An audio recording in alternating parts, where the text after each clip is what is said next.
I hope to show you some processes that maybe you didn't learn in school that maybe will facilitate a better level of craftsmanship. When I was in a small college in middle Indiana with a psychology and biological science major, I made the mistake, or I was blessed by the fact that I took a crafts class, one little part of which was throwing something on the wheel, one wheel for 20 people in the class. Right? I should have known that because the process, as you discovered, is addicting. And why is it addicting? It's because it's the same criteria as picking up a musical instrument. The process of participating in this is elating. It is transpersonal even. You can't entertain your neuroses or your depressions or anything else while you're involved in an elating process, right? So the reward is in the doing. I'll grant you that there are a lot of people out there who are very much oriented to perhaps the analogy that best explains it is if you're a musician, you have the option of being a composer or a performer. The composers that I've known are completely different from the performers. The performers do it for the sake of the process. The composers do it for advancement in their differentiated ego self. You know what I'm saying? You make these compositions. Like if you're teaching, you need to accrue enough shows, winning shows and stuff to advance in your field and to get a better job. So you have to create individual pieces that are unique, which is different from being on the wheel. As I was telling somebody earlier, Allion, if you know who Allion is, who will sit there and meticulously carve a 60-foot bridge, dilapidated bridge, faux, what is the word? The French, trompe-l'oeil or whatever, the full-the-eye bridge that is planks and dilapidated pieces that fall down. This is the kind of person who can be absolutely meticulous. Recently, he was at our studio over the hill, and Sandy convinced him to try some bamboo white clay, throw some teapots. He really got off on it. He spent the entire day making 4 or 5 teapots. 2 days. When he went back to Taiwan, what did he do? He continued that because the doing of this, working on this instrument of choice, is rewarding in itself. Of course, he gets $3,000 a teapot in Taiwan, so he also has a good reward. But the point is that he was getting off on playing his instrument, right? Where should I go from here? When I started, I think there were 2 books available. This was in the 50s, right, early 50s. There were 2 books available on ceramics. There was hardly any information on throwing. One was a Bernard Leach, who was not very good at his craft at all, and I think there was one other that was primarily the glaze and clay formulation sort of thing. Subsequent to that, there's been a lot of information out there. But the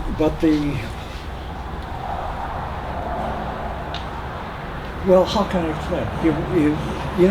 You can learn moves that let you play heart and soul on the piano, but in order to play the Goldberg variations, you need to really learn some technique. You know what I'm saying?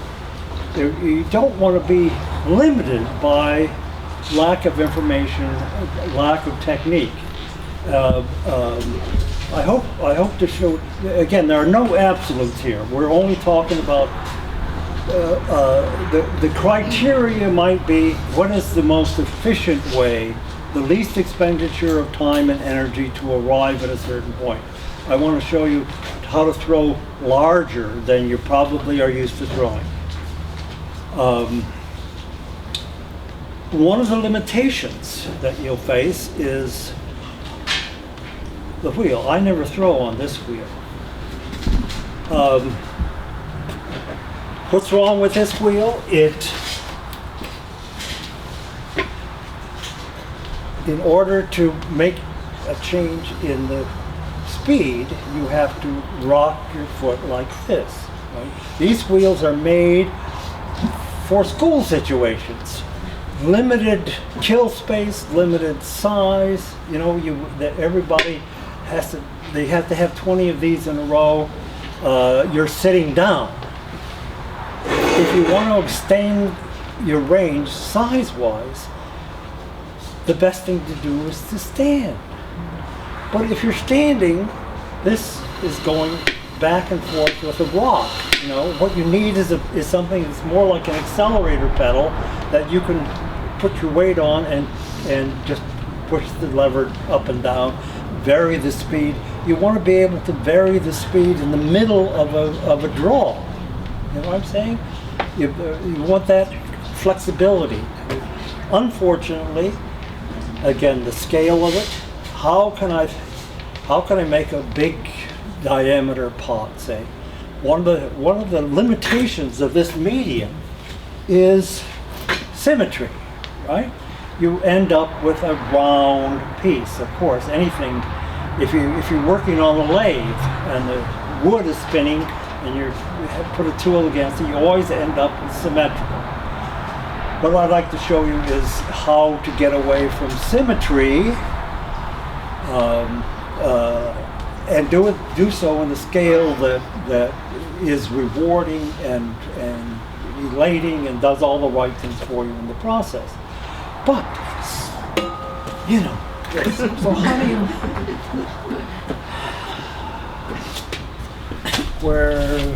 here. I don't know.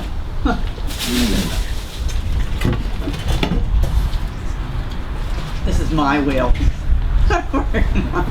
that he's modified so How do we you can work on a different workshop. scale when the diameter wheel head is 13 1/4 inches, most of them are. You make them tall and skinny. Right? You just,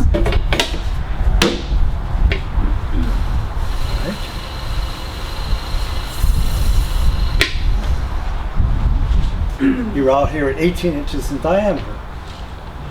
But if you are 18 inches in diameter and you want to brace yourself in order to throw steady, what do? You can't get next to the wheel to do it. So you adapt.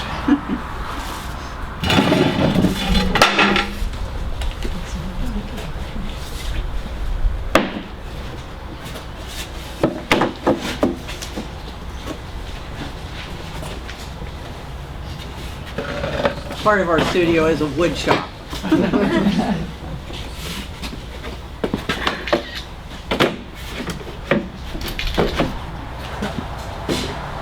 Now, you see what I've got? I can put my weight on here. I can work over here.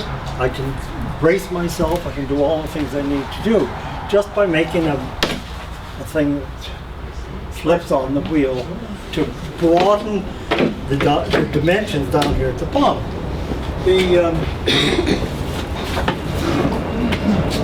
Clamp this on. Okay. At least The other one? What? You need the other one too? Second clamp? No, I only need one because I'm working here. Oh yeah. Anyway, okay.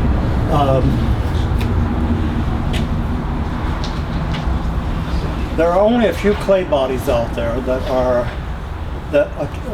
let themselves well, let me put it this way. The criteria for a decent throwing body that will stand without falling down on you, because, you know, you're working up at the top and creating a torque, and then it goes wee-wah down at the bottom. Have you, any of you experienced that? You need a body that has enough variation in particle size so that it has what they call tooth. In other words, the ability to stand up even though it's wet. And Bravo Buff is one of those that is pretty decent. If you're interested in throwing larger, you might start with Bravo Buff. Did you get the formula from Laguna, or how did you end up with the Bravo Buff formula? Got it from Bob, but I don't know what the source of it was. Oh, okay. Yeah, I don't know. Anyway. Been around for years. Yeah. I've worked with a clay body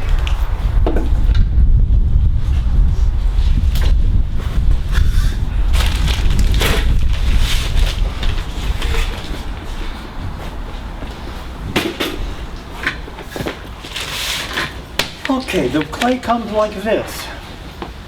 The last thing you want to do with this clay is wedge it. Despite everything that you've learned, how do you get by without wedging it? You pick it up and you bang down the edges.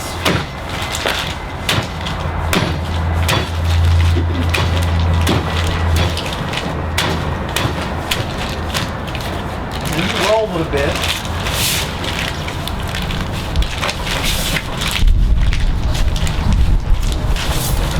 You make the case that once it's already been through the pug mill and there's no air in it, why would you interject air bubbles? Yes, yes, exactly. I'll grant you that if you're reusing clay, you need to wedge it, of course, but this point, now, how do you get the bag open?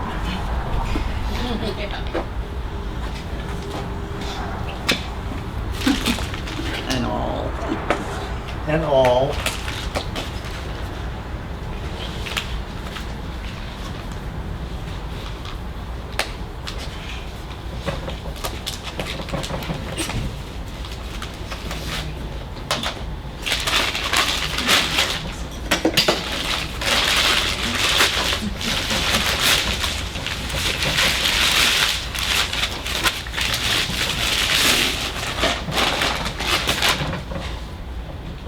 This is very, very soft.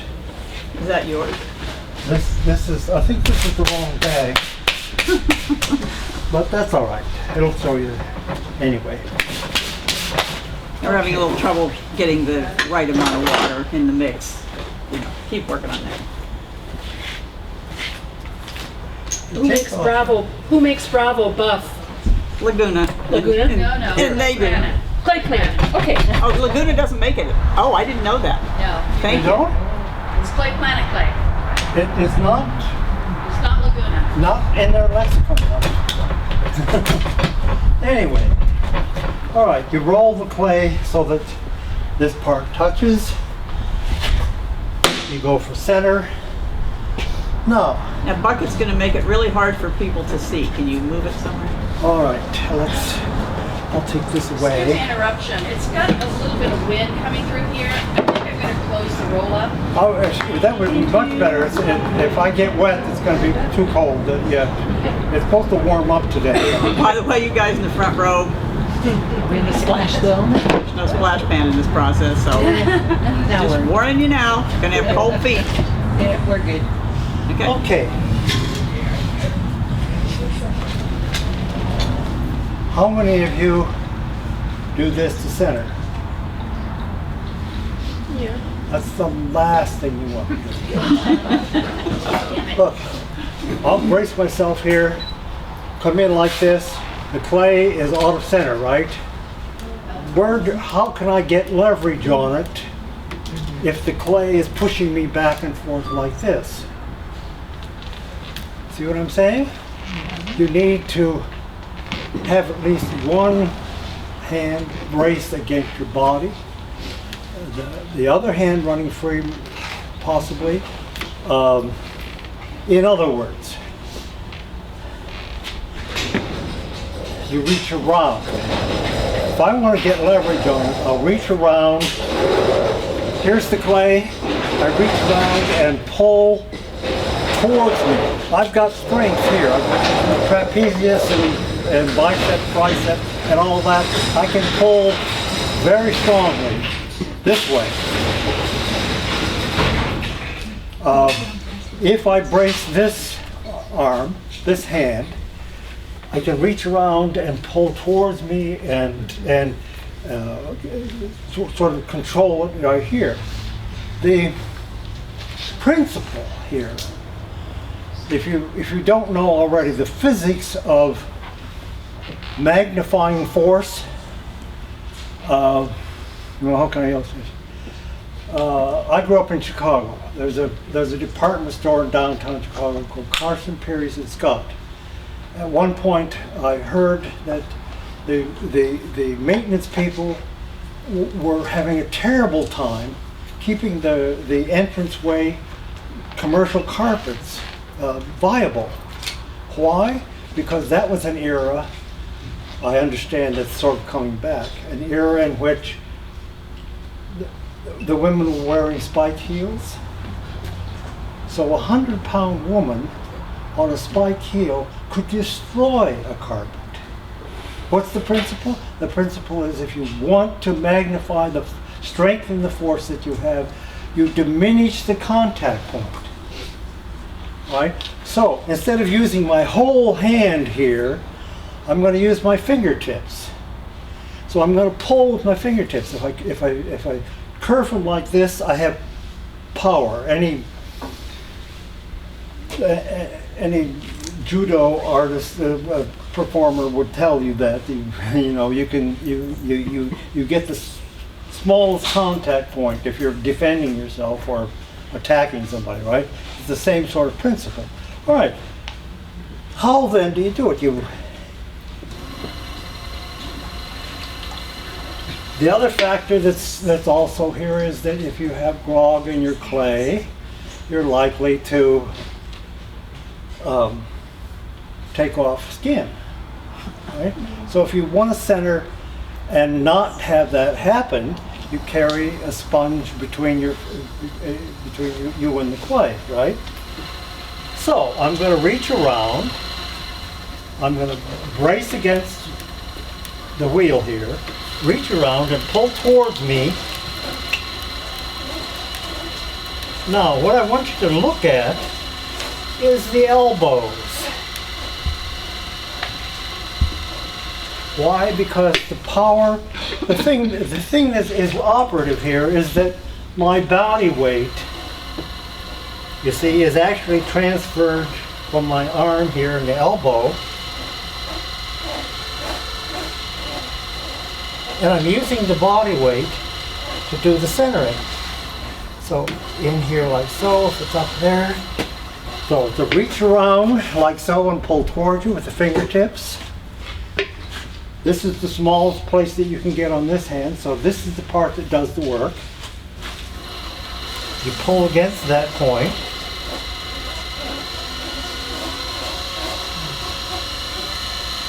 Relatively quick speed.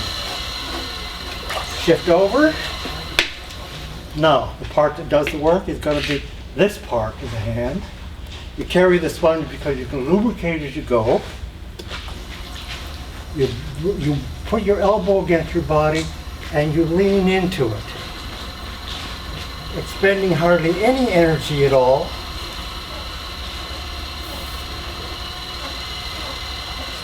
I hope your throwing situation, that you're not squeamish at all about the space around your wheel, because when you put on a larger wheel head, you sacrifice having a splash pan. Relish the fact that you get to regress to the age where you're playing with mud and you know what I'm saying. All right, you see those two moves, and I haven't expended much energy. When I was throwing professionally and was in my prime, I could throw 20, 25-pound pots in 4 hours. In other words, 5 an hour. That's a good return for your time and energy, because if you sell those pots for $60, $80, you get a good return for it, you know. Being a professional means you had to be efficient. You had to work on craftsmanship. And it's almost a definition, you know. A sumi painter, you know what sumi painters are? The one brush stroke that might define a whole bamboo leaf, and a little drop drops off the end and is this as if a dewdrop is falling off that is magic, right? But that's the ultimate of efficiency. One stroke, you get an image, right? Think of this process the same way. The least expenditure of energy and time to accomplish it, and put the time in to make it happen, because the rewards for being good at this process increase as you get good. So it's worth giving it the time and energy. Ruth Ann Teball was recently here, did something in Walnut Creek. Anybody from Walnut Creek here? Okay. Well, I saw her there. Yeah. Oh, okay.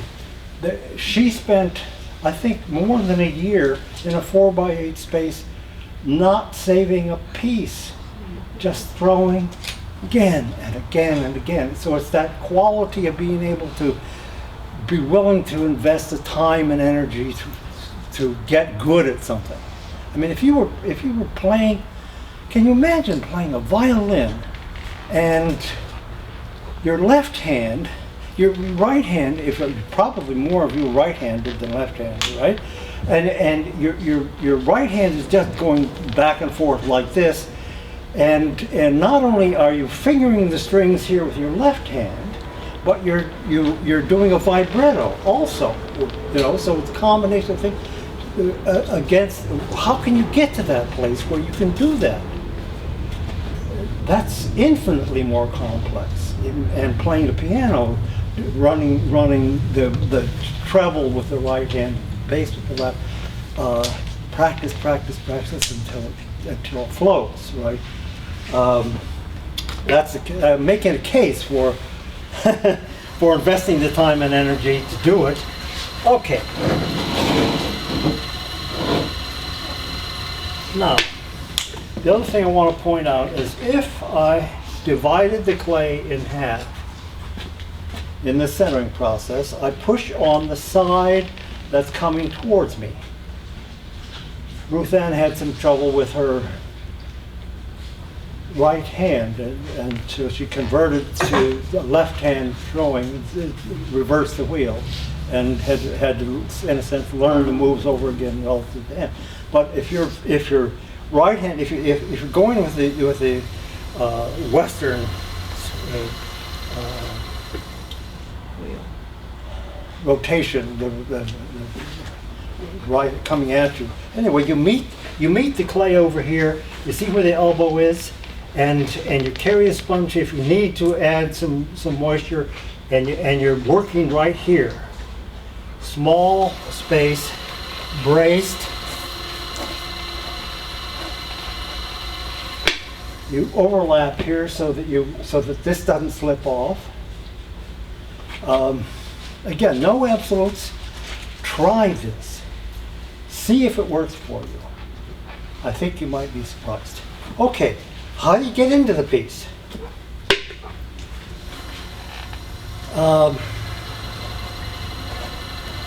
Watch the elbows. If you're sitting there and you're out here like this and you're trying to control, it's the same sort of proposition, right? If you're high enough sitting or you're standing, you can brace yourself. You pull your elbows in against your body. See how I'm against my rib cage, and okay, it has to be a little bit faster. Again, I'm not used to throwing on this wheel. Anyway, in a sense, this is the finger that does the work. All the rest of it braces it carry the sponge for lubrication if you need to.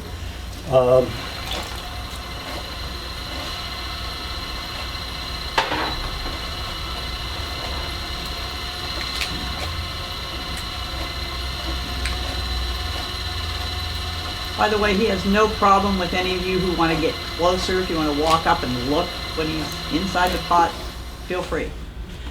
You can figure out a way to do it, go for it. All right. In this case, because I'm going to be demonstrating throwing bottomless and lifting off and not staying symmetrical, I went down to the bottom. How do you open the piece? I've seen so many people go like this, right? And then they get the diameter out here, and then they try to move the clay back in at the top. Here's the move. You break. This is what does the action. The 1 point. You brace it with this, elbows in, and you curl at the bottom. So you open at the bottom, not at the top. Let me demonstrate. Again, braced.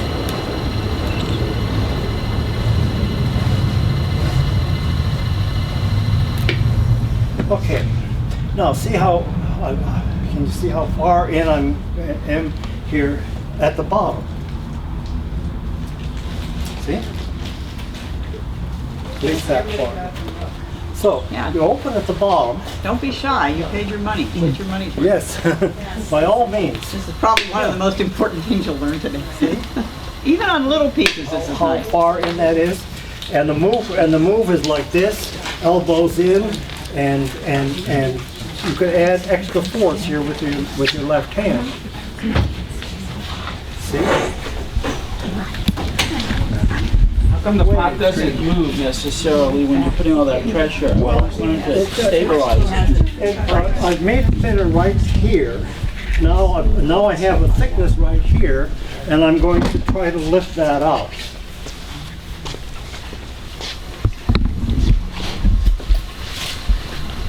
Okay.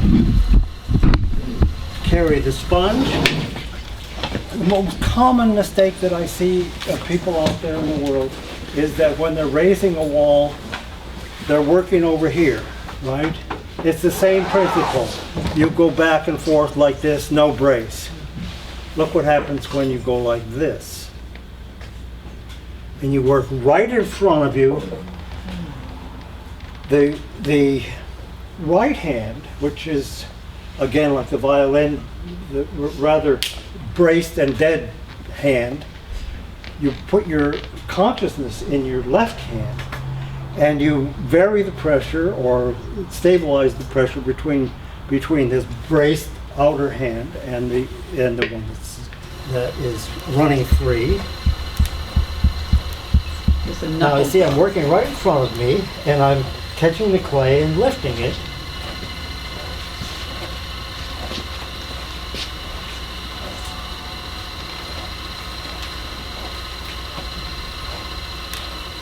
How are you Okay. holding your hand? What's that? How are you holding your right hand? All right, now see that one, I had a bridge here. You don't have strength in your fingers unless you curl them. If they're flat, they flop. You curl them. So this is the contact point on the inside. This is essentially a move that you're very familiar with, which is the knuckle move, except that you have a bridge across and you have the sponge in between. Right? One more time. Now the second one is also sort of a knuckle draw. See how braced And his right arm see is. how I'm braced between the Very two? important. No, if I'm going to throw a piece that I want to have some thickness to, particularly at the top, if I want to make a statement that has to do with the top edge. Right now, we're talking about an open form. The thing that is different if you have a closed form is that you don't have the diameter this large to start with, because moving this much clay in, well, I'll show you in some other piece that instead of coming straight up, you come in, so that you're working with a smaller diameter, so you get your hand in comfortably. Okay, the third draw, and you only need the third draw if what your intention is to get a uniform, to get uniform thickness. Okay, you lubricate the piece.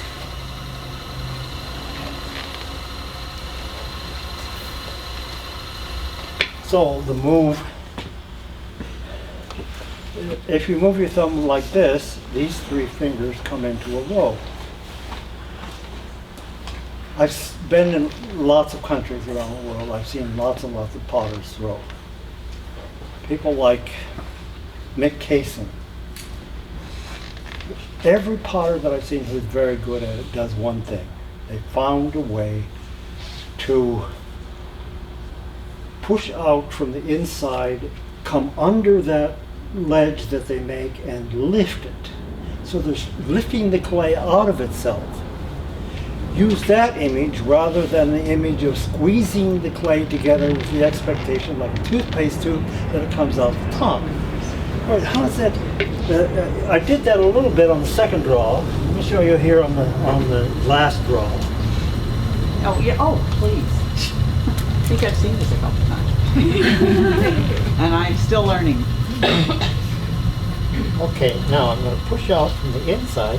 I'm going to use my 3 fingers in a row, working in front of me. This is braced, thoroughly braced. Yeah, come around. I'm going to catch this ledge of clay and lift it. That's the only way you get that shot, is if you're catching on the side. We're filming this. This will be on YouTube. So you can't quite see it.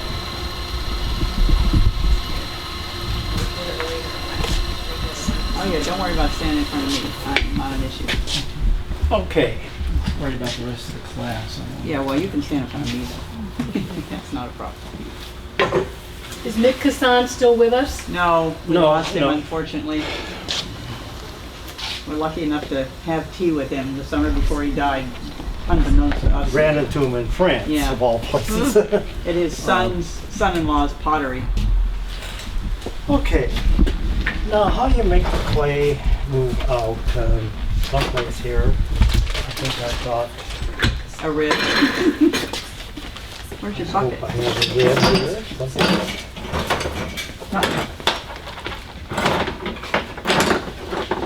You need to have me help look, or you I never can find things.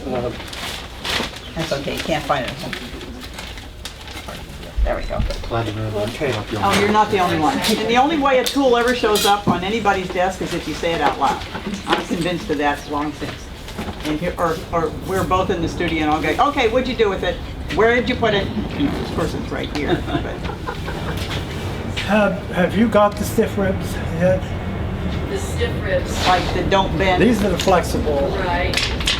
I think we've got some camper stiff ribs about that size. But this material, stainless steel. I think so. Want me to get you one?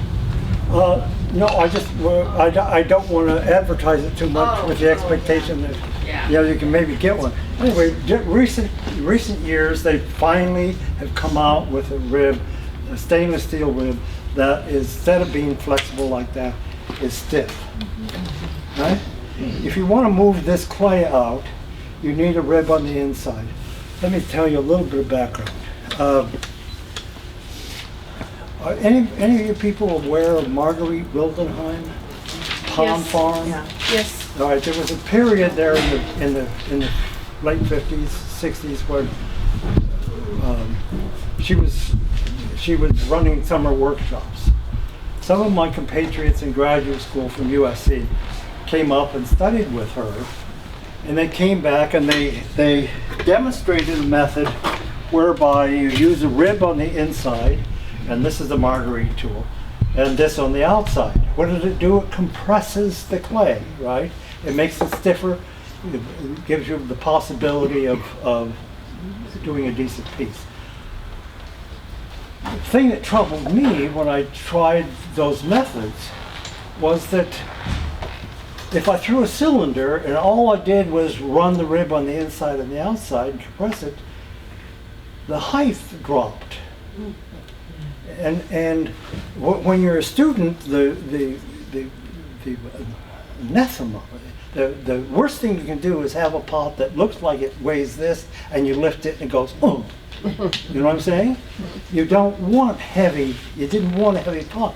So in an effort to not have a huge heavy pot, instead of having the rib on the outside, I figured, all right, if I only ribbed on the inside where I'm compressing the clay and let the outside expand, I would only suffer half the loss of height, which was true.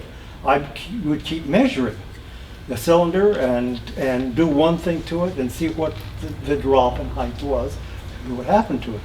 So I ended up, after much experimentation, using just the rib on the inside. Much bigger pots.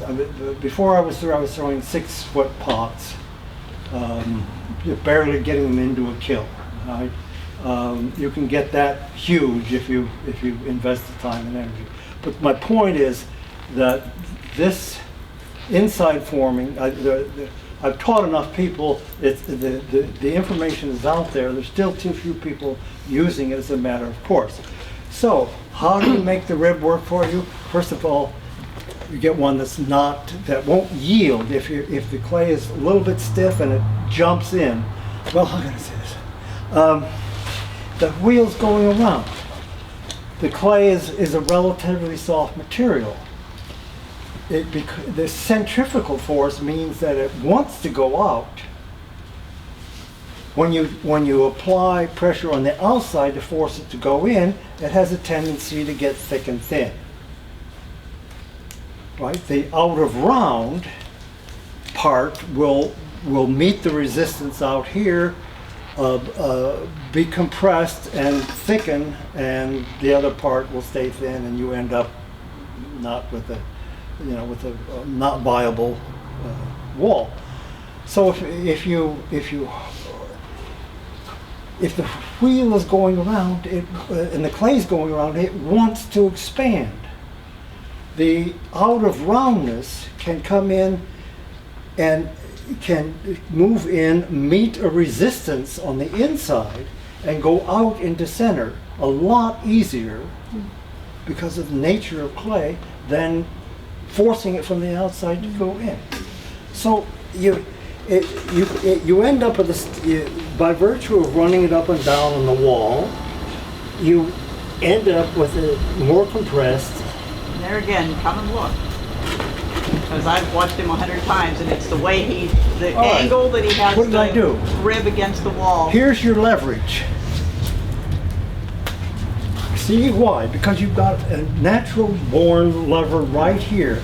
And all you do is stiffen the biceps, triceps a little bit. Any out of roundness comes in, meets the resistance, goes out into center. You don't hold, relative to the wall, it's not like this, you lap it like that. You put your fingers, you see 3 fingers, and then the pressure will have a tendency to flip it forward a little bit, so you have your thumb around the back, and you have, and you see what I'm doing here? Always legs against, braced.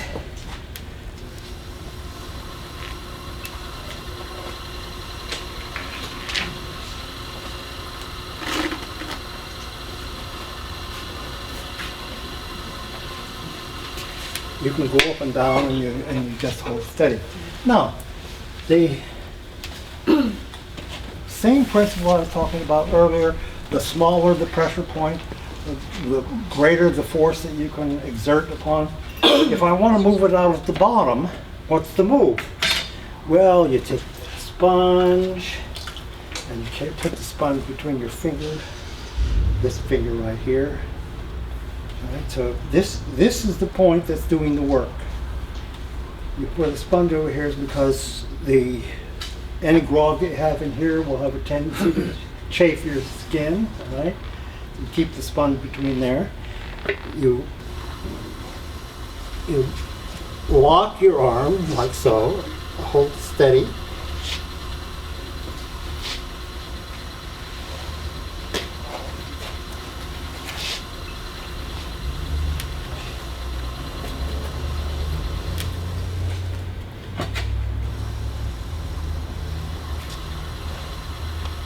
Frequently, if your pot goes out of round at this stage, generally the out of roundness, Bob tells me, and he always fixes them for me, it means that it's out of round at the bottom. What is your goal, to bring up the pot or just to create a shape for yourself? I'm just bringing it out here, doing a vertical cylinder, because again, what I'm doing is making the case for inside forming. What opportunities does that present you, say, at this point? Well, I can take a We actually aren't bothering you at all. Don't worry about it. I'm worried about the camera. I don't want to be in its way. Oh, I had a texture wheel. Let me know if There it is. I can take a texture wheel, like so. This is a, caster off of a TV tray or something like that. My favorite tool. Mary Jane's favorite tool. I can lay it against the pot And this is without slip. and incise. You see, I'm creating a pattern here, making it much more interesting. Well, What? there's a bottle form over here from the the late 50s era, and the reason I brought that along, it was for a long time a lamp for my mother. I got it back when she died, and the thing that you want to look at is the fact that there are throwing lines. In other words, I never touch the outside except where I'm narrowing at the top. So you have that option if you just want your throwing lines to show, or you can incise, or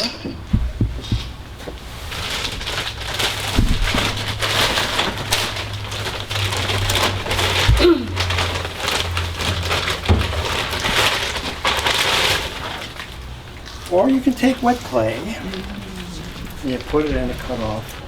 In a clay planet bag because they're thick enough. Yes, unlike Unlike the Gona bags.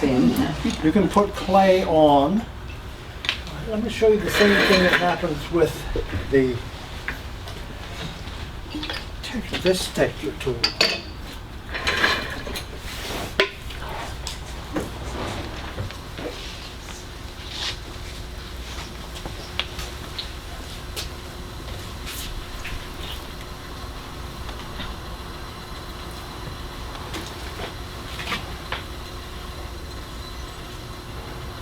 The same tool that was incising before, if I run it over that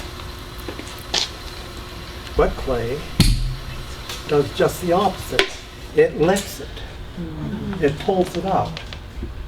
So you have inside forming lets you do all kinds of things on the outside of the piece because you're not touching it. trying to get it back in the center from pushing on the outside. Anyway, so let me give you a little history.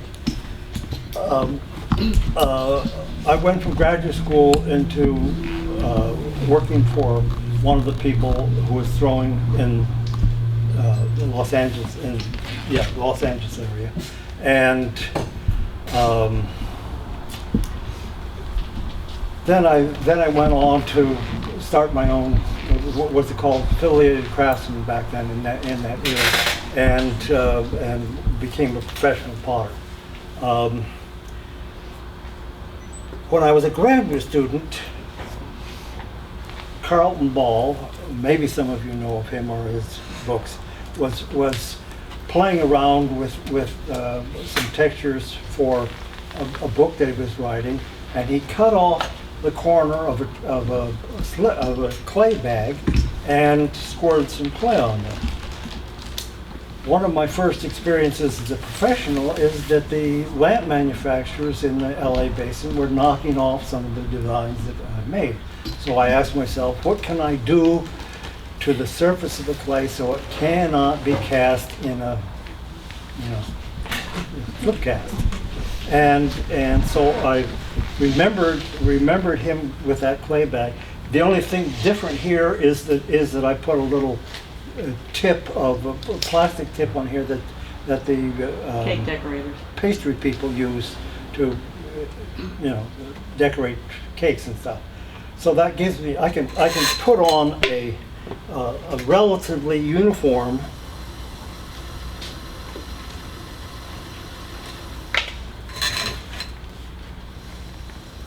and that's not as easy as this it takes looks. more practice than it looks like. Yeah. The first 2 or 3 times you do it, it'll have lots of air bubbles. But you get better. The consistency of the clay in the bag is very, very wet. Yeah, Or it's- what? It's quite wet. No, this is better. That's okay. I saw Put a little I vinegar have in it to or make something? No, make my he same doesn't. body dry, so I get 1,000 pounds of dry powder and set up a 5-gallon can on a wheel that's anchored and put water in it and then put dry clay in until it's the consistency that I like. So you, like, not to repeat it, you just water, not any No, additives? No, I use the vinegar when I add vinegar to his slip to put my hand-built pieces together. I see. But, he doesn't have the Not necessary. problem with it getting smelly and miserable when you put vinegar in it.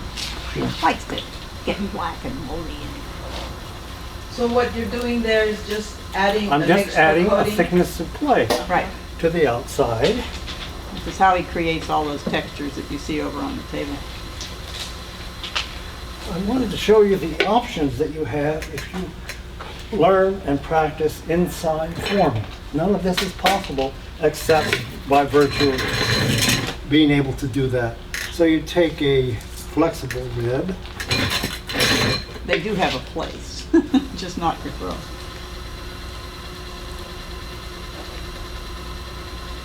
It's basically smoothing out the stuff out of the bag. Because you want it to be pretty much an even coating, or as even as you can get it. Okay, it's a little thin at the top.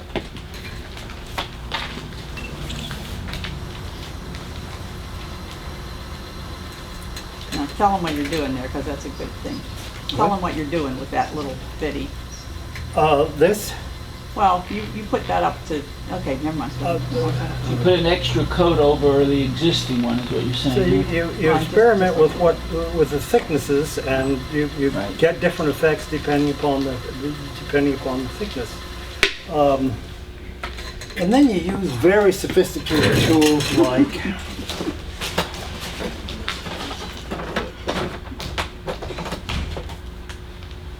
recognize what this is? Here it comes. Hairpin. Yes, exactly. Okay.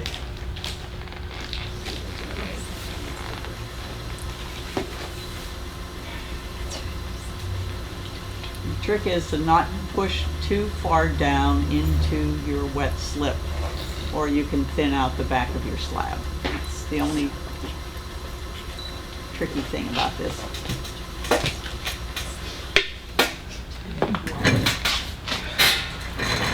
Okay. And then people ask you if you've carved it, and you go, no. You see how free and easy that is? The aesthetic is more like Mingei, Japanese aesthetic that has to do with controlled inadvertency, if you will, but even though that's,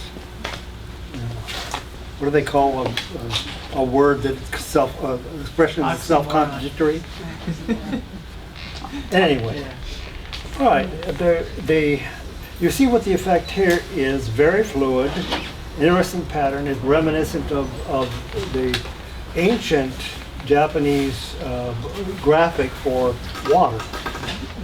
That's what I'm told by Japanese friends. All right. Now, one of the things that you can do to change the quality of it is to dry it out a little bit.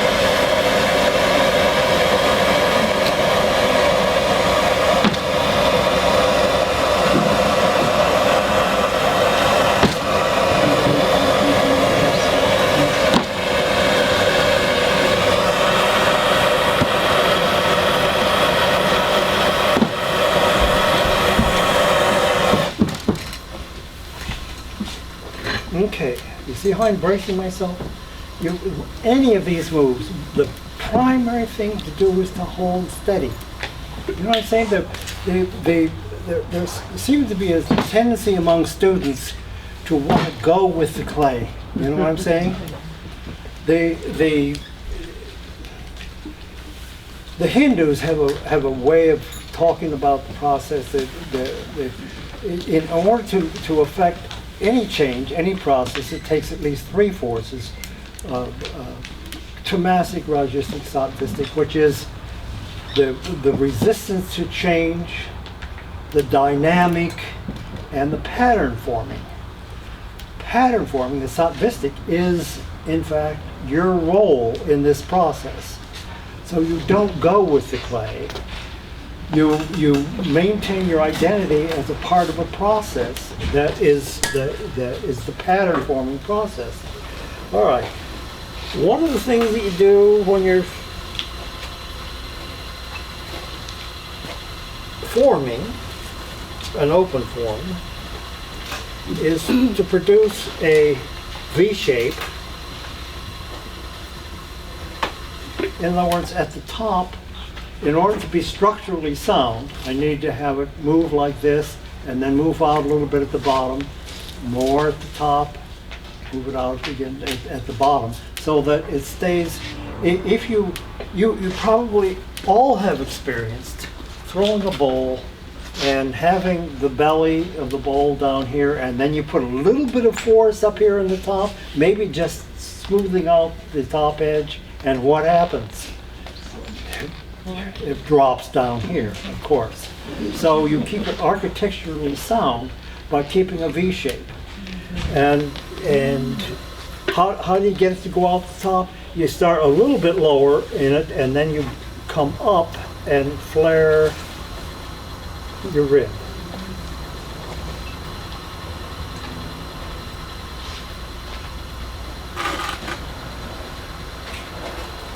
Keeping it sound. When it's appropriate to move out at the bottom. Somewhere I've got a... You need a towel? Okay, between, again, this finger, this locked, sponge in between.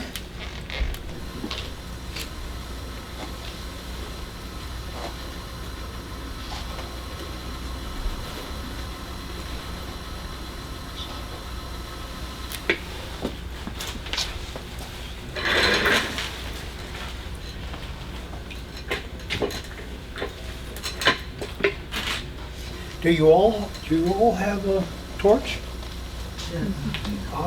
If you make bowls and you have trouble with the belly and you're doing things at the top here and it begins to slack,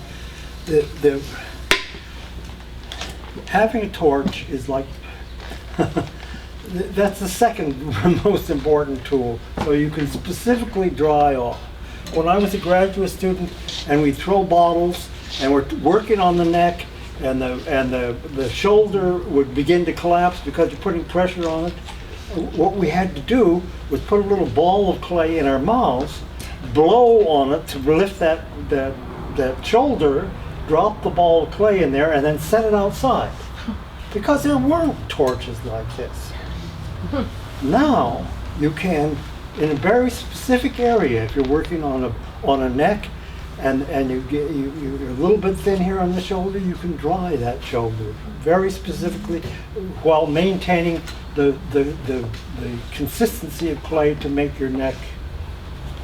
So you like the torches better than the heat guns, do you? Oh, heat gun isn't fast enough. Not man. fast enough? The heat gun is not fast enough. The heat gun, very often I'll use a torch, which is just a burner off of it, but that's for the broad area. For the specific area, you use the torch. I see. I did bring a heat gun along, obviously, because that's one of the things that is taught in the area. That, you know, if you wanted to dry out the inside of your pot, you can direct a heat gun down in there, or a broader area out here if you're uncomfortable with flame. If you are, you're in big trouble. You know, this isn't mine, but Yes, so watch out. it is interesting.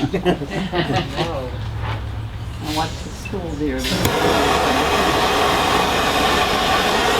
used to work with natural gas at home. That's a big part of it.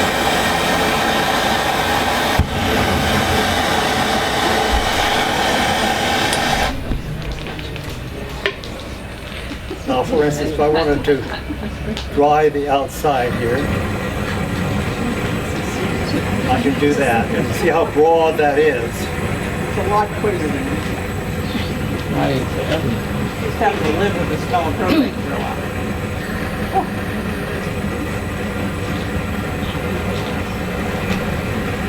Or if I wanted to do the inside, Roll it.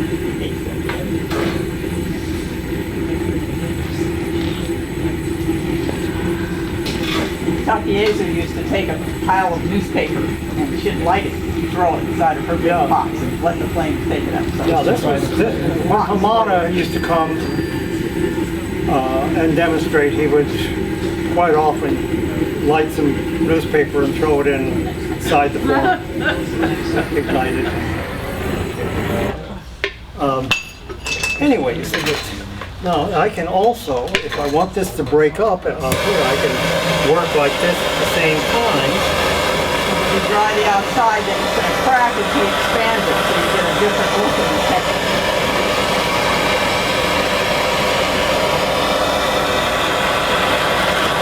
How does he, Go ahead. how does he keep The bottom is just a big. how does it keep it from sliding? Well, as it it's goes got a up? little bit of a leaves turn. a little Oh bit. yeah, there's like a right angle down there that holds it on, and it's just, she wants to know how you can keep the bottom of the piece from getting wonky-jawed, because If you don't have a if bottom. you don't have a bottom. You know, Yeah, you just leave that little- You hold steady. You know, there's a holding little steady, bit of a the flare on the mantra. inside, so the contact point is probably about this big down right there at the wheel head, and And you don't get water on the inside it underneath. slopes. No, he never puts water in it again. Oh no, That's a killer. You put water in it. Do you feel as an artist that did you create the pot first, or did you happen to let it happen? What I'm trying to say is, did you have a plan first, or did I you knew just that let it I happen? knew that this was going to be an open form. I knew that I made a case about going off of symmetry if you wanted to extend your range of forms. My intent here is to take it out to the diameter here, dry it a bit, cut it, lift it off onto a different shape than round. Does that make sense? This is how he makes a whole huge line of planters. That's one of the smallest. The one I brought today is one of the littlest planters that I've seen in the studio in years, in fact. No, this will fit in the car. And how much clay was here again? A half a bag? About a half. It looks sort of like half, yes.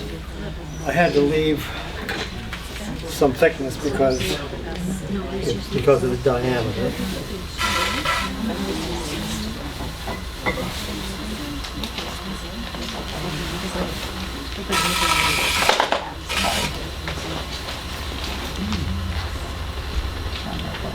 I'm not gripping this very tight at all. I'm just applying the pressure and keep it from going away by the thumb on the back and then the fingers here. If I wanted again, that same principle. If you want to move out fast in a specific area, you use the small curve. If you want to maintain a relatively consistent wall, you use a broader curve. Okay, let me get a diameter here.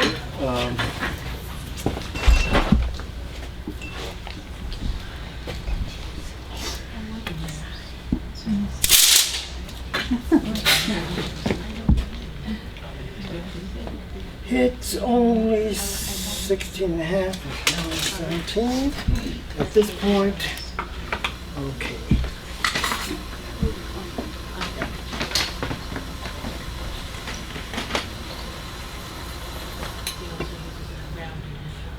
Did you say a little while ago that you were listening for a certain sound when you were Not working inside? Sometimes you can hear your rib working. A sound. The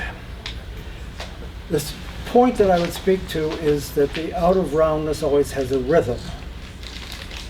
It's a wah wah wah wah wah, and if you get adept at it, you will give a little extra stiffness when that wah goes in.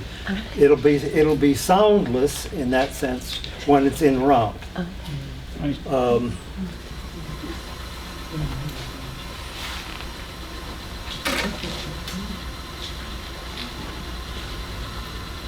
So why steel ribs over wooden? Everybody keep asking them. Bob, why steel ribs over wooden? He wants to know why steel ribs over wooden. I experimented with many kinds of, in the early days, there were many kinds of ribs.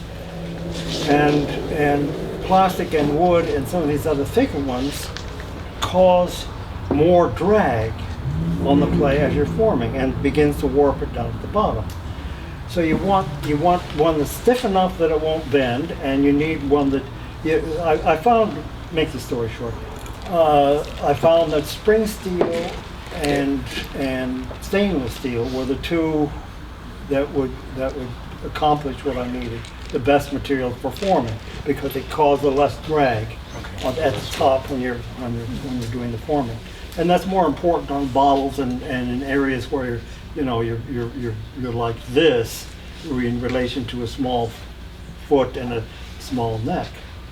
To generate that kind of form, you don't want something when you're forming the shoulder up here to drag and warp the pot.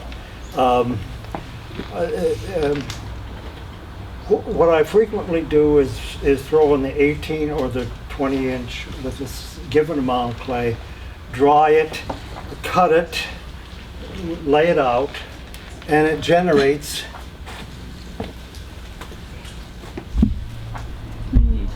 Is there some texture?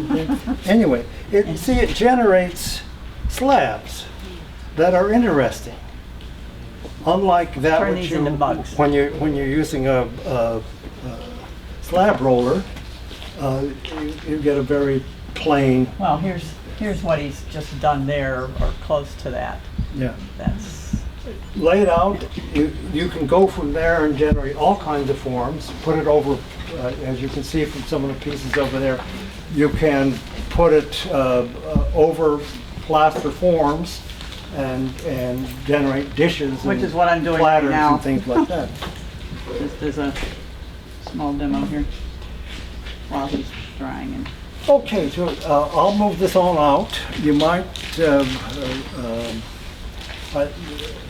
Sandy is a few years ago,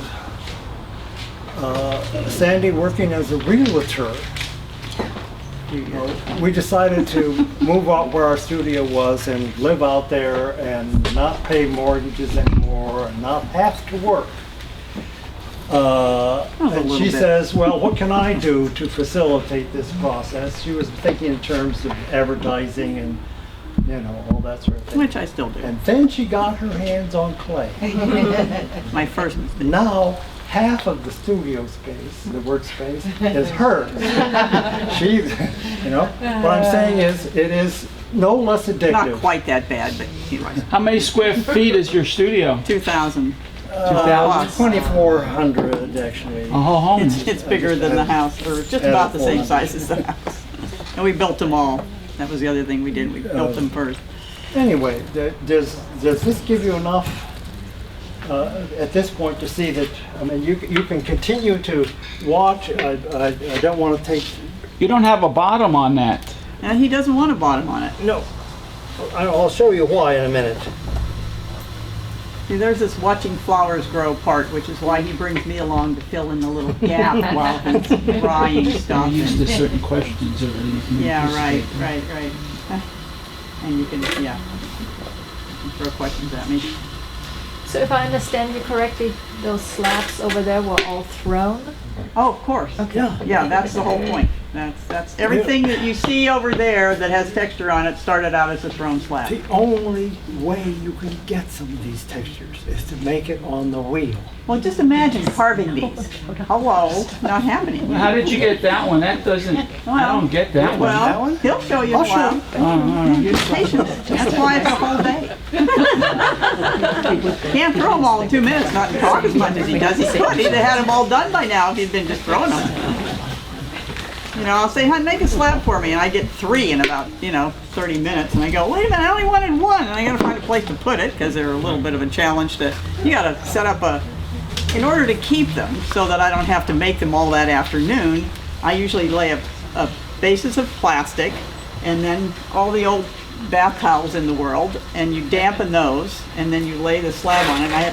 I always go for too wet as opposed to too dry, because if I'm going to mold it like I'm going to make mugs out of those, and if they get too dry, then the texture will crack. So you have to, it's not quite as easy as dealing with a slab of clay that's absolutely the same thickness on every side. So sometimes I have to repair the back of the slab if he's gotten a little too heavy-handed when he's made the texture. So, you do what you do. It makes it work. It's pretty simple. I didn't bring half my stuff, but that's all right. This will work.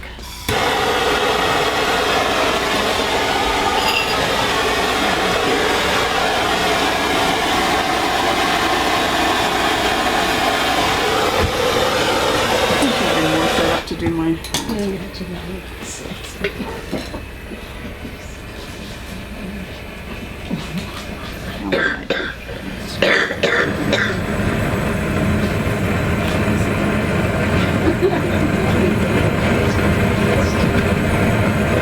So normally I would let this set up for quite a while before I take it off of here, but I'm going to take it off now just as a demo.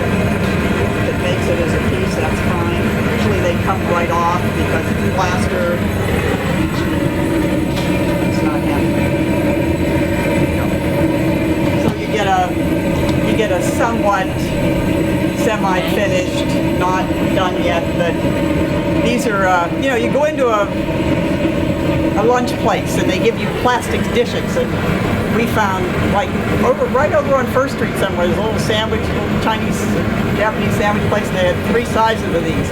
Boy, did I take 3 of those on there. And you have a day of making plaster molds, which are fun. But normally I will put this back on the mold for a while. I would let this sit, and then I obviously clean up the top, and I take I roll a little bit of the texture, so that if you're gonna, I don't recommend eating spaghetti out of these things or soup, but they work really nice for dry foods and for fish and meat, and the platters get used all the time. You can, it's just they're a little hard to clean, but they're real pretty. I make a big platter like some of those over there, and it looks gorgeous when you have a salmon, for instance. It's wonderful stuff. So anyway, that's the most simple. I thought, well, okay, I'll show you guys how to do mine. Don't do this at home. Don't take it off. Oh, sorry about it. Yeah, move anything you want. All this walking around my dead tea bags.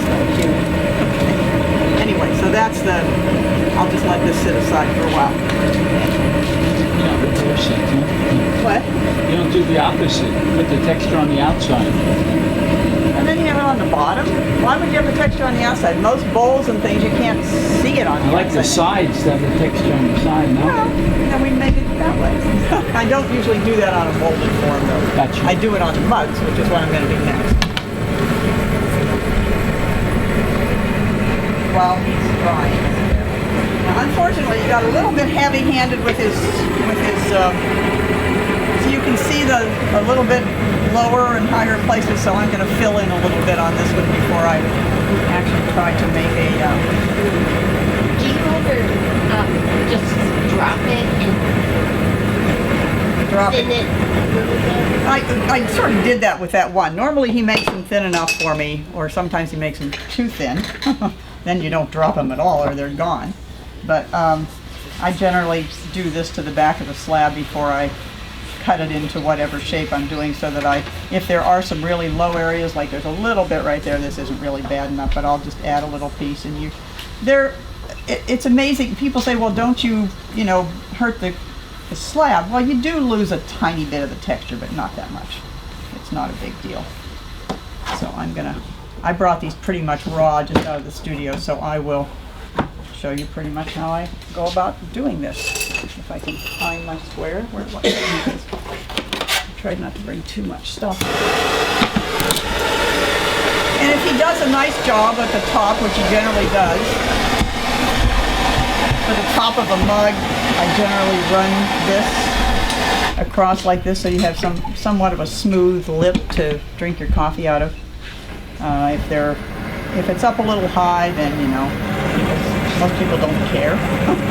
I don't like it too much, and this is obviously enough for 2 mugs, so I'm going to finish off the bottom end so that becomes another top. And a little more of that. Of course, the kid didn't bring enough for tools. I did bring enough. You didn't throw a paracord in, huh, did you?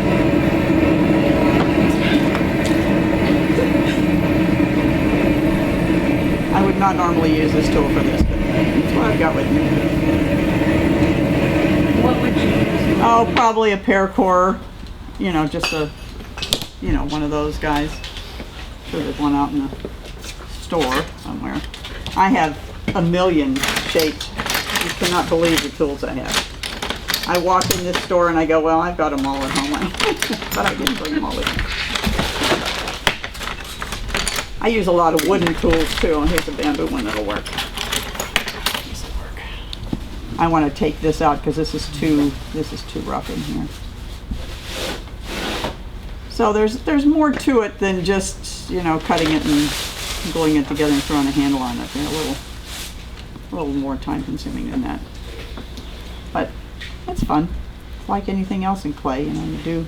So are you smoothing it out? I'm actually taking off some of the excess. This was the bottom of the pot, so this is what was stuck. So what I cut off the other side was the part that actually holds it onto the wheel, and so this is a little bit. I just want to thin this down so it's not too thick of a mouthpiece here.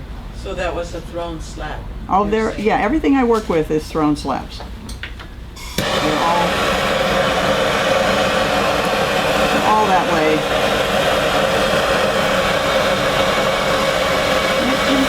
Definitely a handmade feel. What is? You're saying wabi sabi?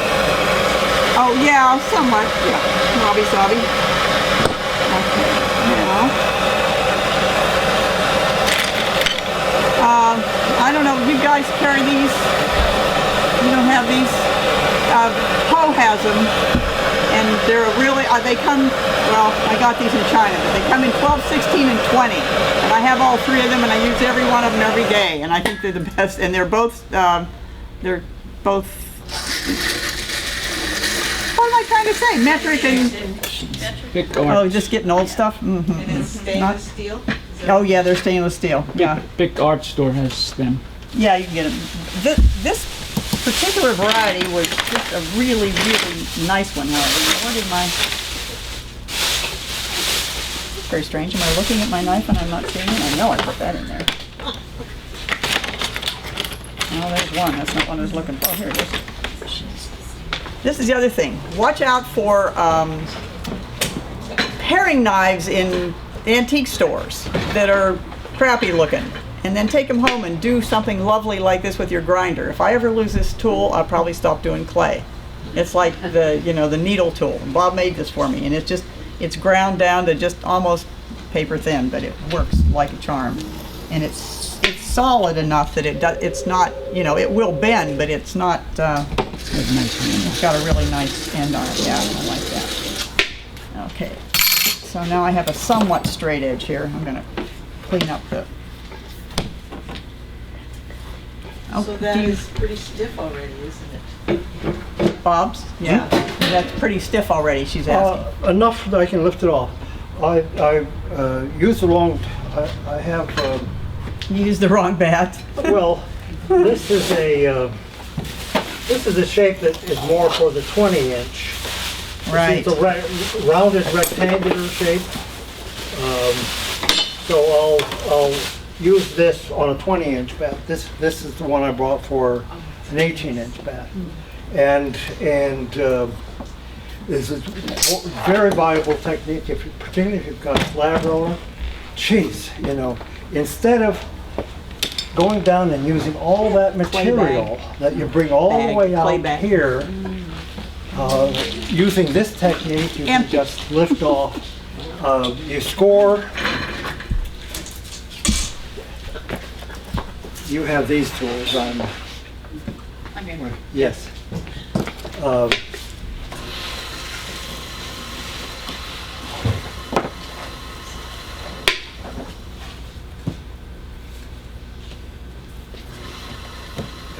Okay. Now, the other nice thing about having,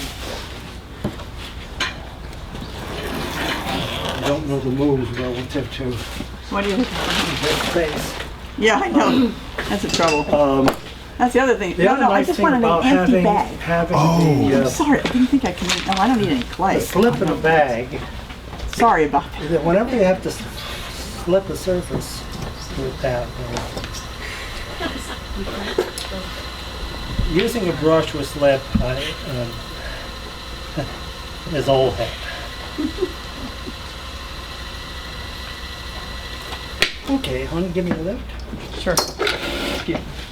So no scoring, no I scoring. scored. Oh, you did. But there's nothing on the bottom of this. Necessary. Okay, now this is a round one, so this is easy. Where do we start? Did you cut it? Got it. Just get it wet. Yeah, it's wet. I'm getting impatient. Here, you hold that and give me the knife. Oh, okay. You need a third hand? No, we got it, but he just, you know, we're not used to It's a little premature. Yeah, it's a little I don't early. want to bore you here. With, Well, I'm working, so you don't have to bore me. okay.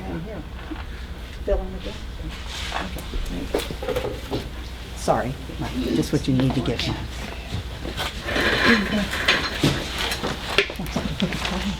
Could have been a dirty one. I know.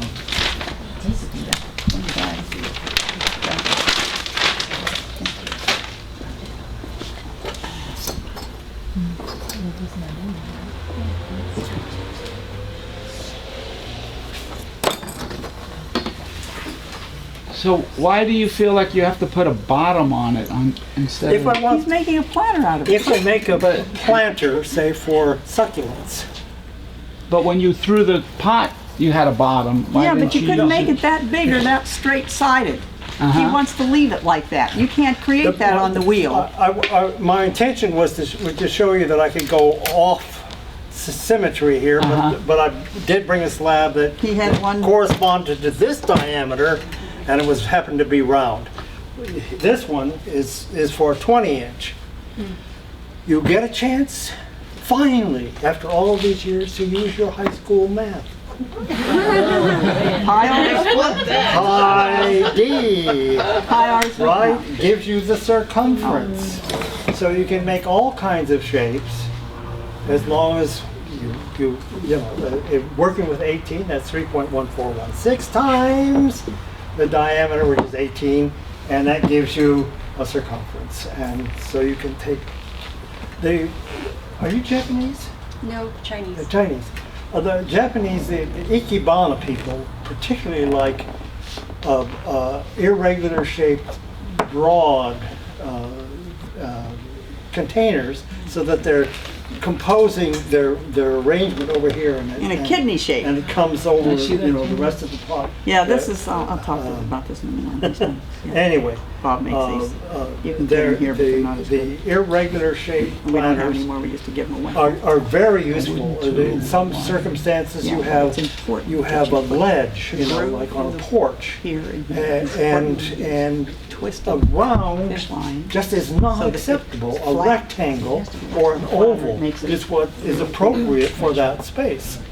And this gives you that option of generating those kinds of forms. Let me go ahead and attach this. Okay, while he's doing that, oh, go ahead. Picture taking time.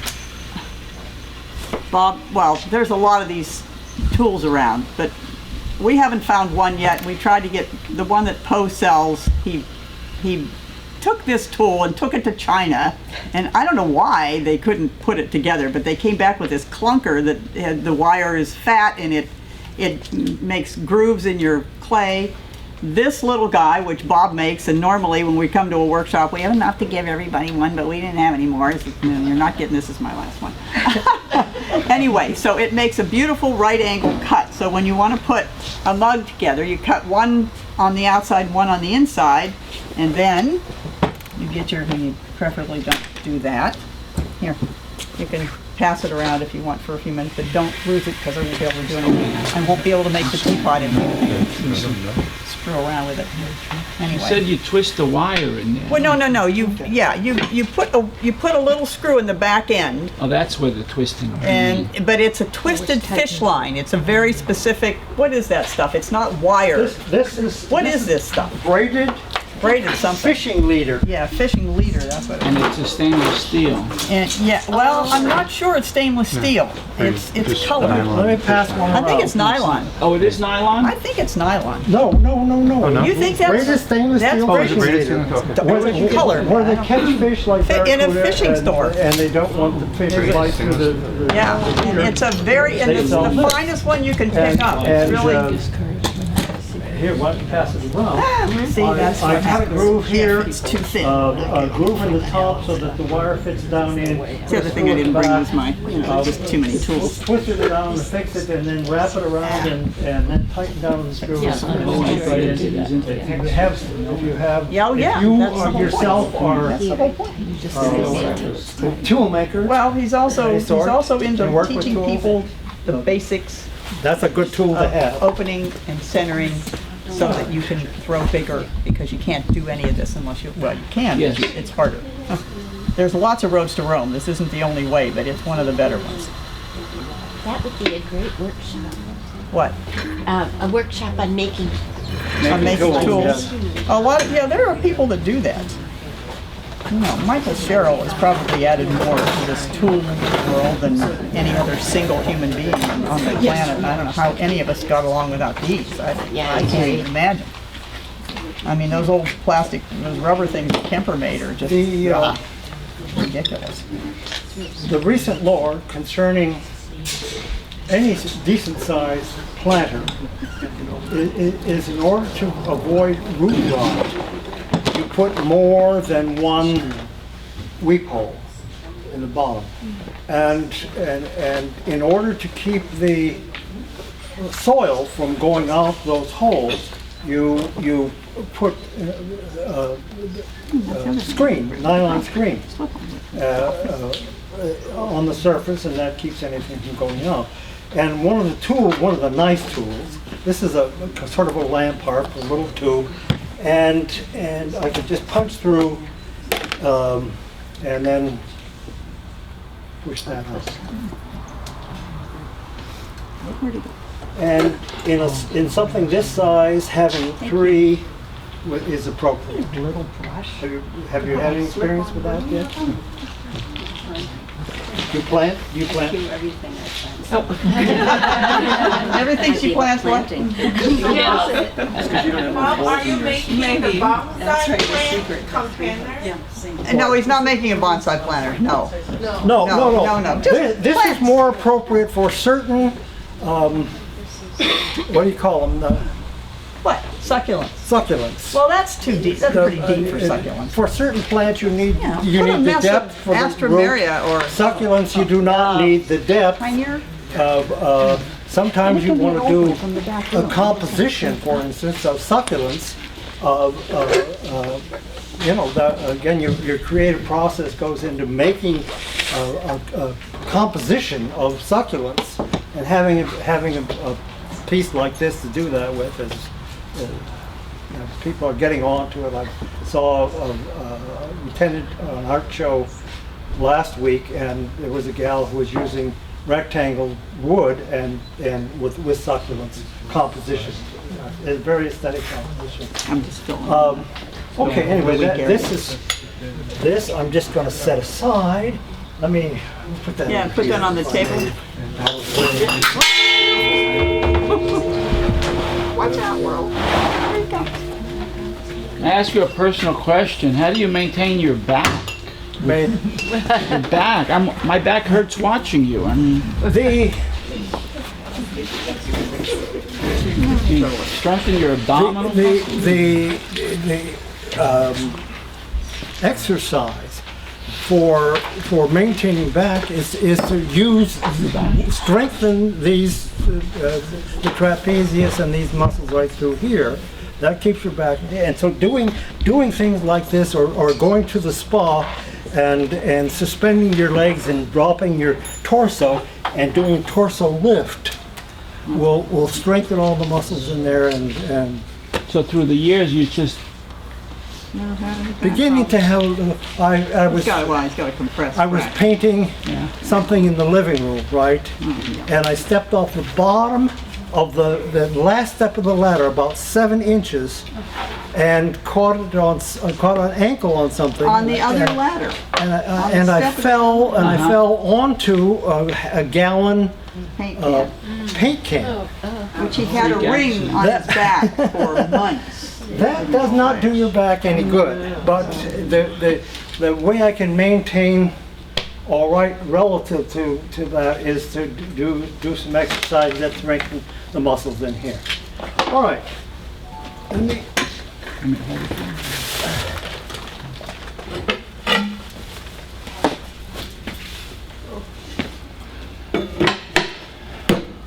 20 inches. Bob, could you turn around, show us what you did on the back? They want to know how you made the wheels Right. fit. You, That's important.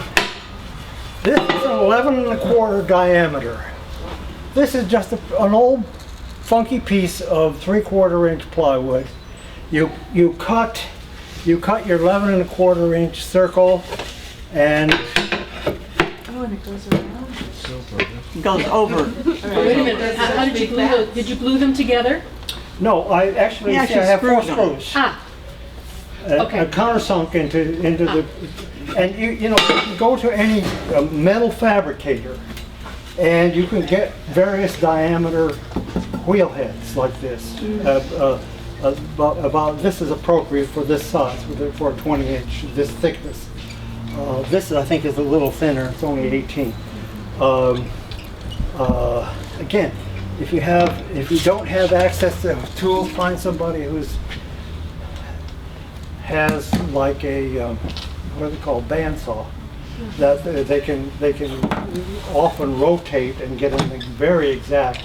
I don't have one of those. I have to spend more time making these, but I have somebody that I mentor as a young Japanese girl, and I fixed her up with an 18, well, maybe a 16-inch wheel head, and thought, well, that's going to hold her. Well, a year later now, she's agitating. She wants- Whining. Yeah, she's got his textures down. She's doing a great job. We finally got her to do the Bargetto show this year, and she couldn't believe it. She just sold all kinds of stuff, and she's like, they liked it. I said, What do they like? Her textures? Is that they what- loved her textures, and she's just a beautiful craftsperson. She's great, and she's just, you know, how can you not like her and what she does?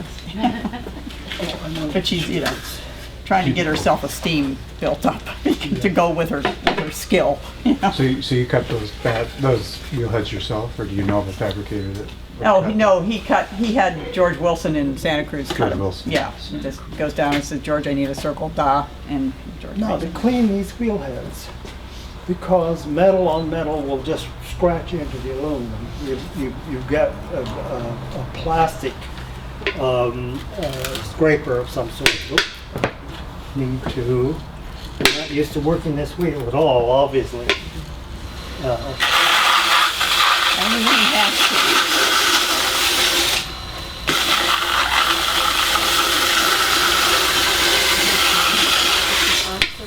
Kitchen. Oh, no? to. What do you need, hon?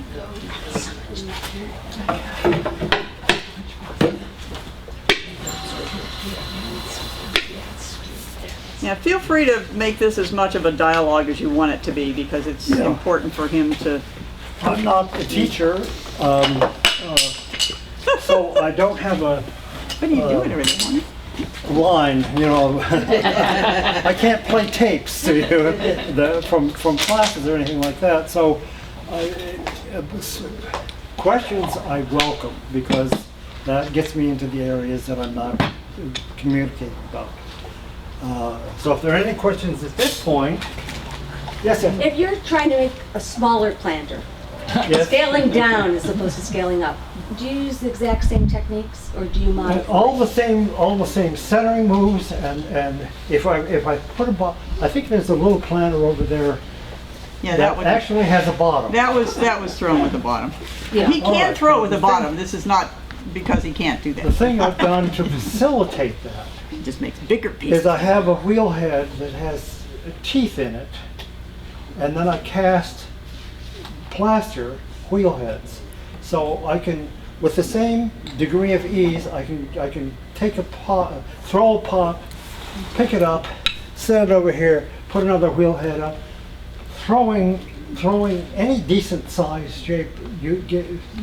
We'll work it out so you can have a plaster wheel head, or 20 of them that you can ease off and on. Opening then and setting aside, you have the option of coming back the next day if you wanted to add some texture, or you texture like this and set it aside. You come in the next day, and because the plaster is porous and has a drying out thing, generally, if you take a wood tool, really another sophisticated tool, sharp stick, and right after you throw it, you hold it like this, and you go in. That'll give you enough of a shape of a round at the foot that the following day you can generally just go bink, you pop it, and set it aside. How thick should the plaster be if you're using it like that? It depends upon the device you have to keep how tall the teeth or whatever it is you use. You should, well, In October, for open studios, generally do a demonstration Saturday and Sunday. well, generally Saturday, you can count on it Saturday morning. But you're all welcome to come down. Is it the first and It's the first and third weekend this year. this year? Yeah. First Yeah. and third weekend of October. I have business cards over there. Our website's on the back. If you flip it over, it's got the information on there. It's not very updated, but it's going to Anyway, get I'd there. be glad to demonstrate again, and particularly the No, I don't. device that lets me use plaster. Wasn't as loopy as I thought. For any of you who are interested in being able to do that. And I have a model at a foundry over here in San Jose, closer to 880.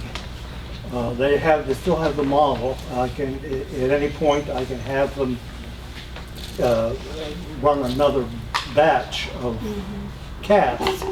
They cost about $70 a piece, and they screw right onto the wheel head. Matter of fact, most of the wheel heads you see have these two, They have back pins. and you can get it so that you can.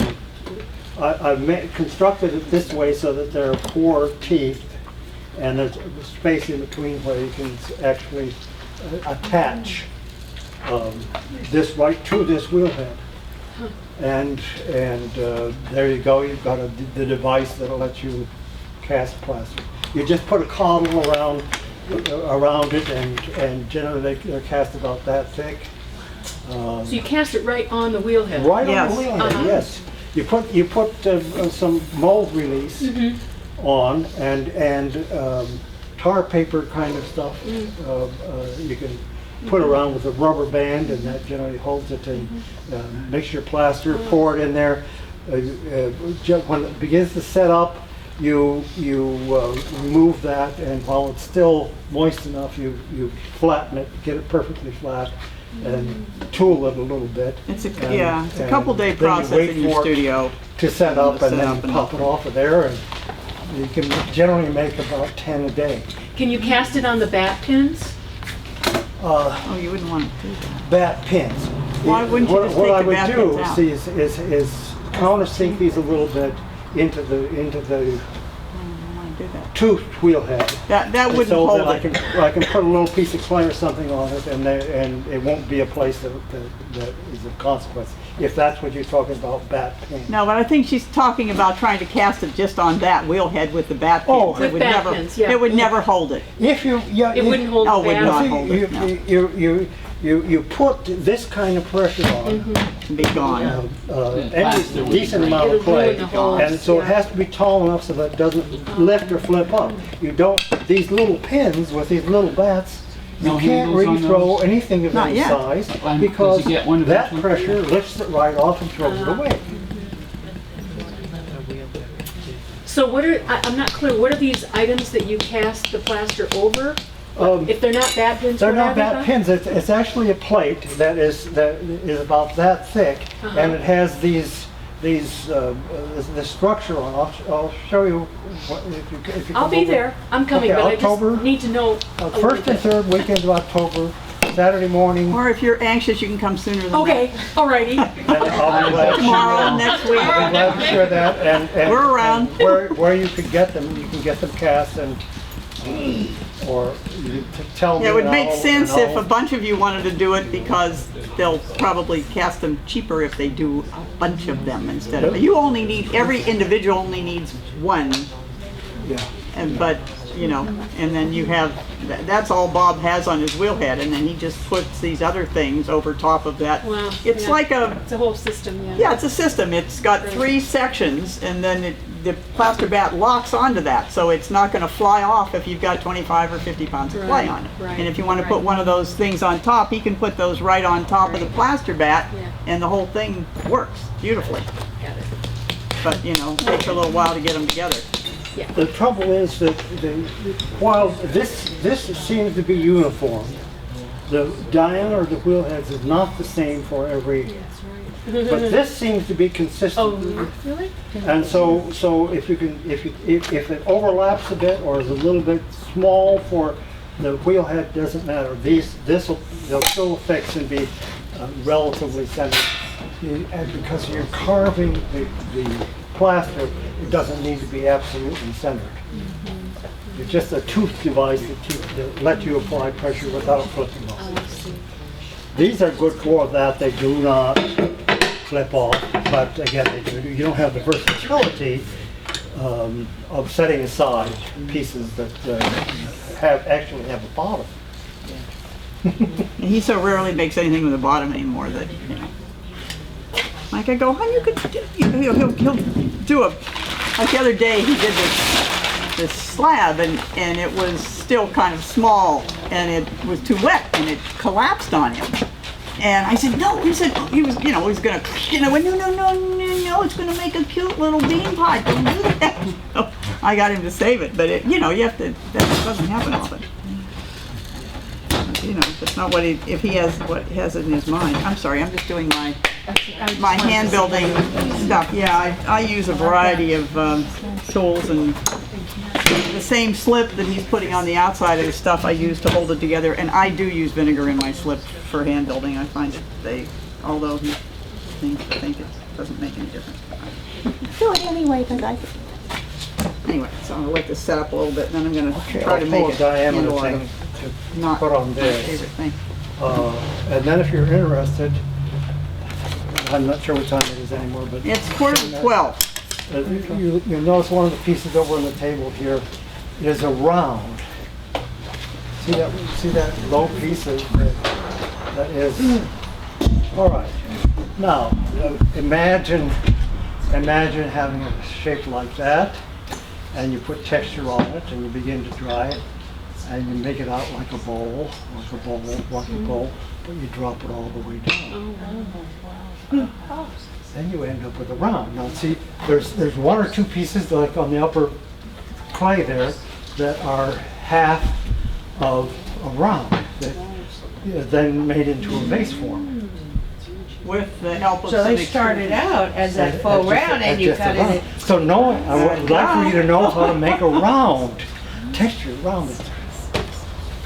They're like a mandala. There's something about them that you know you like. And I occasionally I run into one that I've made and I think, you know, you get divorced from them and then you can view them objectively. Yeah. And see what there is about them that is attractive. Okay. But Bob, Yes. when you threw it, you texture outside and then you Yeah. You don't move it out at the bottom. You only move it at the top. You're gonna, it's still wet. yeah, you have to get You have to dry it out enough so that when it lays down It and you doesn't flip squish. it over, it doesn't stick. And believe me, sometimes it sticks, and so you dump that one and you make another one. He too occasionally makes a mistake, not often. You never want to be so safe, and you never want to hold your thrown piece so precious That you can't lose. that you can't let it go. I mean, it's like, this is like singing a ditty, you know? If you get good enough at it, you maybe have an investment of 10, 15 minutes. If you stay safe all the time, you don't grow. You don't try new things. You don't improvise. You don't, you know. You think of yourself as a blues musician. Riffs will occur to you. New processes will occur to you if you get good enough to transcend the doing of the things. And it is so rewarding. I mean, to have it that casual that you can take big risks and have it go, but you learn. You learn both from your mistakes and particularly you learn from your successes. So when you raise a wall and it works, stop, review everything that it felt like to do that, anchor it into your system, and then the next time you've got it a little bit more, until you can do it without even thinking about it. Yeah. When you threw in the circle one, the hole in the middle is the diameter of your. You got it. Of the original cylinder. She's got it, by George. I'll show you one this afternoon and show you what the process is on this one. So what are you gonna do now?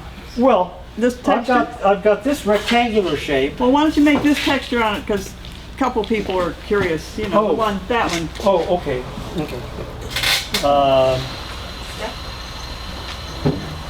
This one. Okay, I have to move everything a little bit over here. This is a little bit bigger diameter wheel head. What do you need So, help? in order to get against, you see I have to be over here rather than, well, that would work. But, all right. So your right hand is squeezing into your left.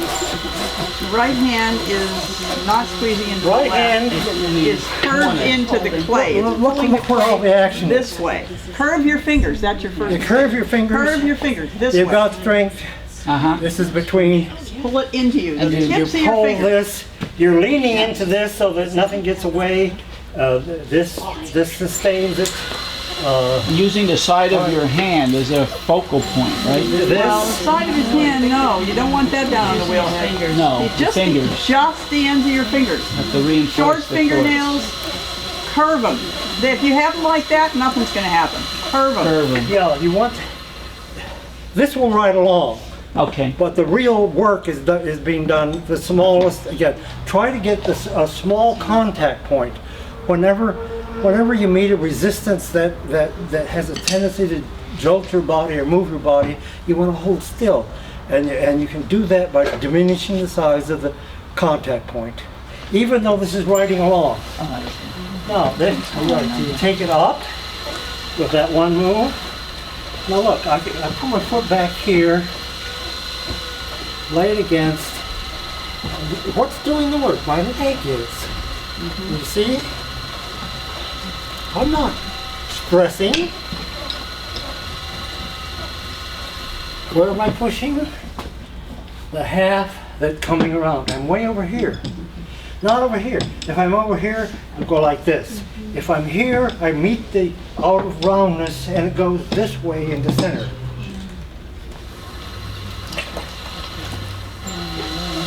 Yeah, I know.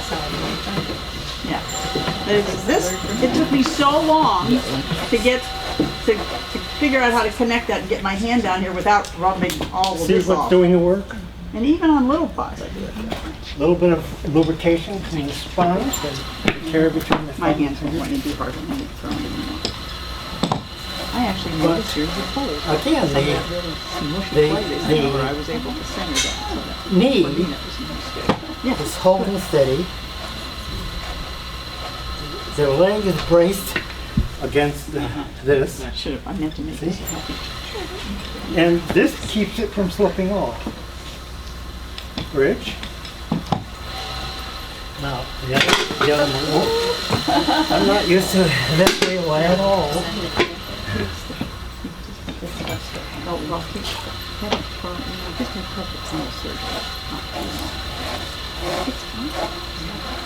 Now you can see better on this larger piece. See, I'm working over here and right in here.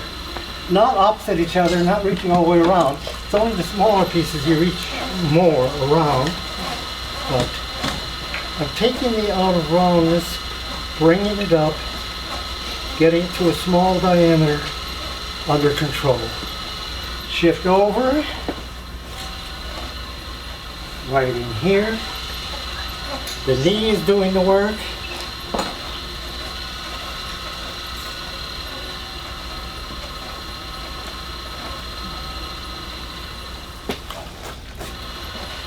Now, one of the opening techniques you can use is using your left hand like so.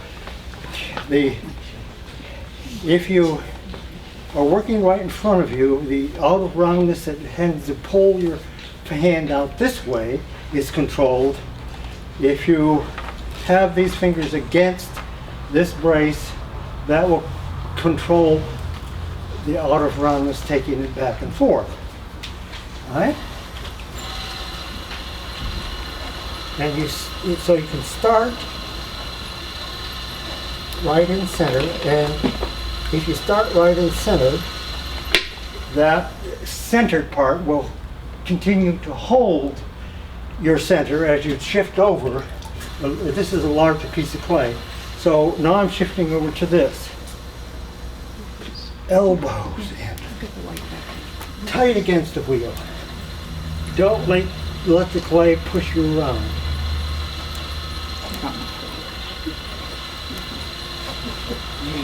And you have your fingers curved on the right hand, right?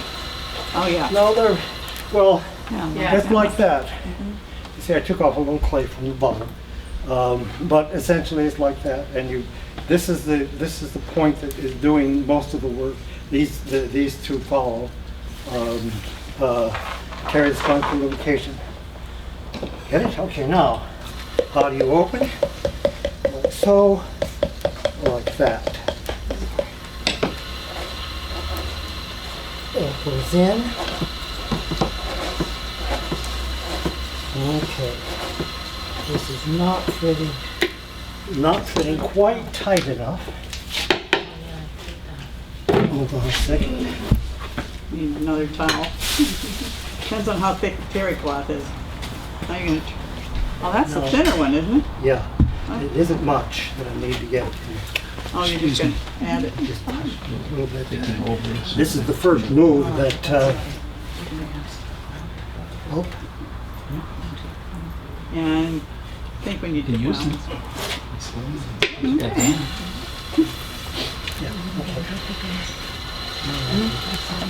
You just moved it. Where'd this one come from?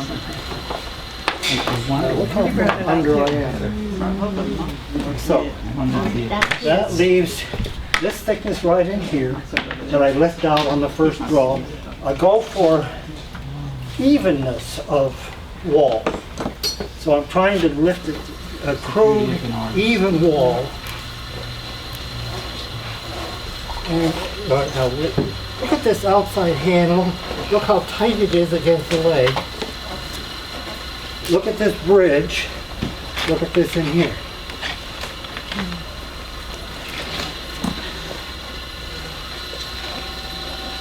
Are you using your thumb to press in? No, Your left I'm thumb? only using the thumb as a bridge across here so that they move together. The thing that the practice will give you, and the thing that you'll discover, is that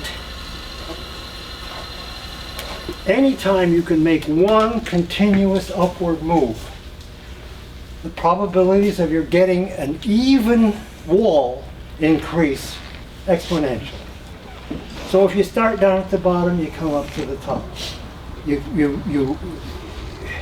make a wave at the bottom when you're pushing out, and you get under that wave, you ride it all the way to the beach.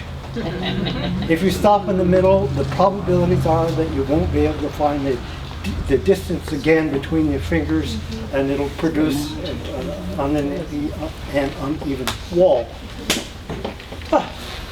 Think about being 80. Let me tell you, the associative mind does not work the same. Maybe some of you have already discovered that. Okay, I'm going to make another draw that is essentially the, see how the thumb rides around back and it stays in front of me like this, and I can use this small pressure point, curl these in here so that I've got strength. Push out from the inside. So again, your left hand curl is above your right hand. A little bit above, yes. Fingers are always a little on bit this draw.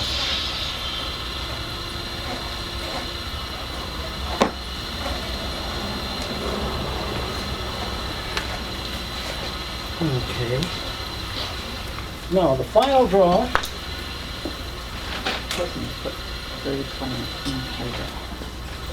Took it out a little. Final draw will just be fingertips.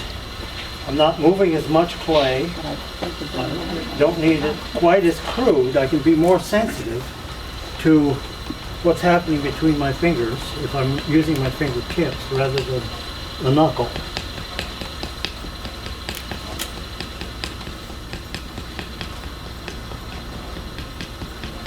Pushing out from the inside. The relationship is about like that. See, I'm pushing out, making the wave, coming under the wave, right into the beaches up here.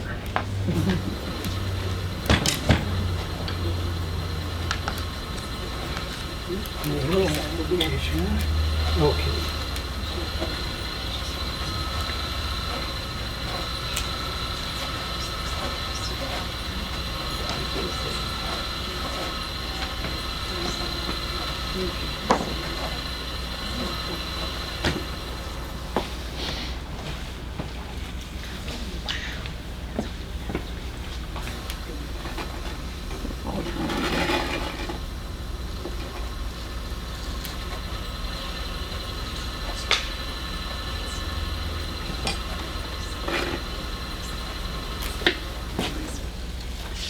What were you doing with that move? I was evening the wall, straightening the wall. At the same time, because it's a compression factor, I'm stiffening the wall a little bit. This is quite wet clay. And, well, when I open the other thing. All right, now I see. You know, if you're throwing an open form like this, sometimes, in order to keep the upper part from going oval, you might let your finger ride up here, just ride, holds it from going oval. You see what I'm doing? I brace my finger here against my body to hold steady, and then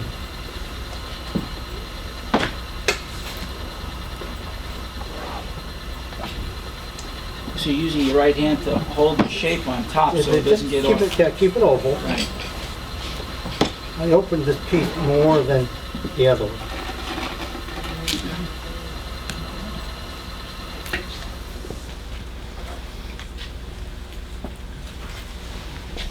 This is not, Yeah, this is not going to be conducive for. for that, yeah, Yeah, I like, need a it's too small wet. diameter. Yeah, well, On the round, I'll do that. okay, yeah, that's a good one to do on the round Okay. anyway. What do you This I think I want to show them do a lateral one that is What, dried a little bit so it breaks up. Oh, You know, that where is it? again. Oh, okay, oh, you mean, do it. Yeah, Well, I really shouldn't do that because it grinds my fingernails down. yeah, right, oh, sore, but.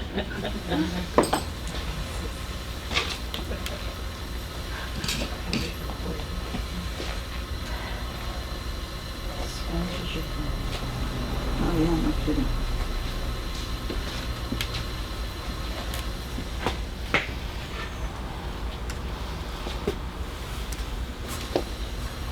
So for you, the secret is compressing on the inside because all the textures that you want to create. Yes. On the outside. Yes, it opens up all those possibilities that Right. you wouldn't otherwise have. You're trying to control the forming of the piece from the outside. You know, if you have it in your repertoire of moves, then that gives you a little bit more freedom to choice for other things. You know, when an idea strikes you to generate a form or have it punched up a bit, you might want to generate a texture, and that means you can go right to it and not touch the outside. It's sacrilegious to have a smooth piece of clay around. To have a, Smooth piece of clay around. you know, Not at all. get to be my age, you do things because they're fun. You know, and it's more fun to get these, to have it so inadvertent that you are surprised by the look of the texture at the end of it, as if you're only a minor part in the happening. That adds an extra dimension to working on the wheel. Do you go around in your environment and inadvertently look at things and look at I textures? see sometimes, yes, I just am a little bit dismissive of something, come back later and I think, wow, you know, that really works. And then I register that, and the next time I go for that look again, or something akin to it. Sure. Okay, let me texture the outside of this one. Get the water on the inside here.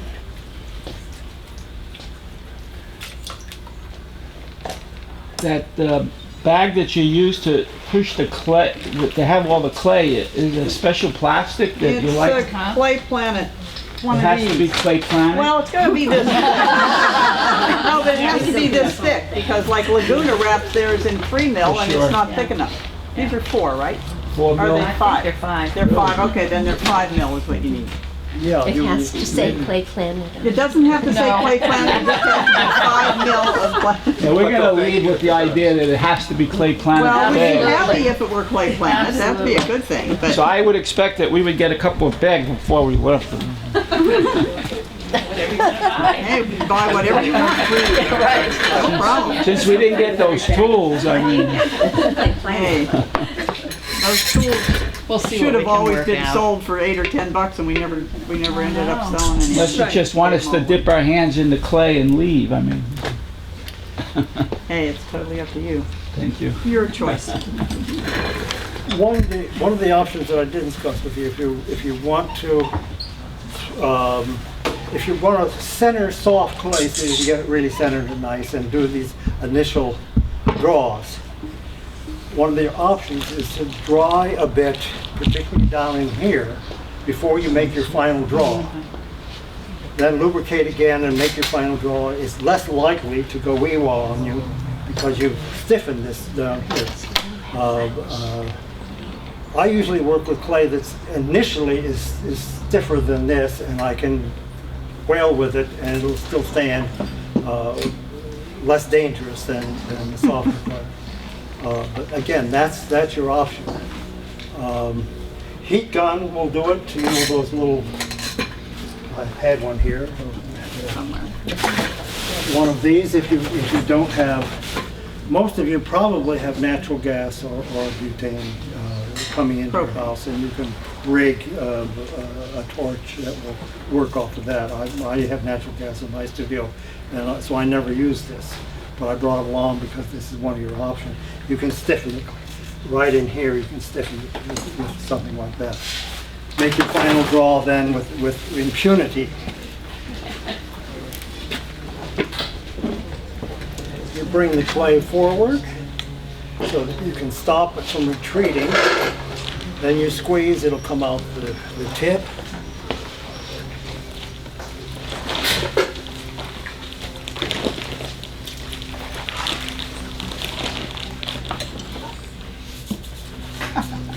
You don't seem to have to press the clay onto the object. It stays, I guess you use the rib tool to finally get it. Well, yeah, but here. it's Yeah. tricky, trust me. What part is the tricky part? Between the end of this thing and the clay, and it's going around, and the air gets in there. I mean, see, even occasionally the master will pull off some, and it's not as easy as it looks.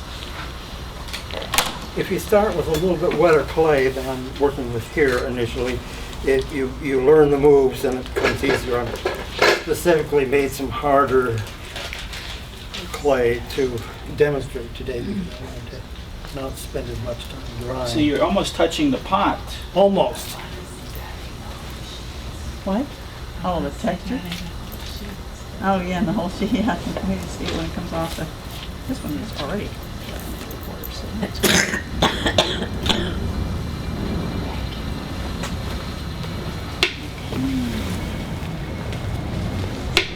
If you come down to the studio, in open studios, I'll show you how to mix and dish bring a out mask. the wet Bring a clay. what? Bring a mask. Oh, a mask. It's amazing to me every time he gets a chest x-ray and it comes out clear. Go figure. My brother used to spray Last week. pictures and he always held his breath instead of having a spray booth. He makes a case for, you know, and I'm sure it's true, that with the beard, it's really hard to get the mask to fit right, and you can't breathe if you put a respirator on it, so forget if you wear that. glasses, And you wear glasses, they get fogged up, so. And then, of course, he smoked for 20 or 30 years, and his glands are fine. 20, yeah. Hey. We're gonna die at some point. Well, yeah, well, let's not hurry it, though, please. I'm Well, 7 anything years over younger than 80 he is, I don't want to. Over 60. Not interested in having him disappear on me anytime soon. How many pillows do you sleep with at night? That's the No, indication. flat. The flat, then you got another 20 years. Never hear him breathe at night. Just, you know, he never coughs. It's wonderful. No complaints. I sleep standing up. Is that, think I'm gonna have long to live on? You're preparing for throwing standing.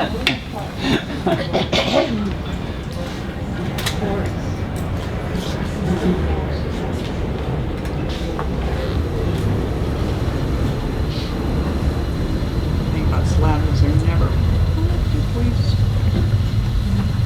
So I fuss a lot.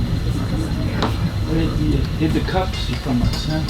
No, I just stuck them over here so I wouldn't, people could see what I was doing next. So Bob, Bob, Yeah, if you knock this, you're doing your slip and texture and somehow you knock it off center just put a rib on the inside and bring it and right back then you into do the center. wah-wah thing, right? yeah. Yeah. Okay. And you know, if you're throwing a ball or you're working along and it starts to get, you work down at the bottom with the rib and get it right back in. Or you firm it up a little bit with the torch so it gets it set, and then work with the interior rib and it'll level right out again.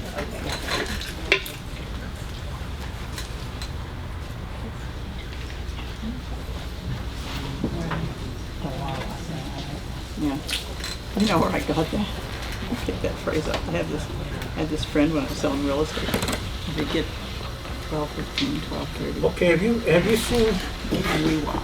So we have you seen demonstrated using sodium silicate on the outside of a pot and then expanding from the inside, and what that does, it gives you kind of a natural baked waddy kind of look. Do you mix the sodium silicate in the clay or No, just you put it on flash the outside. outside. You can put it on the Brush on. outside Right. and get some nice effects. George does that a lot. George Domesich does that a lot. Does a nice job. Okay. Now, if you take, again, another very sophisticated tool, a sharp stick. What are you gonna do? I'm going to do primarily a lateral form, so, Oh. because I want to The old standard, you mean? Yeah. old standard The old standard. What he started with. beginning? Well, maybe not quite the beginning. You know, his old pots are showing up on eBay now. A pair of them sold for $1,400 a couple of months ago. I went, oh. Is that fun?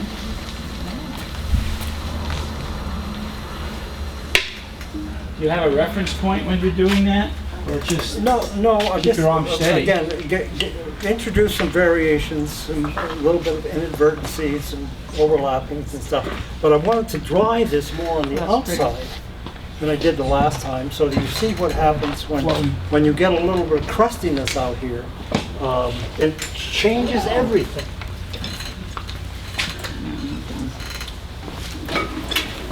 A little hand building trick while he's doing that. If you want to make something round like a mug, it doesn't have to have texture on it. Take a pony roller and hold your hand on the outside and run the pony roller on the inside, and it'll help curve your clay more evenly. Just a little bit crazy. But you figure out after you've done this for 15 years. Get that big one. Right.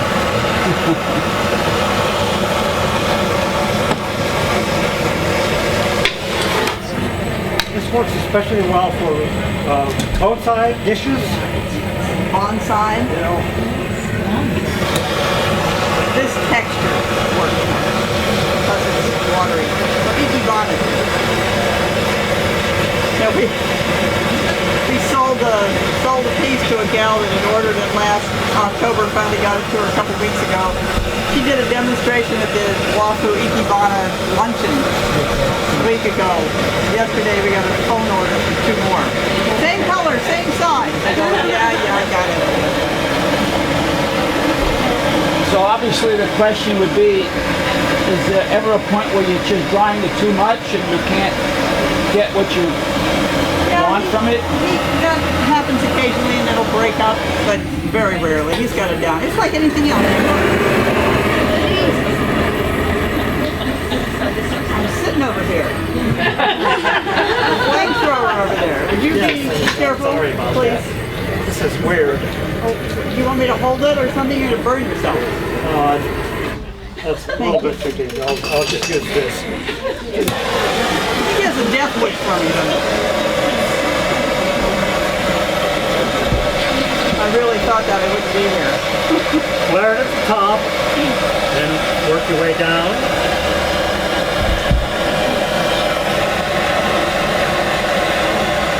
Back out.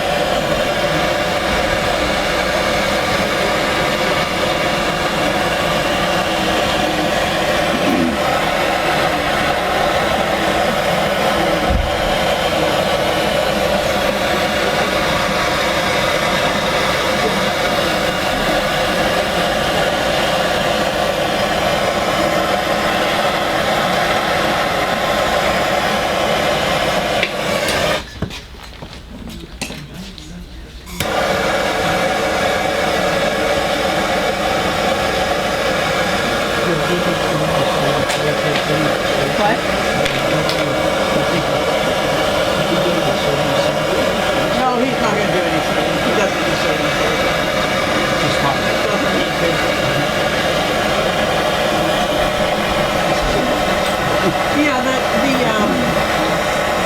silicate screws up the rest of your, and you can't recycle the clay if you put something in silicone.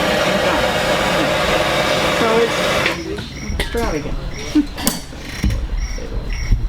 What's that? Sorry. Somebody has a little birdie cell phone tower? Crickets. Crickets come with every iPhone. I don't have that on mine. We all have that on our phone?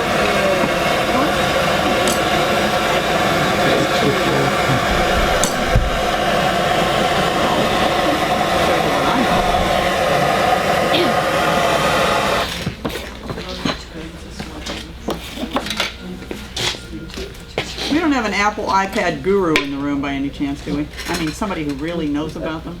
What do you need to know?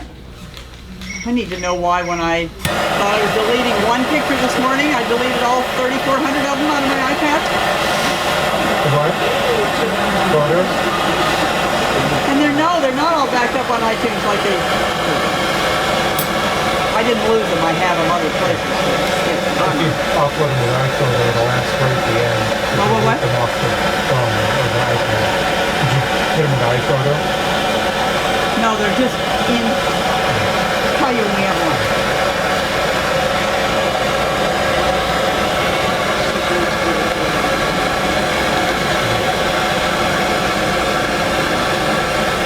So what are you trying to achieve at this moment? You're stretching, He's drawing it so that when he opens it up after the edge of the wheel, there'll be cracks in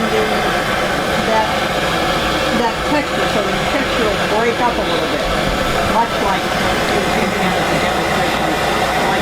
silicate.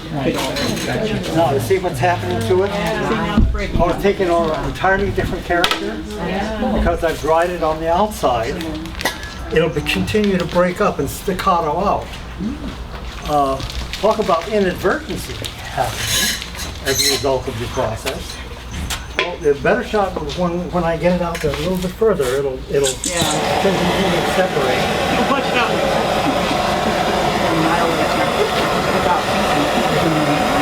You didn't do it on purpose. Oh,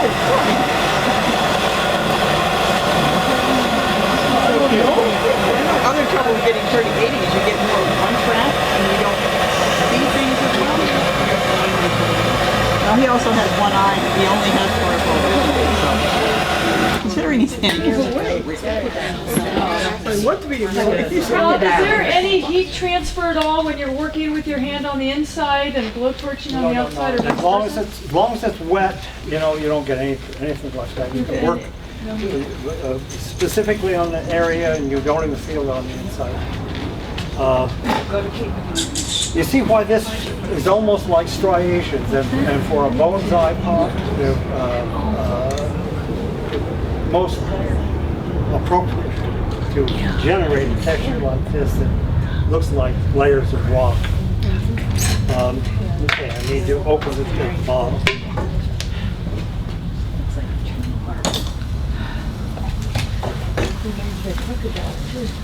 Like some Twilight, it's got little cracks in there. It's like little crocodiles. Isn't that fun? Yeah, it's like just another variation on the texture, you know. I have barely touched the possibilities here. Explore, generate new textures and new ways to do these things. It's all open. I think it's a wonderfully satisfying technique. And you can find new ways of doing this and new applications for these techniques. I'm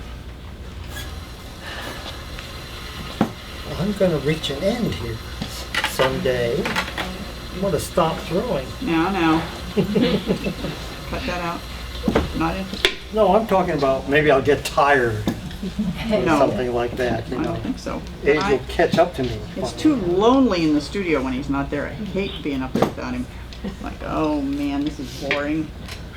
Not that we've talked that much, but it's just nice to be there together.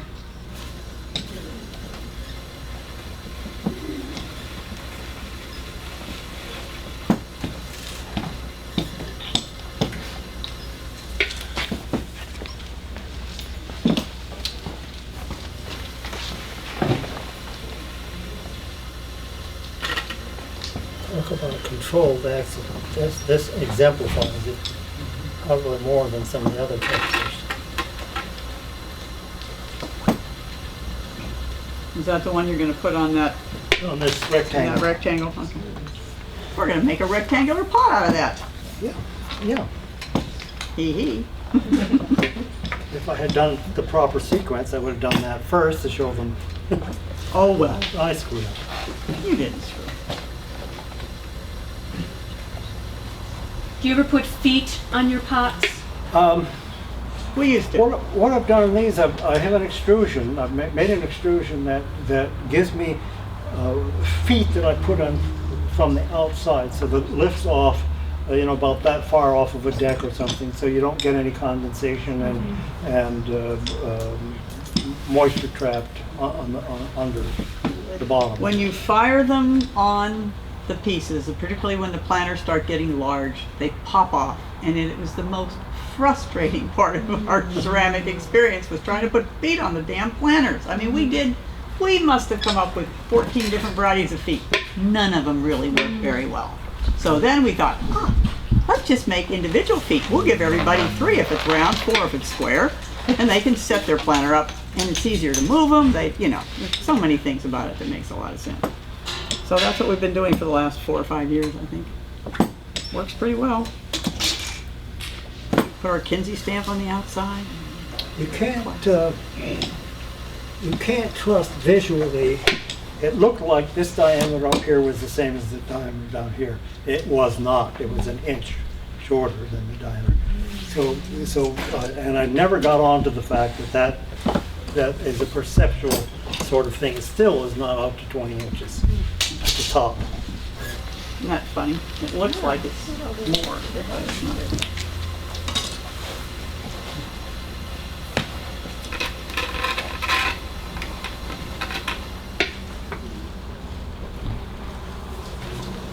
Finally getting warm enough, I want to take off my...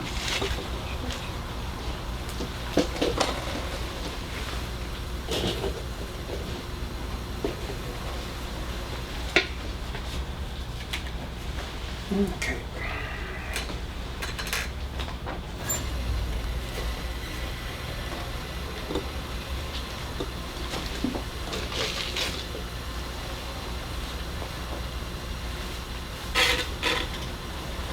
If you have natural gas, probably out here in the showroom, you can find a Venturi burner. And you can put a little valve, On-off valve. not like this, but just a regular little gas valve on the end of that.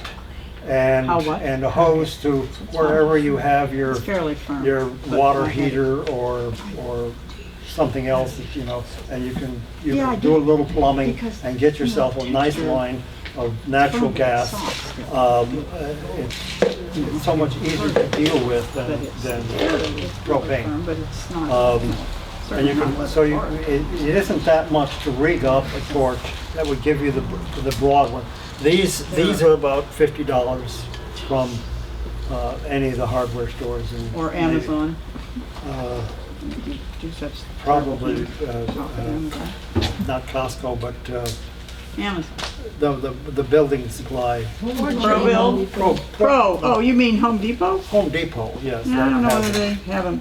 Those on-off ones anymore. And they're a little bit better than they used to be. You can't turn them on and keep them on by pushing this little trigger at the top.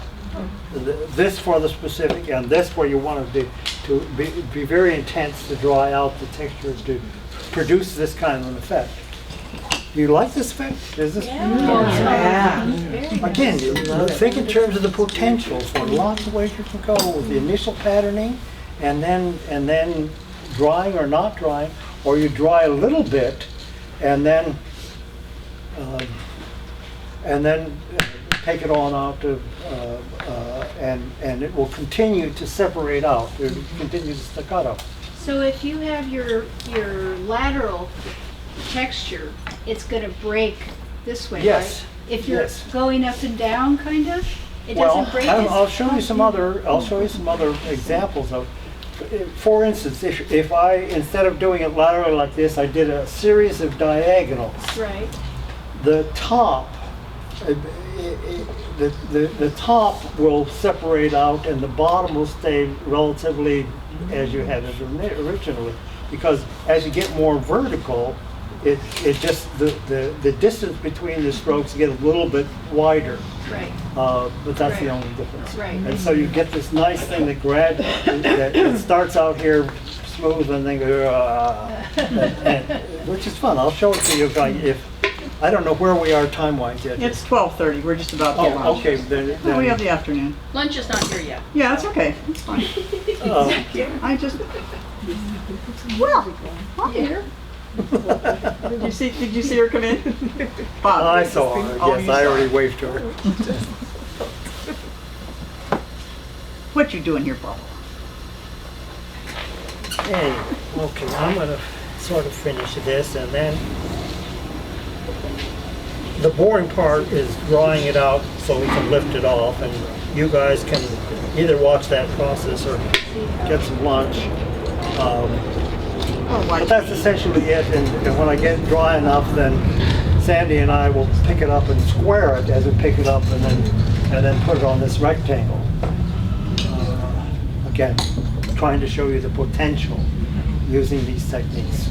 Bob, when you and Sandy take that off, could you actually tell us what you're doing? You know, how you're moving the two of you together, because that's critical. Well, for this, you see, the other one, we sort of went to 4 spots. Right. For this one, we'll keep our hands a little bit closer, pull out a little bit so that it goes into a rectangular initially. Okay. And then, What if you're by yourself? No, you gotta get somebody to help you for that, you know, then a neighbor, then you need have somebody. to dry it out a little bit more, and you can do it. Oh, he's It's- been known. It's less easily done, but you can dry it up. You can lift it off and shape it, and then move it over onto another. I've done it by myself. Yeah, but the problem is they No, you can't generally do that yet. crack after No. that because you're really jogging that clay around and it's got a memory. So I don't recommend doing it without another. Just get a neighbor. I mean, you know, say, hey, come over for tea, and I need you for 3 minutes. Make them help you with 4 pots and give them. And let them come Right. over and help you. Exactly. If you help me with 4 pots, I'll give you one. That's it. Okay, you ready for lunch? But Intentionally did Whatever's that you that slip to sort of. I'm gonna just dry this on off so that oh, I'll clean that up so it doesn't. When the pots are more dry, I'll make the bottom look a little less. I'll make it look like it's sort of ended at a row at the bottom. I can't really do it now, but I do that. You know, trouble with handles. You know.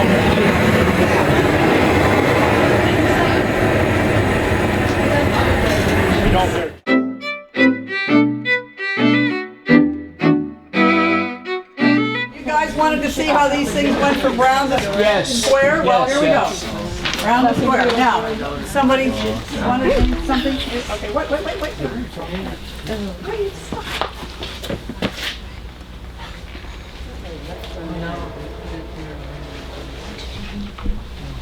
I'm sorry, I mean everybody's way, but even with all of this good math, it's still, sometimes they're a little bit smaller, a little bit things like not gonna be that help at all. Well, it's hanging over here a little bit. Wouldn't be easy to oversize it. Yeah, I know. There we go. Pi What? square. Why not make the bottom bigger? Because he wants to be able to figure it out so he doesn't have to cut it off later. Efficient. Mr. Efficiency. Do we have a slab of any kind? A slab? No, What do you want? I want to. Oh, no. Oh, well, yeah, well, here. No, wait, here. Wait. I can give you one. Actually, wait, there's one underneath. Now, careful. There's one underneath that has. Yeah. You want that one too? No. You sure? I can give you both of them. Here. Hey, I aim to please.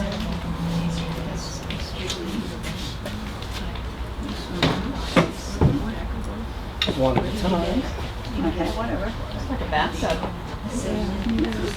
You can big enough. Big plants in there, let me tell you. Now this would go on the ledge on a porch. Yeah. One big leg. Oh, well, they generally are, if they're made out of brick or. Do you make your own glazes? Yeah, we mix our own, but we use other people's recipes. Uh-huh. We use a Laguna Celadon for a liner glaze. Do you? And we just unfortunately finished our Stony from Westwood 30 years ago. It's The like, oh, we glazes- can't get it. It's not the same. No, What no, about they're these just- glazes on, are they pre-mixed? Did you make them or were they? No, that's what Or we were do. they bought, store-bought? No, they're all mixed, but they're mixed from, like the turquoise one is actually the recipe from San Jose City College. It's called Laura's Turquoise. I see. I got it from Jim and Chizuko Wayne. I call it Wayne's Turquoise. And then we got some new stuff from Jim and Chi. They were done with it, so now we've got Laura's Turquoise again. And it was interesting. The color was slightly different. I think it depends on the copper you use. And, yeah. And some of them Bob's had since. Honey, how old's that Boney glaze? Boney is from 1962. Are they online or are they kind of in your pocket? No, They're in our studio. Come on down and copy them. We don't care. Is that right? Yeah, they're free for the We share virtually everything we have. I think So we don't hide anything. If there's anything you want to know, ask us. If there's anything you want to have from our printed material, copy it. Just what else know we that can do? some of the older recipes, you Yeah. might not be able to draw the materials. That's the problem. Or the materials actually may be Right. coming from different Yeah, like sections of the mining and will have different results. Yeah, the Cornwall stone for Stony glaze. Yeah. We had Bob, when he moved up from Southern California, he brought So you put two additional huge oil inside. 30-gallon garbage cans full of Stony glaze. We had so much of it, we figured, I'll never use this. So it's gone, and I'd get Cornwall stone to make it anywhere near as white. So it's, it's very frustrating. And you ever put your pieces in raku? Make raku? Oh, not for years. Not We want stuff that's gonna last. I want stuff that the only way it's gonna go is if somebody drops it. But not, I mean like for effect, with crackles. I mean, it already has I a don't like texture, that so effect. you don't. I mean, that's not an effect I would go for. I've done some raku, it's a fun process. What do you do with it? It's not very stable. They change colors sometimes, they crack really easy. You bump it, it breaks. You have to bump this stuff to break it. So what I do is put a board on the side Yeah, and so it's just, prop it somehow so that it maintains the square. I want this. And I don't know. let it dry. Oh, this is actually, I probably got this from China.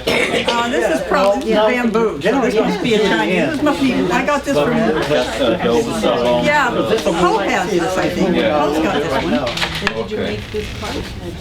But anyway, that's No, this is how I bought, this one I bought this way, but I think I got it, I think Chinese clay art may have these in their catalog, I'm not sure. This one came from that has those in. Well, yeah, this is the tool. Yeah, this is the whole tool. This is the tool. And when you make this, you see, I think you can get that. yeah, that you can get in these I bought in Japan or China or someplace. if I were making a slab out of this, I Yeah, would they- run the big knife down and I'd take off. Anyway, this is definitely from a food store. And I have a whole bunch of these, and I bought these Flare I like wanted. that, We've traveled lift it a lot, off so and I have have stuff everywhere I go. contact surface. Yeah, I like this. It works very nicely, and it also has just about enough rounded edge, so when you put the top on the bottom, it makes a nice round of the slip. Yeah, he's gonna make that when he does the round. If you Yeah, get this he's material gonna a do little this bit on that. dry, He's gonna make at a time, round like that and if round you over work there, on and he's gonna use this hardy texture, back, so you can you know what hardy back is? No. This material, Yeah, I gotta get this my material is back up what they here. use Clay when has a they're memory. working It's on gonna memory something I don't want to memory. tile on the Okay, tower. Oh, no Yes. problem. Could You can torch right over or on Could you this. have Bob But it share with also what is a good is surface with all of us for what he's drying. Hey, would explained you to Peter? tell everybody what you're telling him, since all these people will pay the same amount of money? This material that I'm working on here is called hardy backer. You get it at any building supply. Yeah, that's what this is. That's what this It is. is for shower stalls and things like And that. don't get but it any thicker than this, it's too heavy to move. But it's a silica product, and so you can put your torch right on it if you want to. And you can also dry your pots out on it when you make them. This will pull the moisture out of them. I love this stuff. What is it called again? Hardy Backer, Hardibaker. And some of the new stuff, this is some of the new stuff. It's scored on one side. This is the older stuff, I think.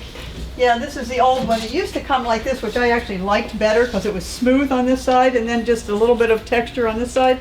But they all work just fine. But the nice part about the squares, Bob likes it squared because then he can line up the pots The outside on the edges. outside edges of the pot, so it's got another plus. Incidentally, when you pick up, like an orchard supply, some stainless steel, one of the things you want to make for yourself is something that looks like that. Why? Because Yeah. Oh, right. you see, you put that right there like that. It lifts and curves it under and does a whole bunch of things simultaneously. See, just that circle. Simple little process that's very nice. Go around and make your drawing that much better. I'm sorry, sir, let me get out of your way. Can we trace them? Yeah, can You can trace anything you want. I have one. Buy those already made. Well, yeah, Can but buy then, them? you can, but they don't, the curves aren't what he wanted, and you might want them, feel free to run them on your grinder to make them more what you want. This is another tool like that Bob made for me. This is a piece of tap plastic. Go in and get out of their scrap barrel, take it home and run it on your grinder. If I lose this, I'll probably have to give up clay like my knife, those two things. Well, every top edge. When I get my, here, let me get a mug up here. How long have you guys been married? 25 years, 26 years. Oh, you got married late in life, huh? It was our third round for both of us. What do you think?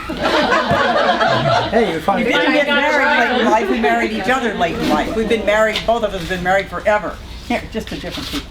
Anyway, this curve, depending on which you want, I like to take it on the inside of anything, and it does a nice smoothing job, especially if your clay has a little bit of grog in it.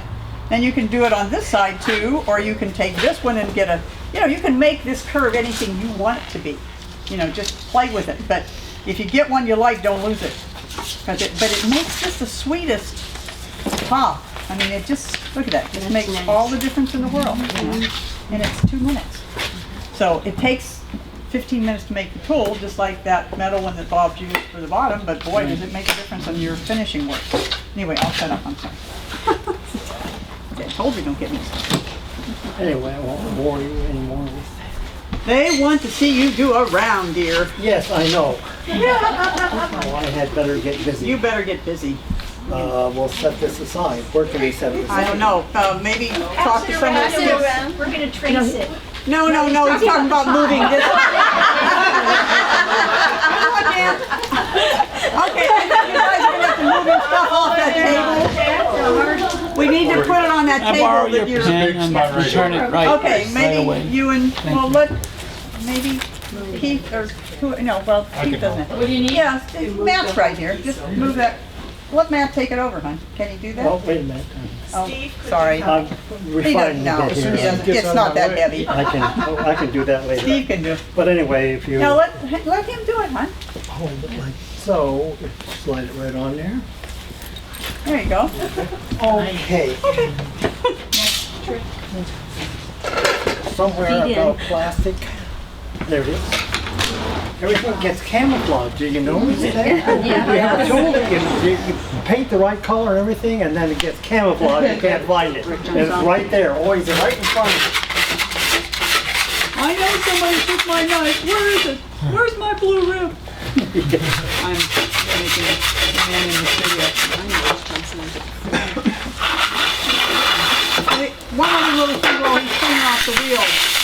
When I'm putting strip on a bigger piece, like some of those vases over there, I use a fork, the back of a pronged fork. And it gives you a nice stand-up surface for your pieces to go together, and I do the same thing on both sides, and then let it squeeze out, and make sure it's obviously airtight when you're all done, or you'll put a crack or a hole, like that. So anyhow, just another little Kinzie tip, hand building. I learned that one from Vince Patelka, by the way. All of my good tips I've learned from other good workshop leaders. There he goes. 2 minutes of wedging. So I didn't see a hatch either one. Did you and I missed it? Hatch what? Oh, Before you put the score? this. You used, I didn't see. Yeah, I always score before I put slip on anything. But I like this little knurl tool. It's pretty fine, but it seems to work for me. So, you know, whatever works. There's lots of ways. What are you doing down on the floor, Judy? Drop a pencil? No, I'm kidding you. I know what you're doing.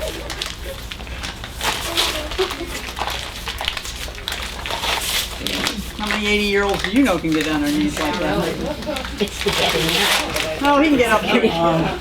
You notice? No problem. We also still hike 6 and 8 miles at a shot too. What'd you lose? Wire. The cutoff wire? No, the tool. Oh, There's gotta be an easier way to open these. I know. That's just one thing I don't like.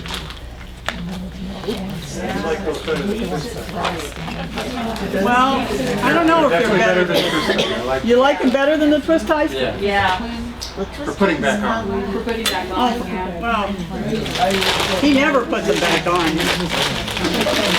Of course, he uses the whole bag at a shot. I don't have a silver high up there. Now, what kind of clay are you using? His own clay body. This body that I brought along is my mix. It came through a little bit wet, and so for this one I'm using Bravo Bob. Oh, okay. Yeah, I'm because giving you it is two. obviously drier and easier to throw. Now, anybody here can't throw 6 pounds? What do you want? Anybody that cannot throw 6 pounds? Who would admit it?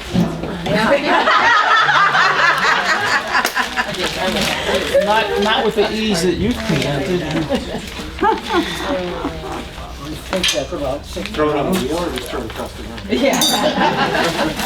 Somebody must have filled out you filled out your thing really quick, huh? You got your bag. I wanted 2 bags, but you wouldn't give me 2 bags. Hey, I I'm filled out tough. 2 papers. Nice clay. They come free with every bag of clay. That's right. Yes, and they're There's a lot of bags. reusable. And they're reusable. Okay. So now what's that, a third one? Is that for the top of a round? No, this is only 6 pounds, I think. I'm looking for the. Right behind you. It's right behind you, on the wheel behind you. Oh, no wonder I couldn't see it. Camouflage. Can't see it for looking. If you think it doesn't stick. On the mark. I only have, I got 6. It's amazing. Is it Very 6? accurate. 6, yeah. I guess after 60 years, you'd be able to figure it out too. It's kind of like the butcher goes, oh yes, they have a pound of ground Do beef. you always start throwing standing up? Oh. This is For so centering different. process, It's just, Yeah, he doesn't throw ever less than 6 pounds is about as small as 6 it ever pounds goes. should be easy enough. So now your fingers are curled and You just have to tell yourself that when you're throwing your own. yeah. That's the trick. Talk to yourself. I even use this techniques when I only throw 2 pounds. So are you putting any pressure at all on your left hand? Not much for this first. For the first fall. Now here you see I reach around and I control it. So you see where my fingers are out like that, so I'm using this part. And Oh, what happened? Our light got tired?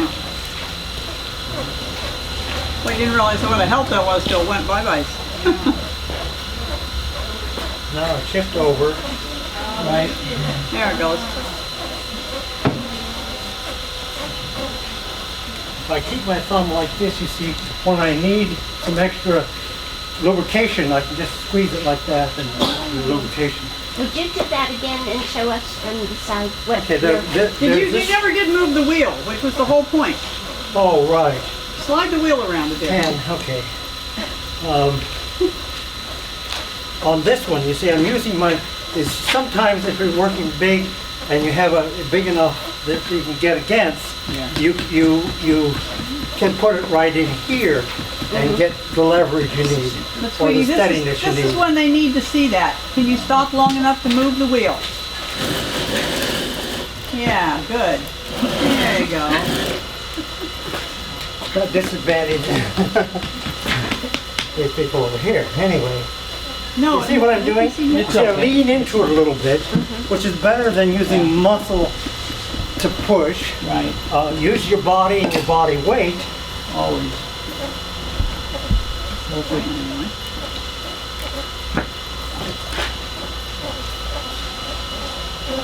Notice where the knees are.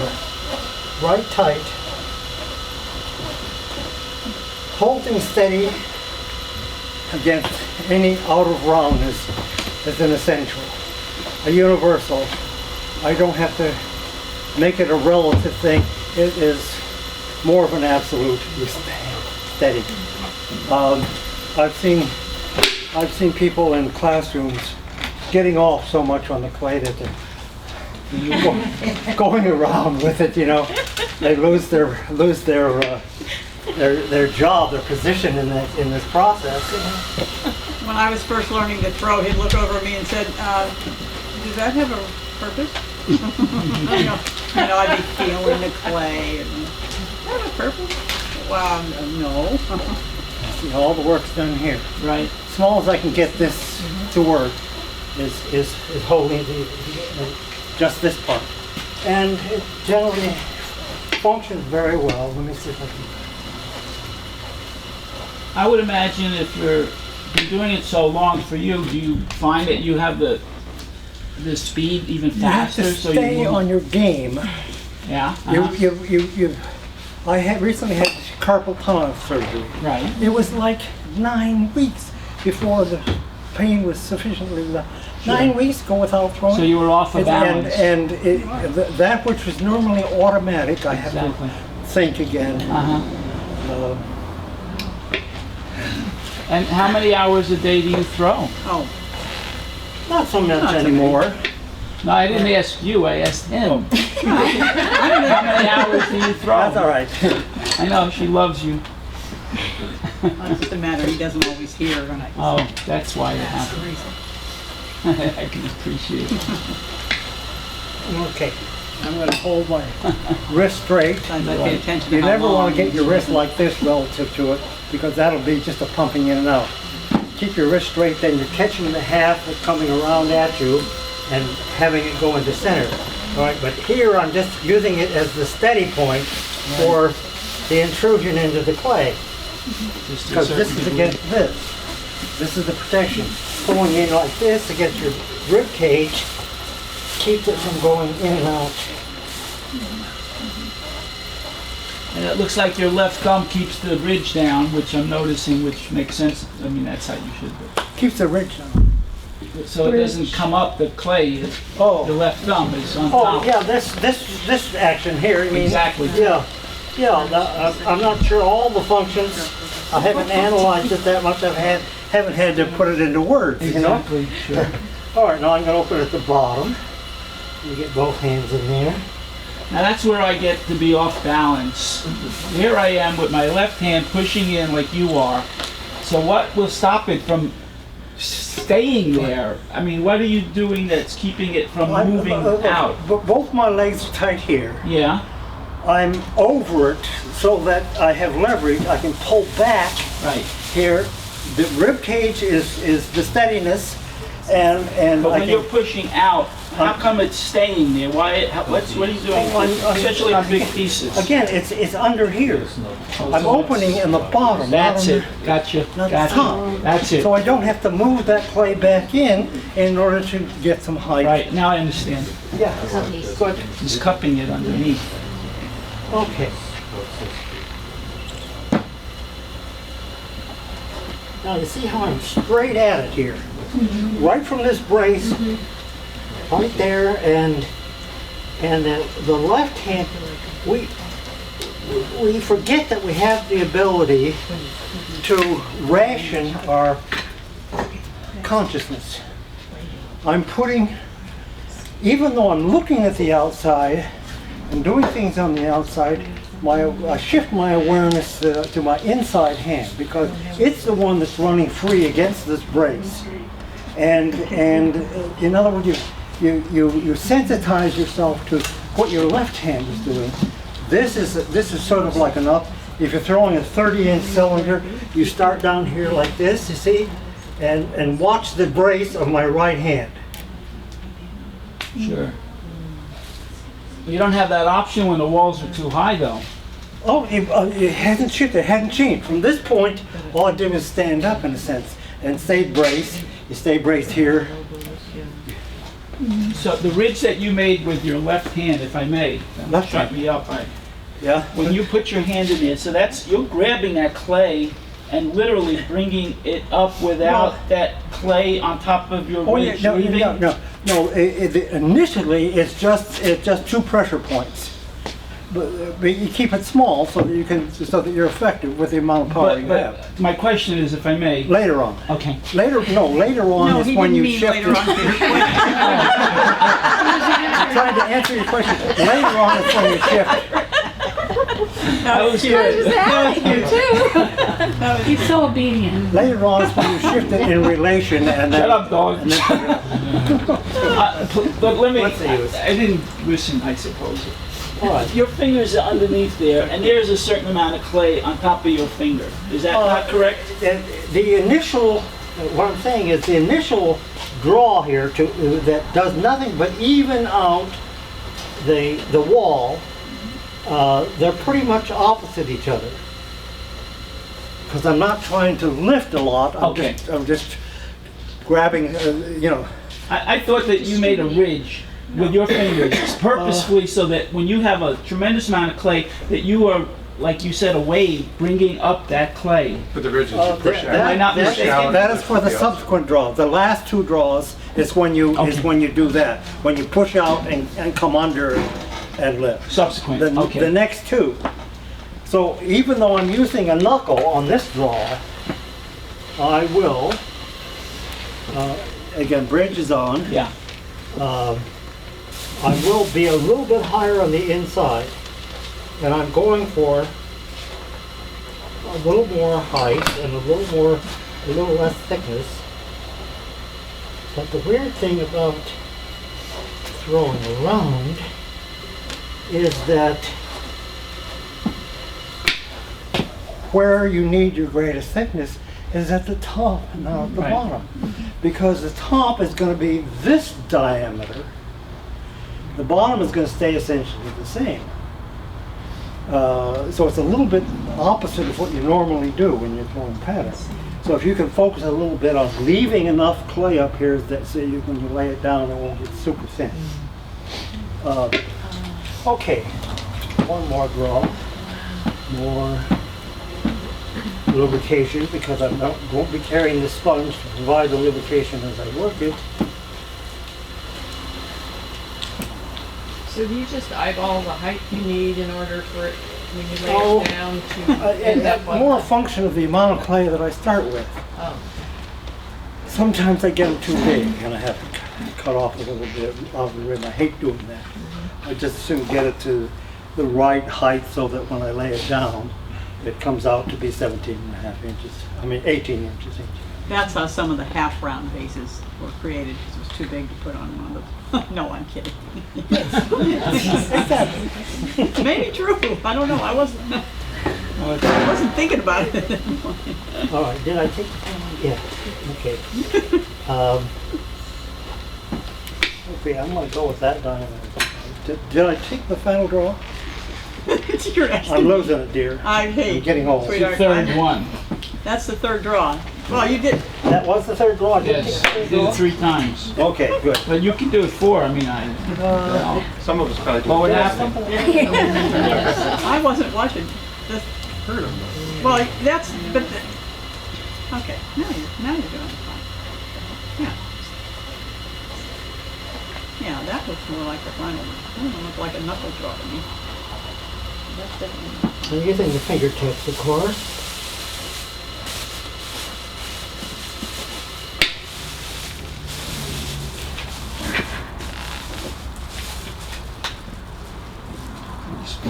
Turn it up and get it to a vertical. Did you open to the floor, to the back? Yeah. Okay. Yeah, oh yeah. Yeah, to the back, all the way, all the way down the bottom, to the wheel head. Put a little bit like up here. I should do that with this. Do you ever make pieces where you leave the bottom intact? Oh, sure. You know, regular old planters. Yeah. Boring. Or bowls? Boring. He doesn't make bowls. I make those. Bowls and I'll tell you, while he's doing this, are you gonna talk for a minute? No, I don't think so. Okay. I'm gonna. I was going to tell my Stephanie's- favorite salad bowl story. I was taking classes at Cabrillo early on in my little, in the late 90s, and we were getting ready for open studios. And I said, gee, hon, it's so much easier for you to throw bowls. Would you throw some salad bowls for me? And I said, I'll decorate them, I'll trim them, decorate them, and glaze them. He goes, okay. So I go off to class. I come home 3 hours later. There are a dozen B-mix, which he hates to throw with a passion. You don't make Dozen. salads? Big meat. So we sold every one of them, and most people have never taken them out of their cupboard, because what are you going to do with a bowl that's that big unless you're having 40 over for dinner? So that's my favorite That means story. you come to my family. There were a few people like you, and we've actually made some bowls for a woman who wanted big bowls. Pasta We made her bowls. 4 last year that were all that size, and she's just like, one's for apples and one's for, you go, my lord, that's a whole bushel. I would not even. Not What kind of quite. kilns do you have in your studio? Oh, it's a big one. I can stand up Is it and a lay gas down in one? it. Oh yeah, natural gas. We have 2. We have an Olson 24 and an Olson 21 cubic foot.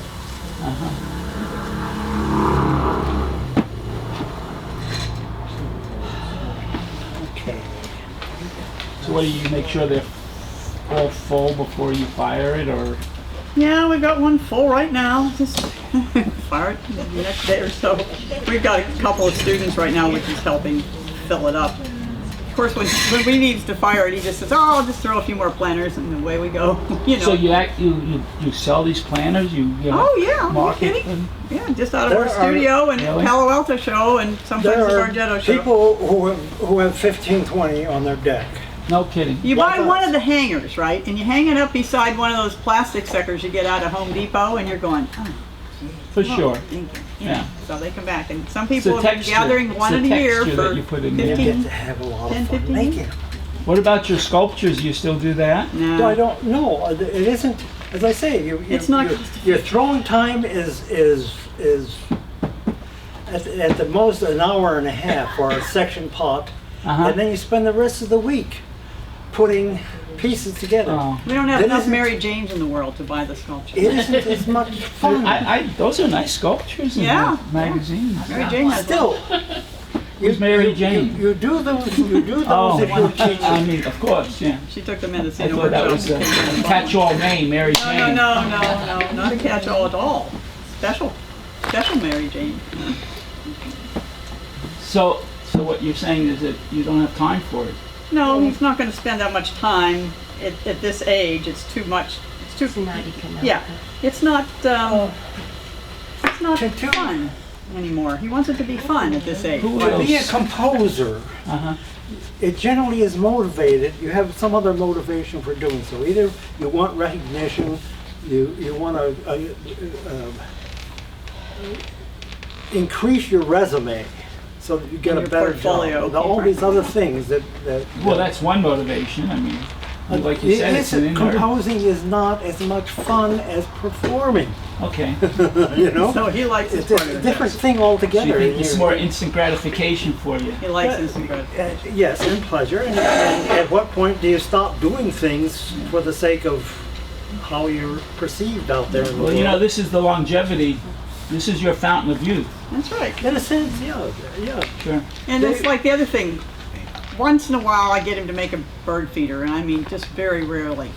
And of course, I got him to make 2 one summer, and of course they sold the first 10 minutes of Open Studios, and they were gone. Everybody's going, you think I can get him to make it? No, they're not any fun. God forbid you ever were in a hospital. Make sure you bring him clay, not flowers. Yeah, no kidding. I wouldn't take him flowers. He can bring flowers too, but not. So- I wanna go out like, what's her Sandra name? Johnstone. Huh? Sandra Johnstone. Sandra Johnstone. What She is was that? at the wheel. She went clonk. What about that guy that was the Volt? What's his Volkos? name? Pete Volkos? Yeah. What's his last name? How do you say it? Volkos. Do you know? Did you Oh, meet yeah. him? I knew him, yes. He used to step on his clay and have the students step on it and say, Oh, you're talking about Paul Soldner. And he's Soldner. gone too. More Soldner for that sort of thing. Yeah. Yeah, did you know him? Or? Oh yeah. Oh, yeah, oh, yeah. We were at his house in Aspen Frequently. in 2000 when Ollie on. I did that. If you ever guys want to really do a classy workshop sometime, go to Aspen and spend a week or 2 with some wonderful potter and get into the whole Colorado high altitude, beautiful setting situation. I'm going in July. Oh, who are you going to work with? Krista? Or, No, Lord Amita. oh, Lorna. Yeah, she's got some nice. And where is she stuff going. located? I don't know where she is, but she's going to be in Aspen. In Aspen, Is that maybe? This is Anderson Ranch. Anderson Ranch, yeah. It's such Wow. a great place. But Paul used to have a house in Aspen, which is close to Anderson Ranch, and every time there would be a workshop at Anderson Ranch, he would invite the people over to his house, and so. I hadn't heard seen stories him. about Oh, his yeah. ranch. Yes, So oh, yes. did you go in the hot tub? They're all true, yes. He was in his later years, and the girls were in the hot The tub. girls are in the hot The girls tub. are always in the hot tub. The old guys didn't go in the hot tub? They watch. No, They watch? Now the last, I don't know, Mary Jane, were you at the No, they didn't. Soldner workshop at Mother Earth when Yes. Paul's last one, when after he turned 80 and he came in his sari and his sandals? Oh, yes. I Yeah, was there. yeah, you were there too, Bert, yeah. You see, I took a comparative No, it was religion just- course one time, and when we got to hedonism, I thought, this is really great. This is what I'm going to be. Hedonist. So you mentioned Bernard Leach. Did you meet him? Did you ever meet Did him you before meet he passed on? He met Hamada. Did you ever meet Bernard Leach? I met and talked to at the opening of his museum in Mashiko. Yeah, but not Leach. You didn't know Not Leach. Leach, no. And Simon? Huh? The son, Simon? No, not no, Simon. no. What's the Leach? The middle one. What? John. John. Yeah, I don't know. We don't know any of the boys. Leach? Talking about? Yeah, we don't know any of his kids. There's a BBC video I saw it. that shows Mick Kaysen over here throwing. Yeah, and Leach showing and another one. Joseph Leach, who is the No, middle? maybe it's David. I think it was David David. Leach. Oh, Anyway, if you ever need affirmation of what it takes to lift a wall, look at that video. Here's Leach over here going like this and getting nowhere, and Mick Kaysen coming around and catching the ledge of clay, and it just flies up into the air. Right. He's one of the people I talk about frequently that learned how to get under the clay and lift the clay out of I itself. understand the Um, chemistry of it. Huh? Yeah. Well, anyway, the mechanical Physics. work, you know, anyway. Okay. There's a smooth pot there. Yeah, it won't be for long. He's going to make this texture on that. This is the one everybody wants Yeah. to see. Yeah, right. Back to the old. My daughter's not going to have any of her combs now. That's all she has in the house. if you can't find any picks, hair picks. All right, this is just a vertical, 3-prong. Now this tool is not a hair pick. It is any paint store has a multi-tine fork-like thing that you use to clean out the brushes. And you take every other tine out and maybe shorten it and dull it a bit, and it's essentially the same sort of thing, but not as thickish. See, so I use this because I want that thickness to eventually lop over. This is the boring part. How deep are you going? Hopefully not too deep. I'm only going to the clay. I'm just cutting through the slip that I put on. So I'm holding it in such a way that I drag it down against the harder clay that was the original. Yeah, it's pattern from the Teapot. Anybody who wants to glance over when he's doing that, I'm starting a Teapot here that, no, don't tell me. No, I was trying to do this at 3:30 yesterday afternoon when I was You're using your magic tool, the comb? Using your magic tool? This is the brush comb. That's the painter's brush cleaner. Paintbrush. Paintbrush cleaner. Listen, this is from This- Yeah, paintbrush. You can get it in any, Ace Hardware has them. Any paint. No problem. Yeah. Paint. Oh, yeah. Right?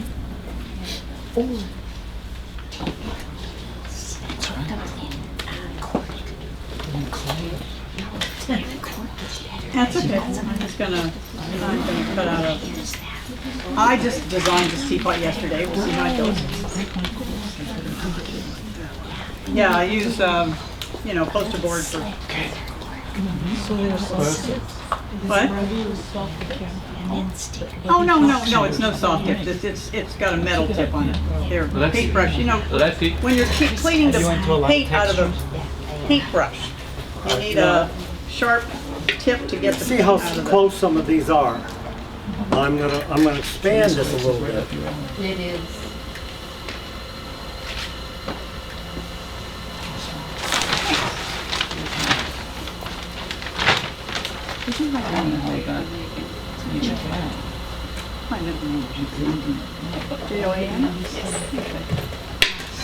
Okay, you see how some of these have merged together?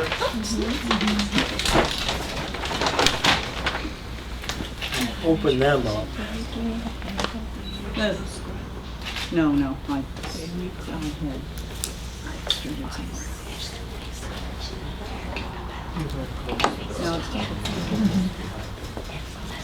It's a little bit thicker than I like for a teapot.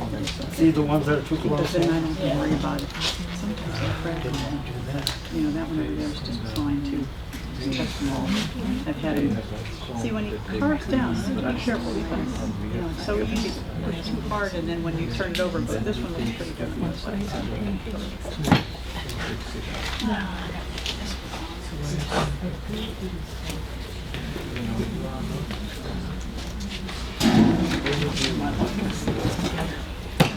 No teapots today? Yeah, that's what I'm starting right now.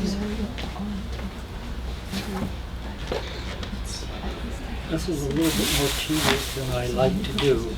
That's all right. You can be tedious. They have two things they can watch if they choose. Yeah.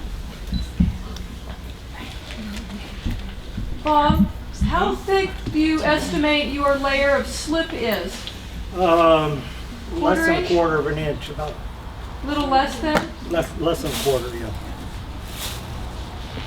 Is that usually what you do on average? Is that, It changes all the time. Does it? Depends, and the consistency changes, and you do different things Depends on your- depending upon the right consistency and all of that. And I need to open this probably a little bit more.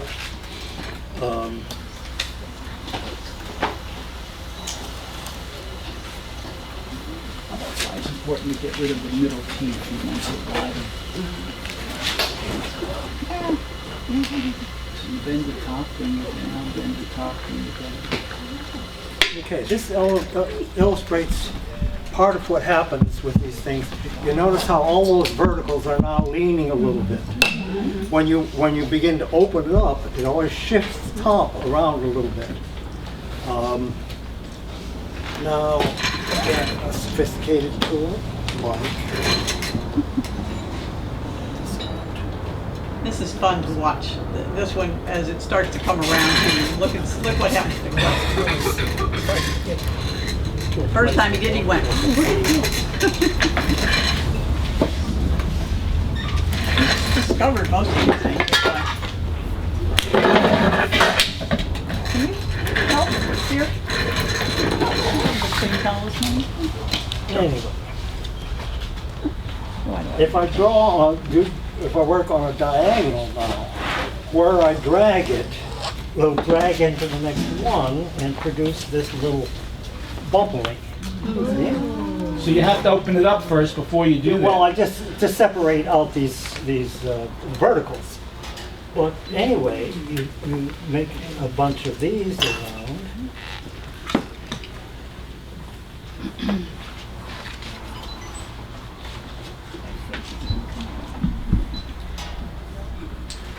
As my father That would was your say, now mug? you're cooking with gas. Sandy? Huh? Your mug? That's your mug, the texture? Yeah. Oh.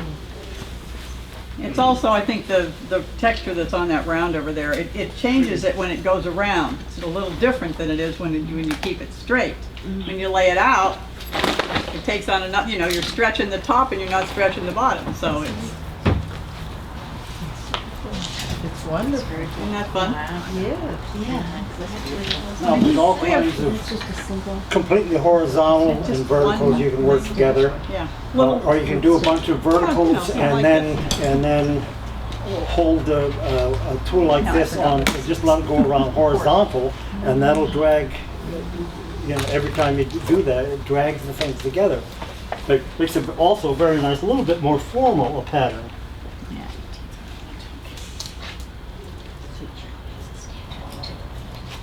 No, I make no any templates. I mean,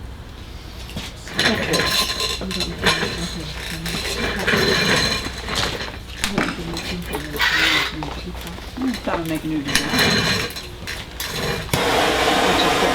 Yeah, this is one Okay, I hope to lay this down, I and I can't have anywhere near this softness, otherwise it just sticks to the plate. So I have to draw using this wheel.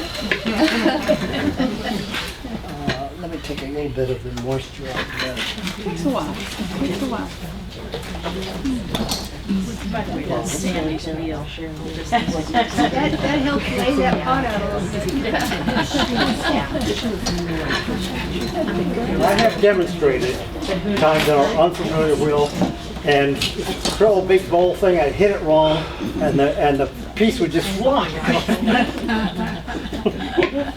Remember that happened to me down in the casino. I finally going fairly large piece. So it's like this. Look at it, get the yes. He was so embarrassed. I wasn't gonna take it home, it was just the fact that I made it. And we had a picture of it before. I'm gonna eat it home, Final trim. Take off your little eating.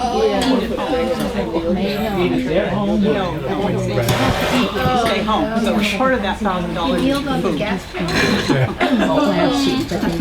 It's right there. Like going on vacation, Looking at the bottom. Yeah, eat it home too. Sun is running the side of the bank. Must want to go slowly. Oh, God. It depends on what you cost. They're wonderful. It's a wonderful experience to immerse yourself for 2 weeks in one person's ideas. I worked with Alian, who's a Teapot maker, from Taiwan. I thought it was the wonderful thing I ever did. I still have the Teapot that I made.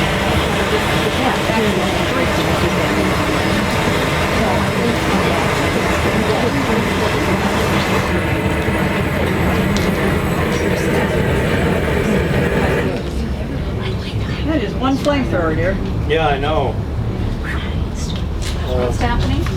No, it's just a flamethrower. Yes.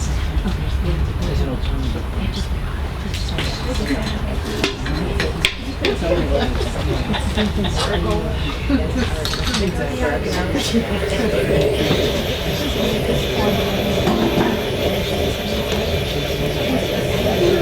you guys, while he's drawing that, I'm going to just tell you a little bit about what's happening over here. I'm starting a teapot. Ultimately, this will be the shape of the teapot, and it'll have a 3-inch piece that goes from one side all the way around to the other. Now, this is when I really use that cutoff tool, this 45 tool. So I'm going to 45 all of these edges, except for the bottom one, which I'll put the bottom piece on as a solid piece at the end. But I'm just going to lay this down, and when I use the 45 tool, I always smooth out the edges so that it's all evenly down against the pad. And I'm just going to whack this around so that when I put this top piece on here, it'll be a smooth, it'll be a 45 corner. It won't be, I make all my boxes this way. So I have this piece, which I will probably turn over and use as the, instead of a coil on the inside, I just use the 45 to hold the piece together, because on a teapot you don't want it to leak. Sorry. See, it looks like a bowl. He really can throw a bowl. He throws beautiful bowls, in fact. I don't have one.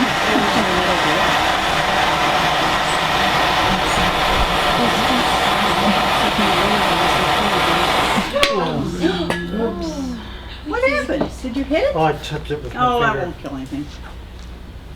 That's the worst thing that goes on. Now we can see how you fix it.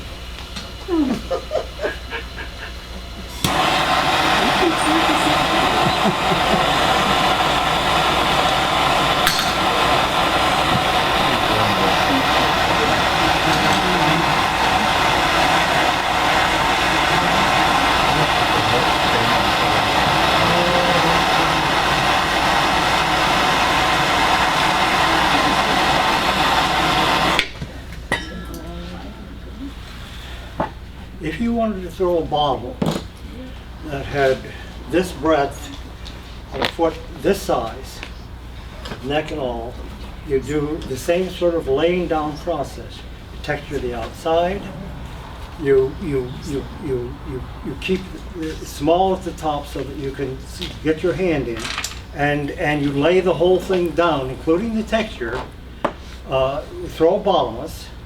You get this thing that's shaped like this, it comes up and you make the neck, then you turn it over in a chuck, and you can lift that part that had laid down, you can lift that, and then you can put whatever dimension of foot you want on that from just another slab. Then you throw another piece of it. So you can do these radical, oh, that little tiny foot, it goes way out there and comes way back into the tiny neck. Do we have time to using demonstrate? inside forming and dropping them down that Do way. we have time to demonstrate one? We don't. We don't. I don't think so. Well, we'll see. They Well, do that's a take time two-part because you have process. to really focus on the drawing part of it. Come over to the studio when he's working on his own wheel, then he can really whip out one of those for you. Is that right? Really? Yeah. You have to pay for that?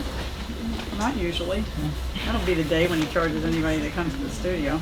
Bring a quick snack. Bring you a snack. No, take it to lunch. Bring a dinner.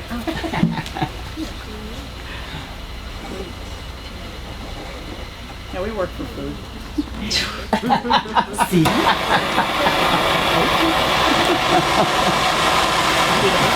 Meals on Wheels.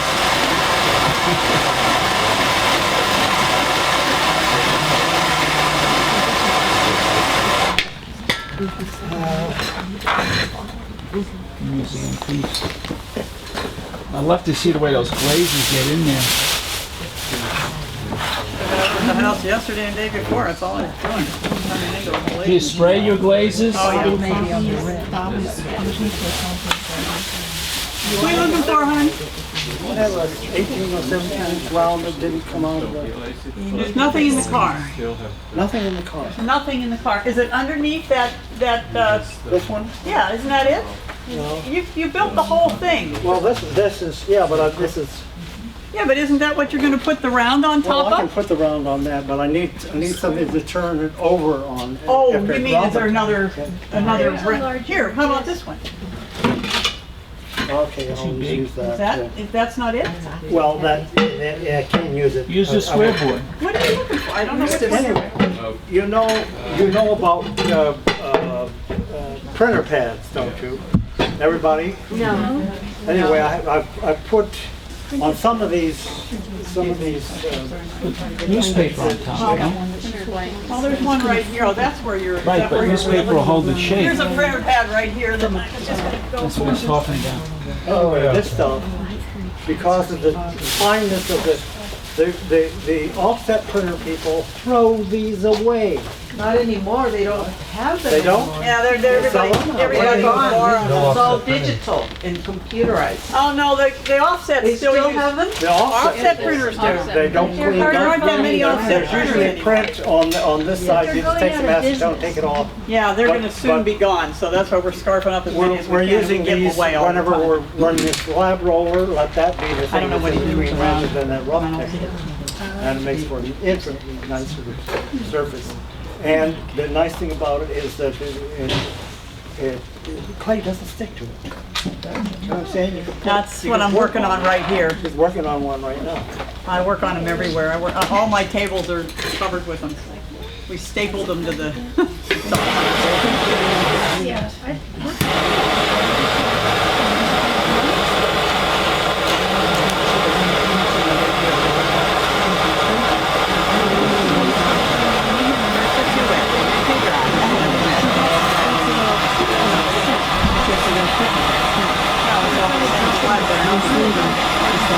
I cut it on the,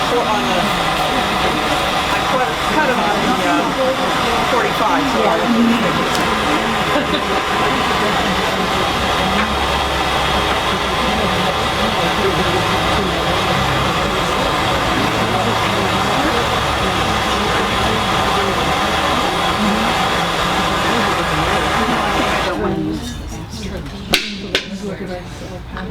You have to get it dry enough so that it doesn't stick when it hits the Just surface. about to do a dumb move. Right. It's almost there. Feel it, it's just a little wet. It's too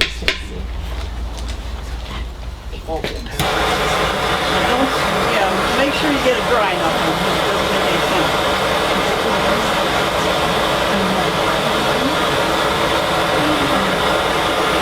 The slabs that do you make the slab with the machine, the slab roller? Or do you What do- slabs are you talking about? The base. Oh, the bases? Yeah, we make those on a slab roller. You Yeah. never do it like this? Why? I don't know. Somebody gave you a slab roller. I mean, he does big. I don't have a slabs. slab roller, that's why. Well, then you do it with a rolling pin. If you're not doing it in production, we lived for years without a slab roller. We just had a friend who passed away, and I cleaned out her studio and I got her slab roller. So that was my 4 months pay, which was fine. Perfect. It's a great slab roller. We'll pass it on to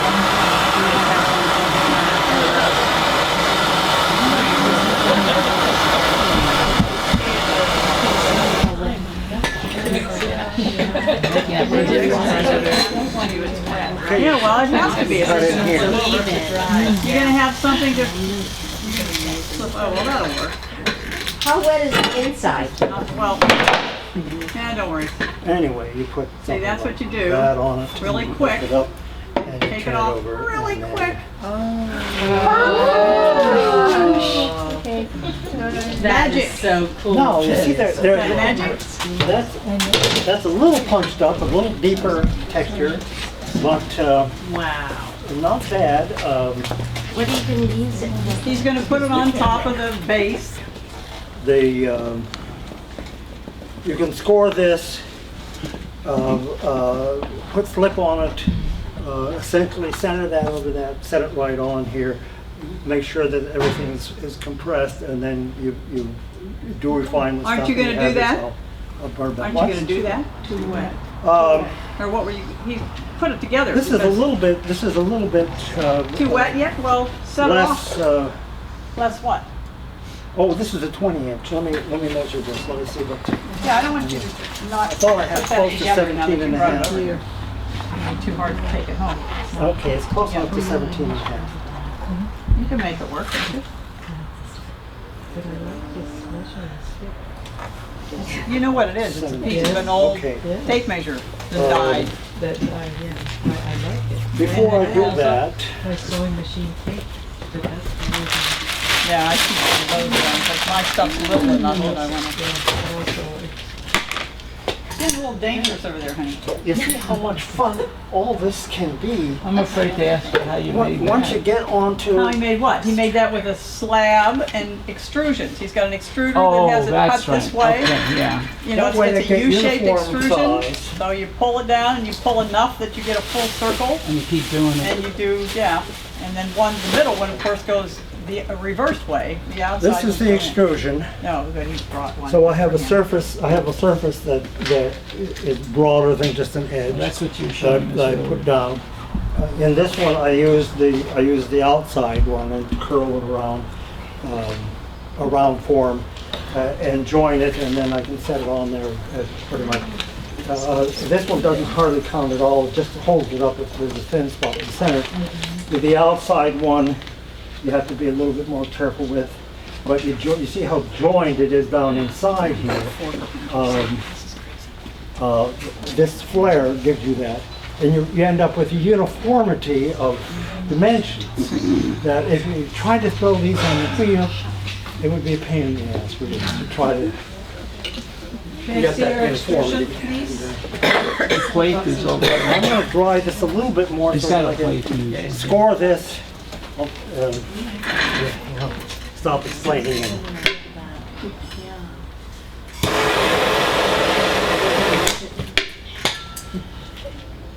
So you mentioned a bird pretty feeder with soft. that. This is a bird feeder, or it's an ikebana unit that you put on the center of a round table with a dahlia or something, and it's kind of floating.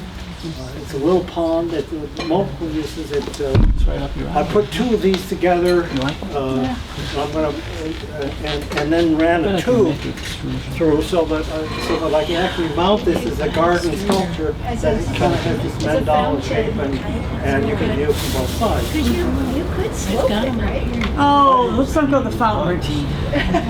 No idea how many times we've tried to make a fountain. They're No, almost I mean, the impossible. edges could be stacked or. Rather than if I make this taller and this one in between and that like that, it would go in like that. But what does that accomplish?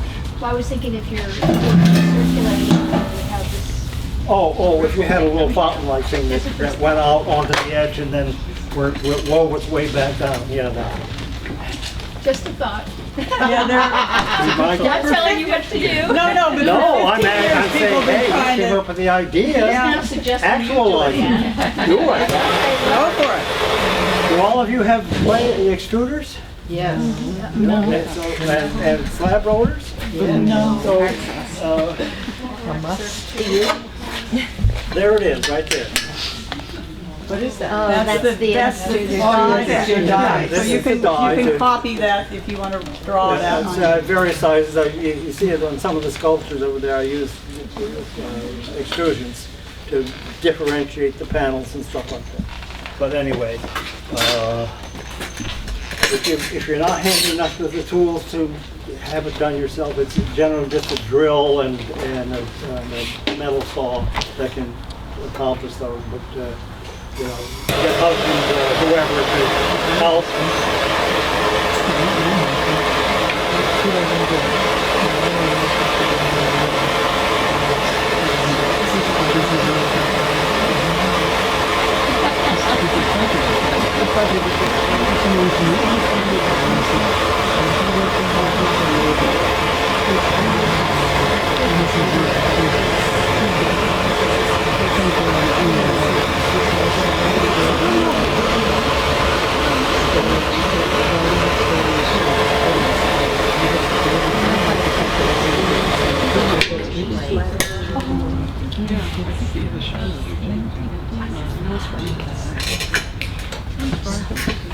Do you want some help? No?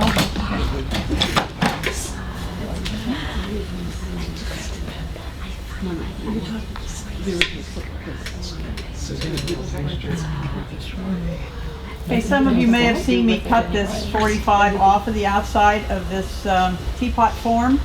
Now I'm going to use it as the sealer between this and this slab, which is going to make the over piece. So I took the 45 cutting and I'm now gluing it with slip onto the inside of the teapot so that when I put this piece over, it will make a good seal. Fabulous idea. Works all the time. Now one of the tricky parts when you're working with texture is you got to be sure you fill in, if you've got a little texture on the inside of the slab, you got to fill that in while you're doing this part so it dries and it doesn't leave a hole for the water to come out of. If you have exactly the same size bat, then you set it over perfectly centered and you flip it, and then you can deal with it and refine it. In this case, I didn't bring an extra one of these along to set this on, so I'm struggling a little bit, but it doesn't have to be that way. Do you want to put it on just a board, honey, in the meanwhile? No, I'm gonna, at this point now, it's centered enough to do what I wanted to do, and just lift it over? But how are grind you a little more, and then we'll put that over here. Yeah, but you're gonna put slip on the other piece, right? You gotta put slip on this side.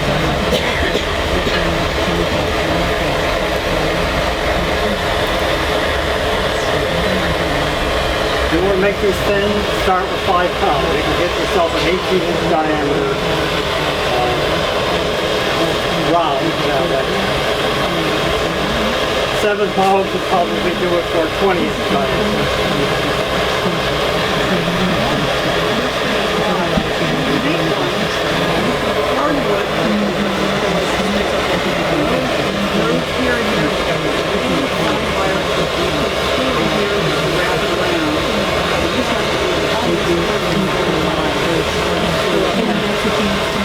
Yeah, well, that's just, I cut those off. Yes, it Of course, I don't just- need these two because I got it from here. You'd be surprised how many people respond favorably to just having a bowl that has a texture on it. That gives them that tactile experience when they're stirring and doing all kinds of other things. So stopping while it's out there is perfectly legitimate, and actually leaving, again, if you're throwing on plaster, leaving a bottom and enough for you to eventually turn it over and carve your foot on it. Okay, I'm gonna set this aside. Put this on.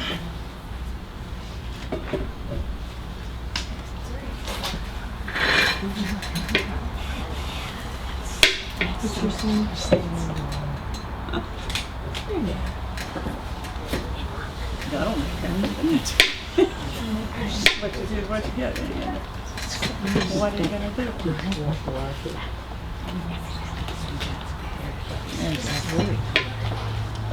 This one I just made. Tested, tried. Okay. What's not tested and tried? Oh, the bat. Oh, that's very one of the- snug. Yeah, he's spent a lot of this week making these things so they'll all work, on this On that wheel. Half of the week was spent creating more tools for this workshop that he turned us. Well, he'll use them again, but you know. The only one that really has to be sort of centered is the inner one. This one's sort of out here.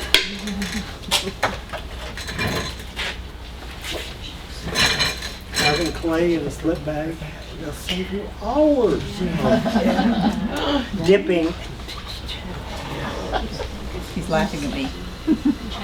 I have my own slip bag, but my stuff is so little. That's occasionally. I went from a brush to a fork. He moves That's from. the amount of time you spend putting slip on. That also saves. A little bit. Yeah. Yeah. Okay. Okay, hold on, can you give me 1 second till I get my fingers sort of? I got a towel here. I have a towel. Get the piles of clay off of them before I drop it in my lovely liquor spices. This is really too wet? too wet. Are we gonna? No, let's move it over. Oh, sweetheart.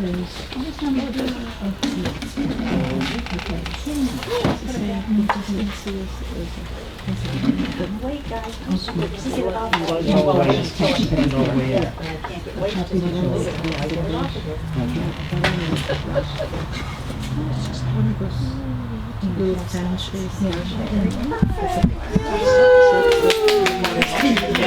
That's soft, let me tell you. I always hate to bore people with some of these processes that seem to take too long. I thought that's why you brought me along, so you wouldn't get bored. There you go. It's a different clay, isn't it? When you fire that, how is the moisture going to All evaporate? right, now, yes, there are enclosed areas in here. When I turn them over, I find that center one, and I use this same tool here and dig down a bit to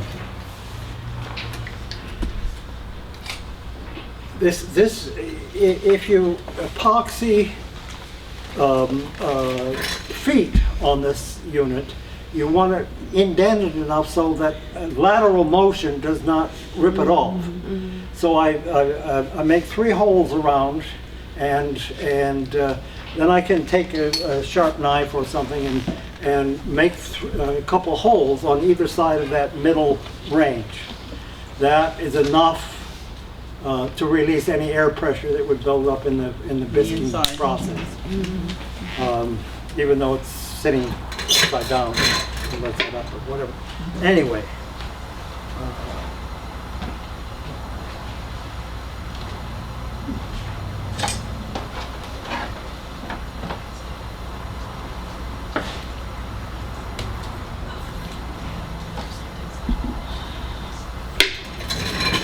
That's not very good because this is a little bit thickish in here.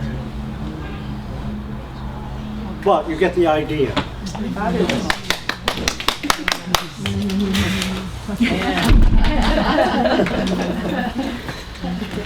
Go from there. There's lots of things that can be done in this manner.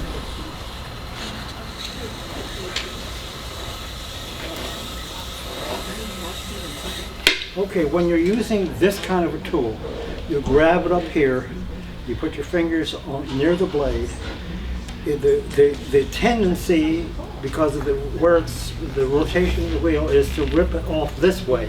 So if you're pulling back a little bit here and holding it steady on top, then you can like if you throw just a regular stand-up bowl or planter, you can before you set it aside, you can come in with that tool and shape the bottom. If it's a planter, you're done. You don't have to come back and carve any feet or anything like that. So the question is, where should we go from here? What would you like to see? Some more texture samples? Would you like for why us don't you let him answer? to make a slab and lay it aside? Yeah. What about a bottle? Huh? What about a bottle? A bottle? That generally takes too much time. Yeah, because it's And going to be again, I done don't in have a 2 chuck parts. here Oh, to turn it over into. Yeah, and it would have to dry to show you how to do the bottom and the top, so I don't think that would be all that. If you get onto this inside forming technique, the lot will fall in place. One of the things, for instance, that you can do is you can get a sort of open form like this, get a nice big bulbous thing, and then you take it off the wheel and you stroke it on the inside, and you can make it out of symmetry. So you can stretch it some more and make it very interesting forms that are somewhat open at the top and somewhat contained at the top, and that again gives you a whole new realm of places to go.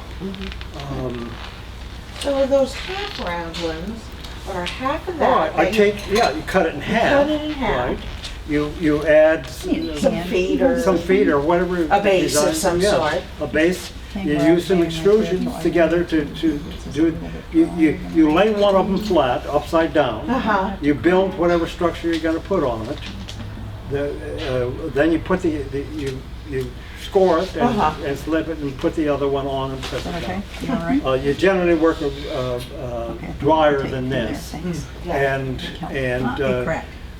you can put the two units back to back so that they conform exactly. So any feet or demo. sides or edges or anything that you do on it will be perfect. So that when you put one on top of the other, it'll fit and work. Got the process in your hand? Did that? Yeah. Needs to be more wet. Okay, I've got a 20-inch bat right here. Let me show you quickly just what it takes to make a slab, and I can show you another texture approach. I made this a little tight. Oh, you didn't want to get all that wet extra clay off and that's how it is before it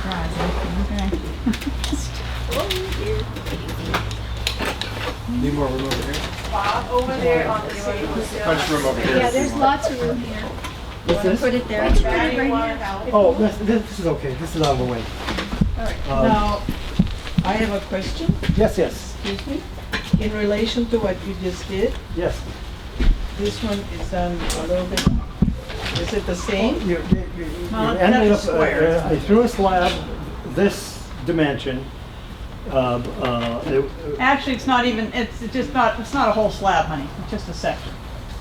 A section of a slab, yeah. Yeah. You lay it out. Like I cut Okay. this piece Oh, right here. and any portion of that, then you can use to make other Want forms. this Teapot? Like, if Yeah. you look at our card, all the texture that is on the card is thrown into a slab like that. So there's And I Did you make the feet? Okay, do you have patience for another approach to the throwing approach will be exactly the same.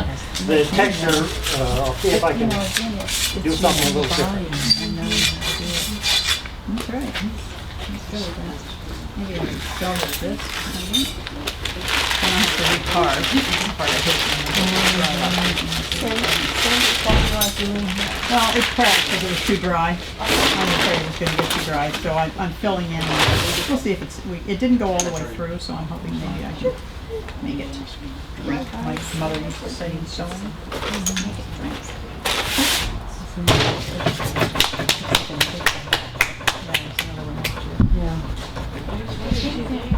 Now, where's the sprout? Where's the what? Spout. Yeah, here.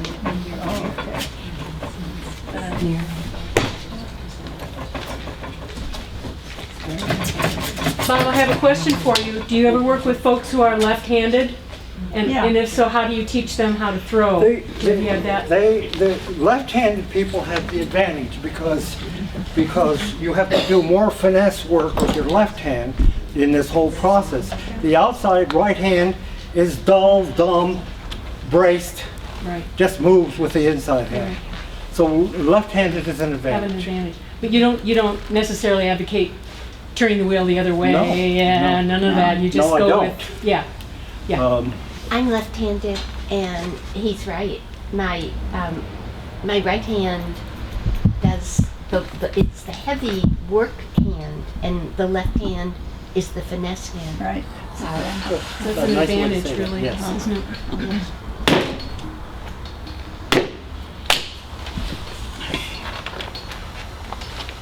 Okay. This is going to be a roll. This will die. I love you put this inside. I think that's a finesse. Well, I I do it all the time. That's how I used to do it on my mugs, but then I realized I don't really have to do it on mugs. If I put thick enough slip in there, that's all right. It works fine. Yeah, actually, did pick it up in Lana 100 years ago. Got so long ago, I've forgotten. But you know, she had a fellow that she knew made the first one of these things. And we still have that one too, and it's awkward too. This is still the best one. Everybody who was doing one of these too. You know, I love it. You have one, right? Yeah.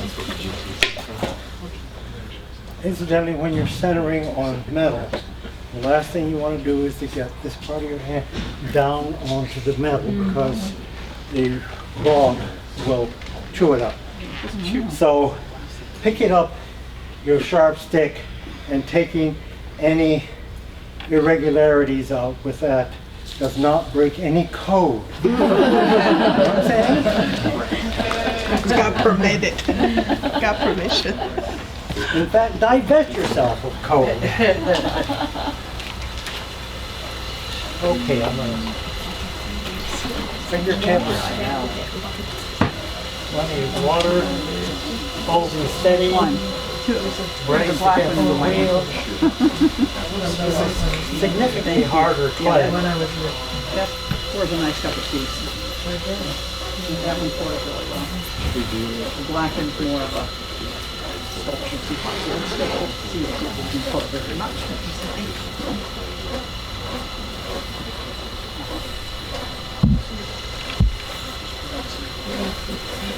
Yeah. Same thing as actually, I thinned this down vinegar for what we using.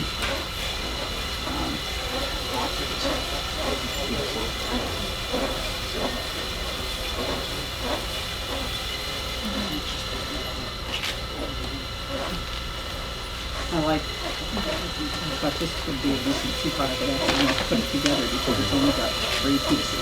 You know, and the handle will be I brought the handle and then I feed her all right here and all I do is put a spout and make the lid in the top.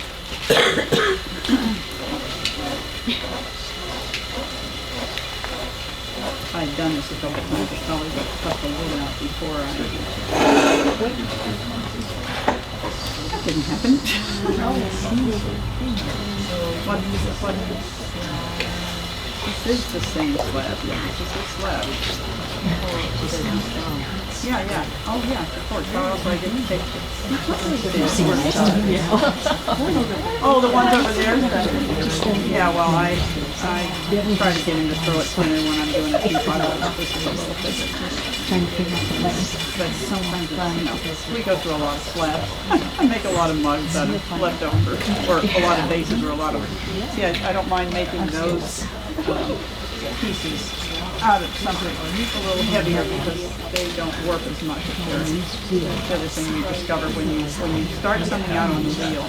Now, some of you guys need to know about if you start things out on the wheel and then you flatten them out and make a slab out of them. Since clay has a memory, they will sometimes do really funny things on you, like there's a tiny bit of warp of one of those long pieces back there. And sometimes they'll warp just unbelievably in the kiln. Sometimes they'll come out with one end, facing this way. So that's, there's a lot of loss factor when you make this stuff. So you just have to be aware that that's what happens sometimes. Sandy, how do you make your handles for your mugs? Are they extruded or are you? No, those I actually I extruded a coil and thinned it out a little bit.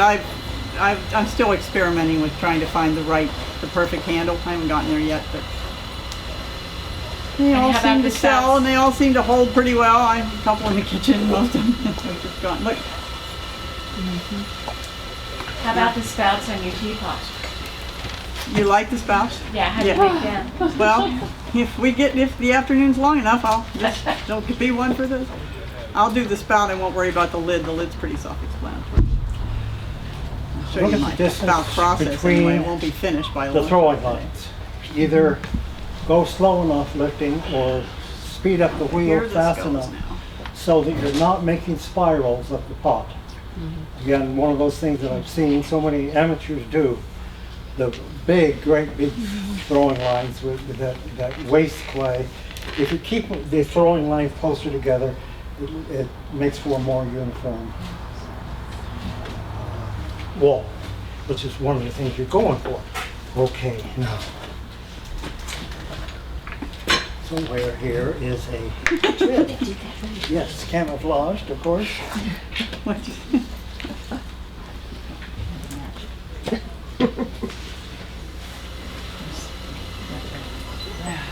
What's this?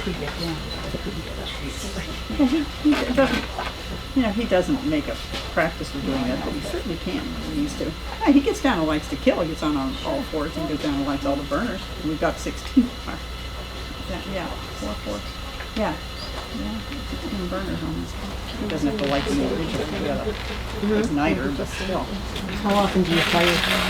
Oh, about 4 or 5 times a year. That's it? Firing. Huh? That's it?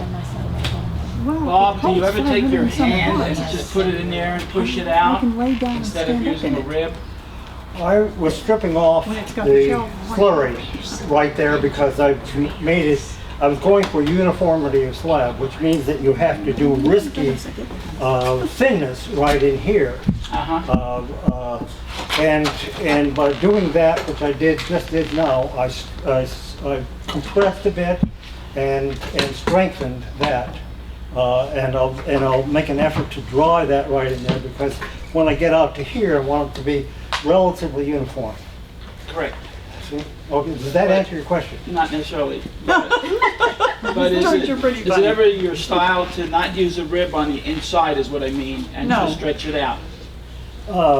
Your wife says no. What do you think?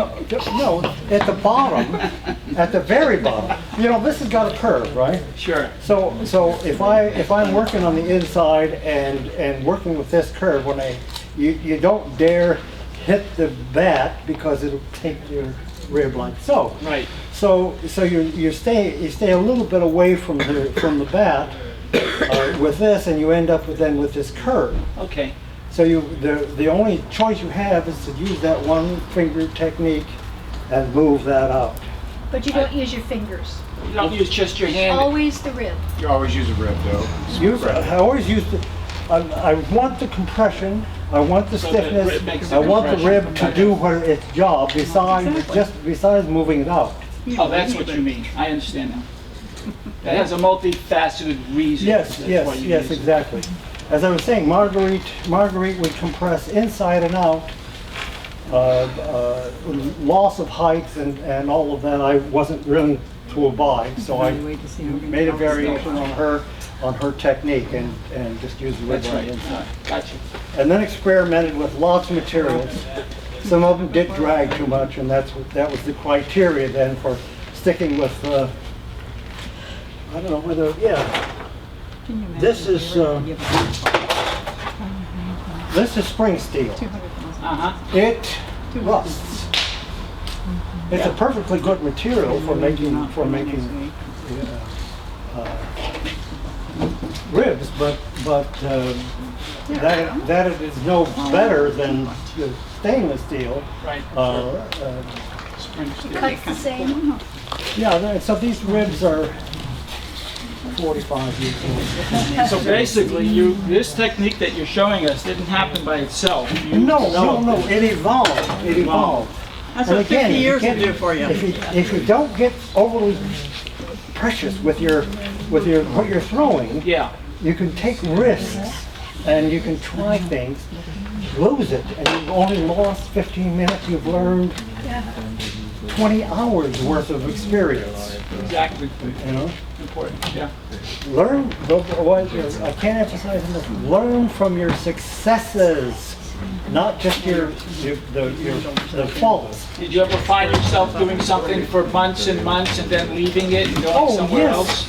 Yes, it all evolved. Yes, for sure. Yeah, I see. I came to this very, very slowly.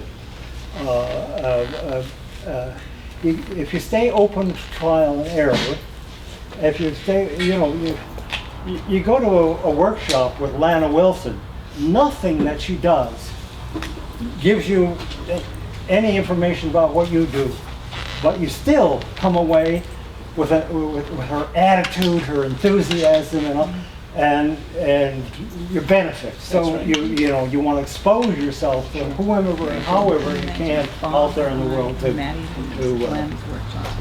enrich yourself and add to your experience and stuff. Yeah. Anyway, okay, this is about ready. I could put some texture on this. The drawer with his face on the front of it. A friend of ours fell in love with it and gave it to him for their wedding. Is there anything over there you want to see? So do you do the texture without the slip? Do you ever?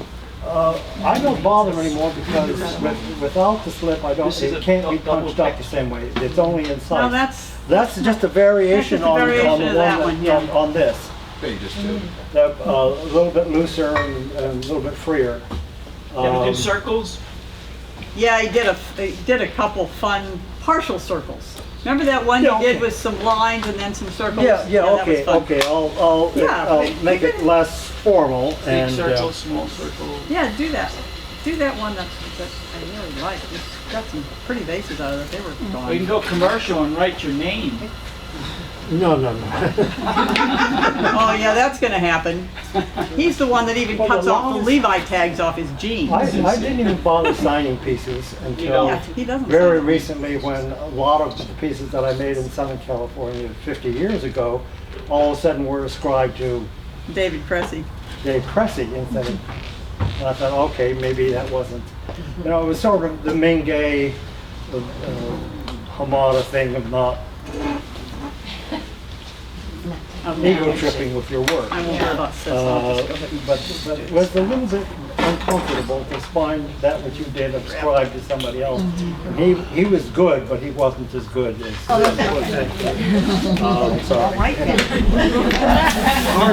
He was good, but he didn't make the kinds of things you make. No, he didn't. He wasn't as good a thrower. Well, I believe that. He copied you instead of originating it on his own. He's not proud. He's not really, but only where he's throwing comes. So do you have like a main group of students that follow your direction? Occasionally I mentor somebody because like one gal who was a nurse, a local nurse, came by, saw her putting something in my post box, and I said, hey, can I do something for you? I want to learn. She came right out. I want to learn what you know about throwing. Oh, God. And I've worked with her. Yeah, I've worked with her a long time. It's just because she ended up having a baby. Somebody shows an interest. She can't wait. And I have now the Japanese gal that I work with, a mentor, and one guy that works at Costco who's has the right disposition and all too, that I can work with him, and he's learning fast, and he's already throwing big bowls and stuff. You showed Bob how to do. Yeah, whoever wants the information. As long as you don't get used up emotionally, I would suppose. Well, it does take a little bit of. I taught for 1 year before I came out to do my graduate work, and at the end of the day, I was exhausted. Exactly. I couldn't believe how tired, because it was going out all the whole day, never got filled up again. Well, I know your wife is protective of you, but that's a culture. But she's so youthful looking. Yeah, right. Anyway, it's a ruse. I'm gonna be a little bit more freeform with this. I actually ran into somebody last night who's 2 weeks. He's older than me. Just like he's 10 years younger than me, and that was really hard. This is Teapot. Well, I was just cleaning up so it looks like the texture blends, you see. I want it to look, yeah, right. I want it to stop right there, and I want this, but I usually wait till it's, but I'm going to show, somebody wanted to see me do a spout, so I'm going to set this aside and start a spout. Did everybody see that bag that I had to pass around? Yeah, it's right here. Did everybody get a look at this? You see what this is? I saw it at a fabric store. You can buy these little tips like that. Probably Bed Bath and Beyond, like a kitchen. Michael's has it. Oh, Michael's, that's right. Cake decorating. The woodworm and SoCal has it, or Capital. Cake decorating. Wilkins. Wilkins. You used to say what too? Because I want to stay wet. You know, that would be great. Oh, yeah. Again, No, I keep, and then I cover it in plastic. Yeah, Oh, this thing right I here. appreciate Yeah, it, thank you. Yeah, keep stuff wet. Sitting on packs of clay. Like to take a picture of it, it's very fun.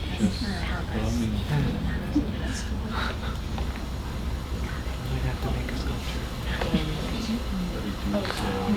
Since I'm a nurse, I would put a blood pressure cuff at where your hand is and then pump it, so you wouldn't have to use it. Squeeze as much? Yeah.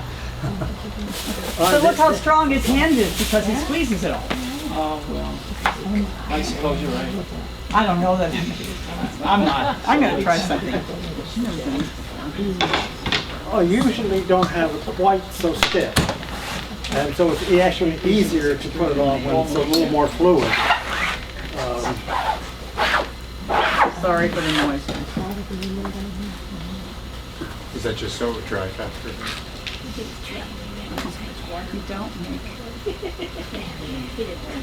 These are rings. Have a real number on your. Like you jeans in a pocket. You never remember until you're right in the middle of something. Oh, I know. And I never have been able to roll it. Do you occasionally put pieces on top of each other and get like?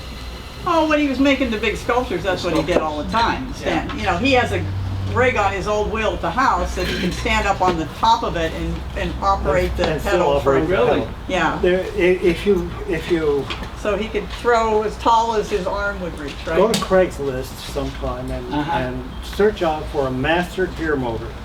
The co-shaft speed is around 200, but it operates with movable brush.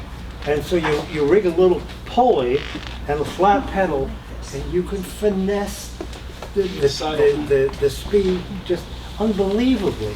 This is so awkward by comparison.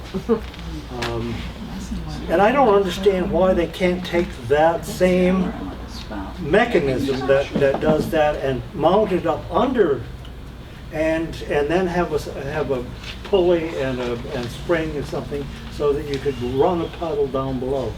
I've agitated with the people at Seika's and to try to have that happen, but they're not listening. They're making for schools, and schools have a vested interest in limiting the size of the pieces that you make and the number of pieces that you make.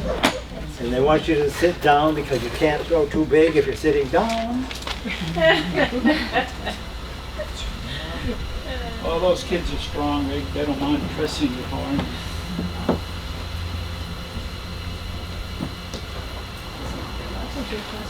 Okay, this is just a flexible rib. How do you feel? You can put the pedals usually not sensitive. Do you ever use a slip that's a different clay body? No. He's done some. This is two different clay bodies. Well, that is now. Yeah, that's your. Okay. Made a liar out of both of us. Yeah, usually no, but. If they, It's similar. the shrinkage is probably close to 10% on each of these bodies, so you can get away using what do they call this? Bravo buff. Bravo buff with my clay body, because it's probably shrink about the same. There shouldn't be any problem with the stuff staying on. Somebody wanted to know how I make my spouts. Yes. Okay. Oh, watch this. This is very, very good.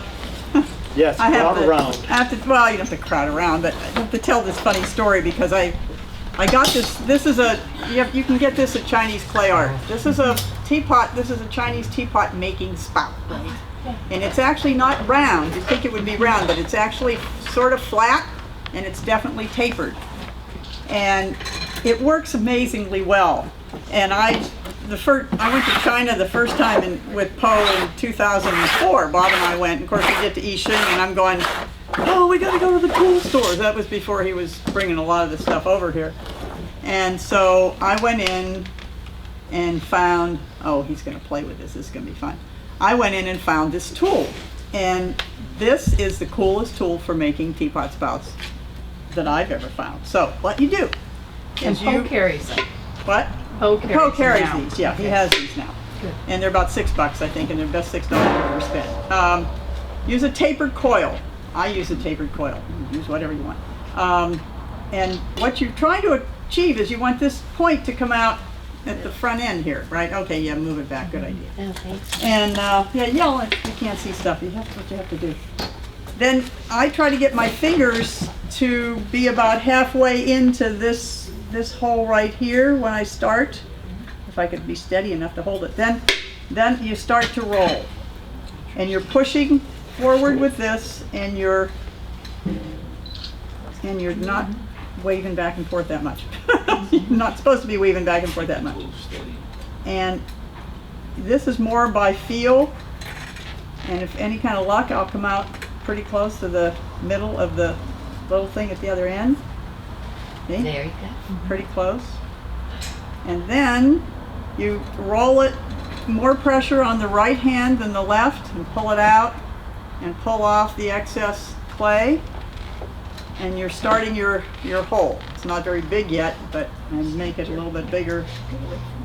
And one of the things that happens to me at the end of the day is my hands start to cramp with the arthritis, so give me a second. Oh, look at you. Oh, what do I get to make out of this slab? Whee! Let's see how it turns out. See, that's what keeps us doing this.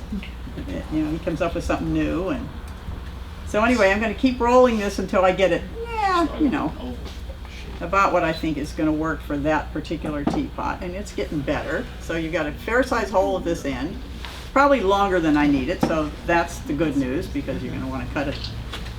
I don't know how this will work. This is okay, lesson learned, don't try a brand new teapot at a demo. Because who knows how this is going to go. Magic. And that's plenty big. That's it. You're right. Right on. Now, plenty big, but okay. Now I have a thing about doing this with my teapot spouts. This to come out. I usually belly it a little bit. This is an Oleon technique. That's what I studied with him for 2 weeks in Aspen for. Hey, hon, can I have that flex rib for a second? What do you need? Your flex rib. Is it covered with something buried in yucco? Yes. Okay. So I'm gonna want to set this probably about like that. So I'm gonna cut a wacky angle on here, and it may not be what I end up with, but that's where I start. I have to start someplace, right? You can talk. I'm just gonna... I need to turn on the burners. Oh, well, okay, turn on the burners. They can just watch. I'm not doing anything else fancy. So I'm going to make that. You can start with that.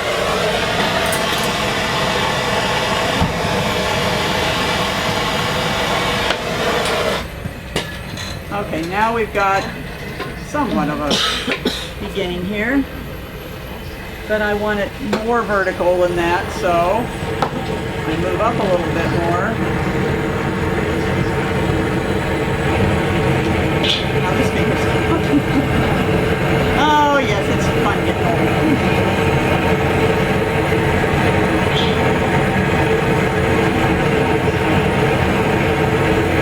Oh, that's going to be really cool, Bob.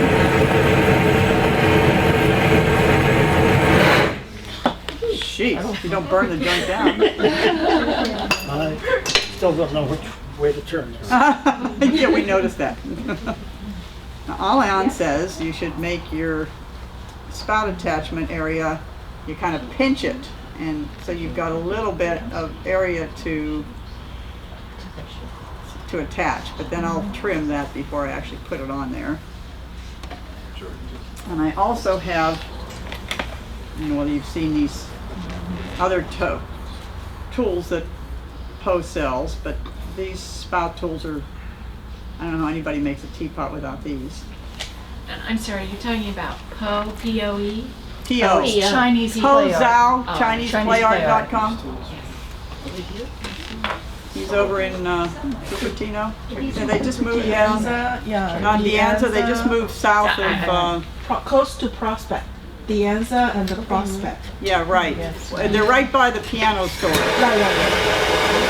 Took us about, I can't tell you how much I did find it the other day. It's silly. Okay, now I'm gonna have to do a lot of work on the front of this thing. We're getting better, but I think I still.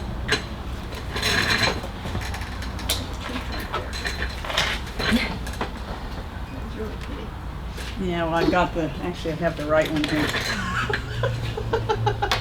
Another tool from Poe. You put that in the middle of your teapot, and then you can tell where your spout and handle are supposed to go if you're going to use a. So. Flip over. He likes to be in there. So how are you trying to line that up? Who's talking to him? She's talking to me. Who is? She asked if there is the line. Oh, yeah. Okay, hold on a minute. You cut it. You want the, see I have to put the lid on yet, so it really needs to be at the top edge of this, no matter how high the lid is, where the water can pour out. You don't want your spout to be any lower than the top edge of your teapot, because if you pour it, the water will come out over this before it comes out of your spout. Not good.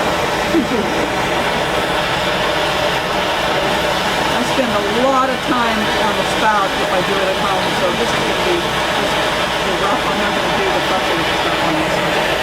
That won't happen for a couple of days. Have you found a spout that does not drip? Most of these don't. They're not bad. Sometimes they're awful. But that one that's over there is actually pretty good. You can go check it out in the kitchen. What do you do? Well, it's this, and then I try to, all right, where's my little skinny knife? Learned this from Alion too. He uses a piece of a hacksaw blade, which he files down to look like this, but you know, I used to think you had to make this go away, which made the spout bigger. Duh, cut it out from the inside. What were you thinking? So that makes it thinner, but doesn't make your spout any bigger. So this will make the hole bigger, but not the spout bigger. I need to make the hole bigger.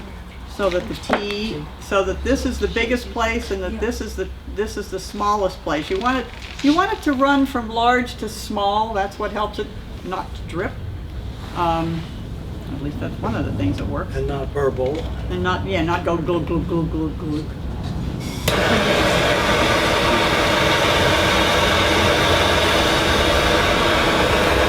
See, now we're getting close, but this is still too. Down some more. That's why people say, how come your teapots are so expensive? How many hours do you spend doing something? What do you get paid an hour? It'll take a long time to get this right.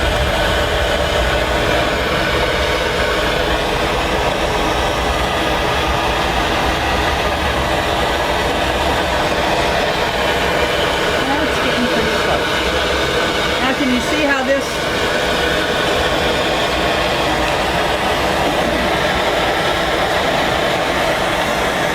hard when you got a semi-rounded top. Can you see how this is going to be just about the right? It's level. It's going to be just about there. So right now I need to mark right there.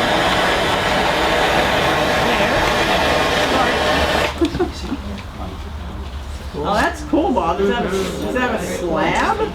Wow. It's a slab. We're going to have to cut it in half, which is a shame. But Yeah. If we take find the right place to cut it. Yeah.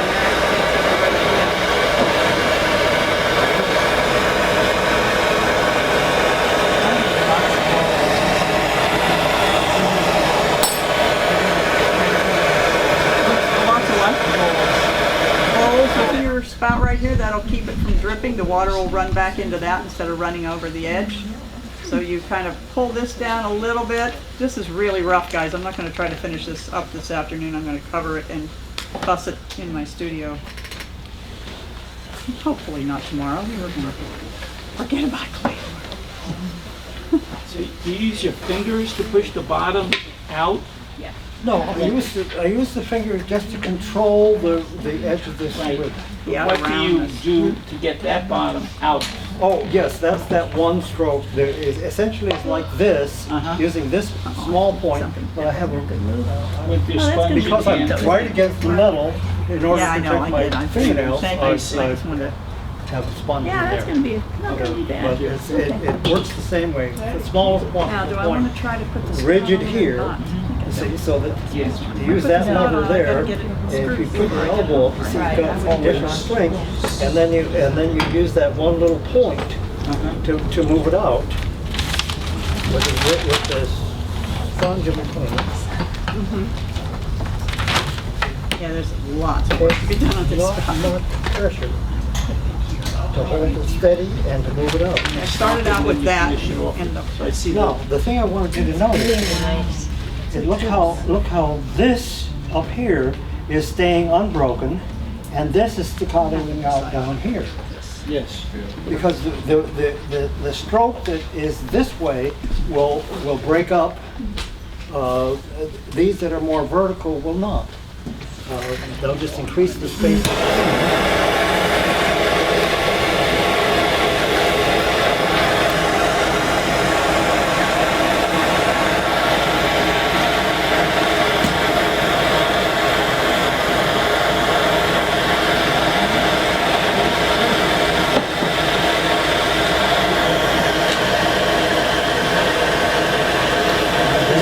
Down here and you flare, and then you work your way down, bring everything into that V shape. Is there any one particular more sensitive than others? The what are they? Is there any one particular area you find more sensitive than others? Sensitive. More responsive to More what you're responsive. doing? I Or is that- intentionally made it thinner down here than I probably should have, because I wanted a uniform thickness Okay. here. And so this is infinitely more vulnerable than the upper part here. So when I'm putting torque up here, I've got to sort of watch and be cautious of this area down here. Let's see. So I want to measure. you hanging out or you wanna leave? Okay, it's only 18. I've got 2 more inches. Dries top. really quick. Hard as rock.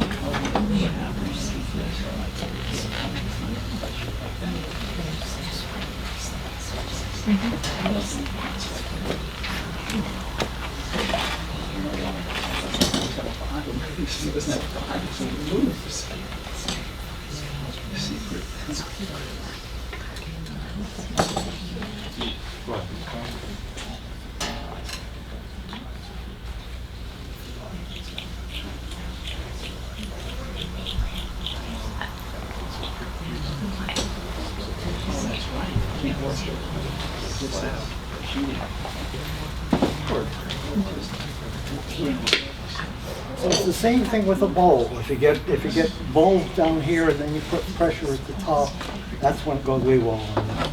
So you see, I'm keeping it architectural and structural for as long as possible. If you're throwing a bowl, you deal with the top edge, you deal with the diameter up here and everything, then you put the belly in, and then you stop. And you stop. You have to know when to stop. Discipline yourself. No more torquing up here, no more function up here. You can bow this out and then put the torch on it and stiffen it up, and then you can refine a little bit, but not immediately.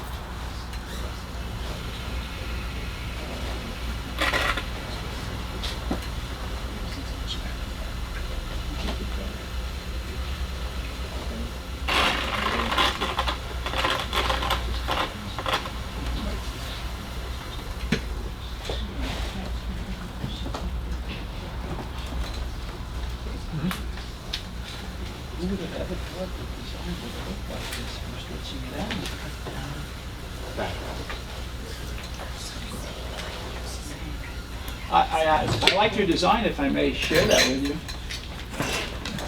you. Be my guest. Work that out. Experiment with it. I think we should put it up for auction right now. Innovate. Can I go in for $20? Going.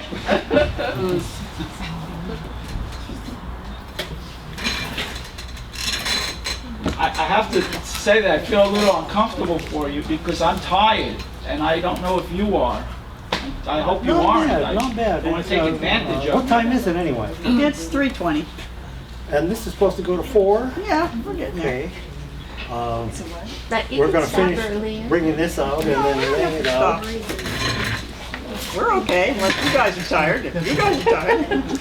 You can quit at any time. Don't feel obliged. Don't accept no insults No, from not anybody. today, I You need can't, to because I need to cut it out of there. go. I'm gonna cut the lid out. Yes, and, right, and then I will put a little galley around the bottom, and then I'll If we put a were little to model on visit top. with your studio, what would you suggest?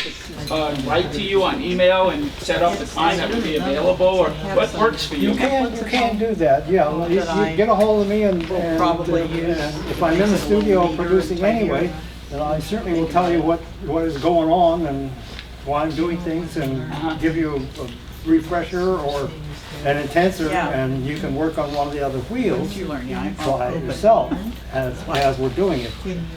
I noticed that with the recent people that I've mentored, if I watch them throw, and if they're I did it with this. instead of working here in front of them, if they're getting too far over here, I can call attention to that and get it rectified, so that they're used to working against the brace. That sort of thing is helpful for particularly somebody who's already doing it another way. Got me that at Antica this year. I'm saying? Nice. Sure, And I'd be glad to help whoever's interested enough to go to the trouble to run over this. Okay, I'm going to take this off the rest of the way. It's really nice if you're doing a smooth property. And it doesn't, the water doesn't fall out of it either. It's not. This is your, That's, no, that's a French, that's a Chinese fish knife. This is the Teapot Spout. Oh yeah, that's the metal. Oh yeah, oh I love it, oh yeah. I do like making my Teapot stuff.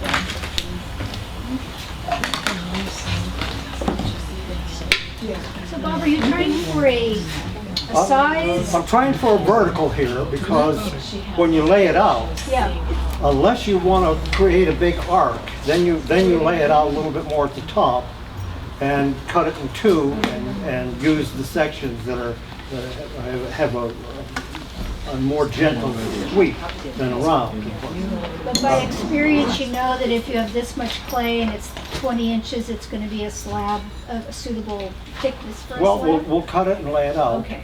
And you can see what the thickness is. Yeah. You never go anywhere without some Especially slabs down there. IKEA for a buck a pair, and then the sharp before I got 3 pairs, and I use them all over. Peter, do you want to move the stool away? It will be easier for you.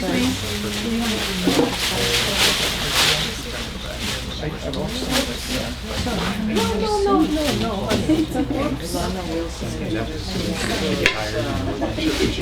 I'm doing strong disagree instead of the other. Oh, yes, she introduced us too, that's what we know about.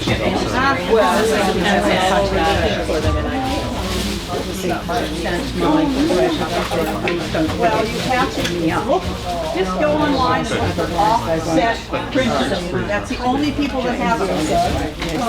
And they still give them away. There's just too many of them on them now. Boy, can we get it all the way? Okay, guys, we need to have this area clear. So we can, so I can, no, not, you don't have to. I just want to get to that table. Okay, you watch it?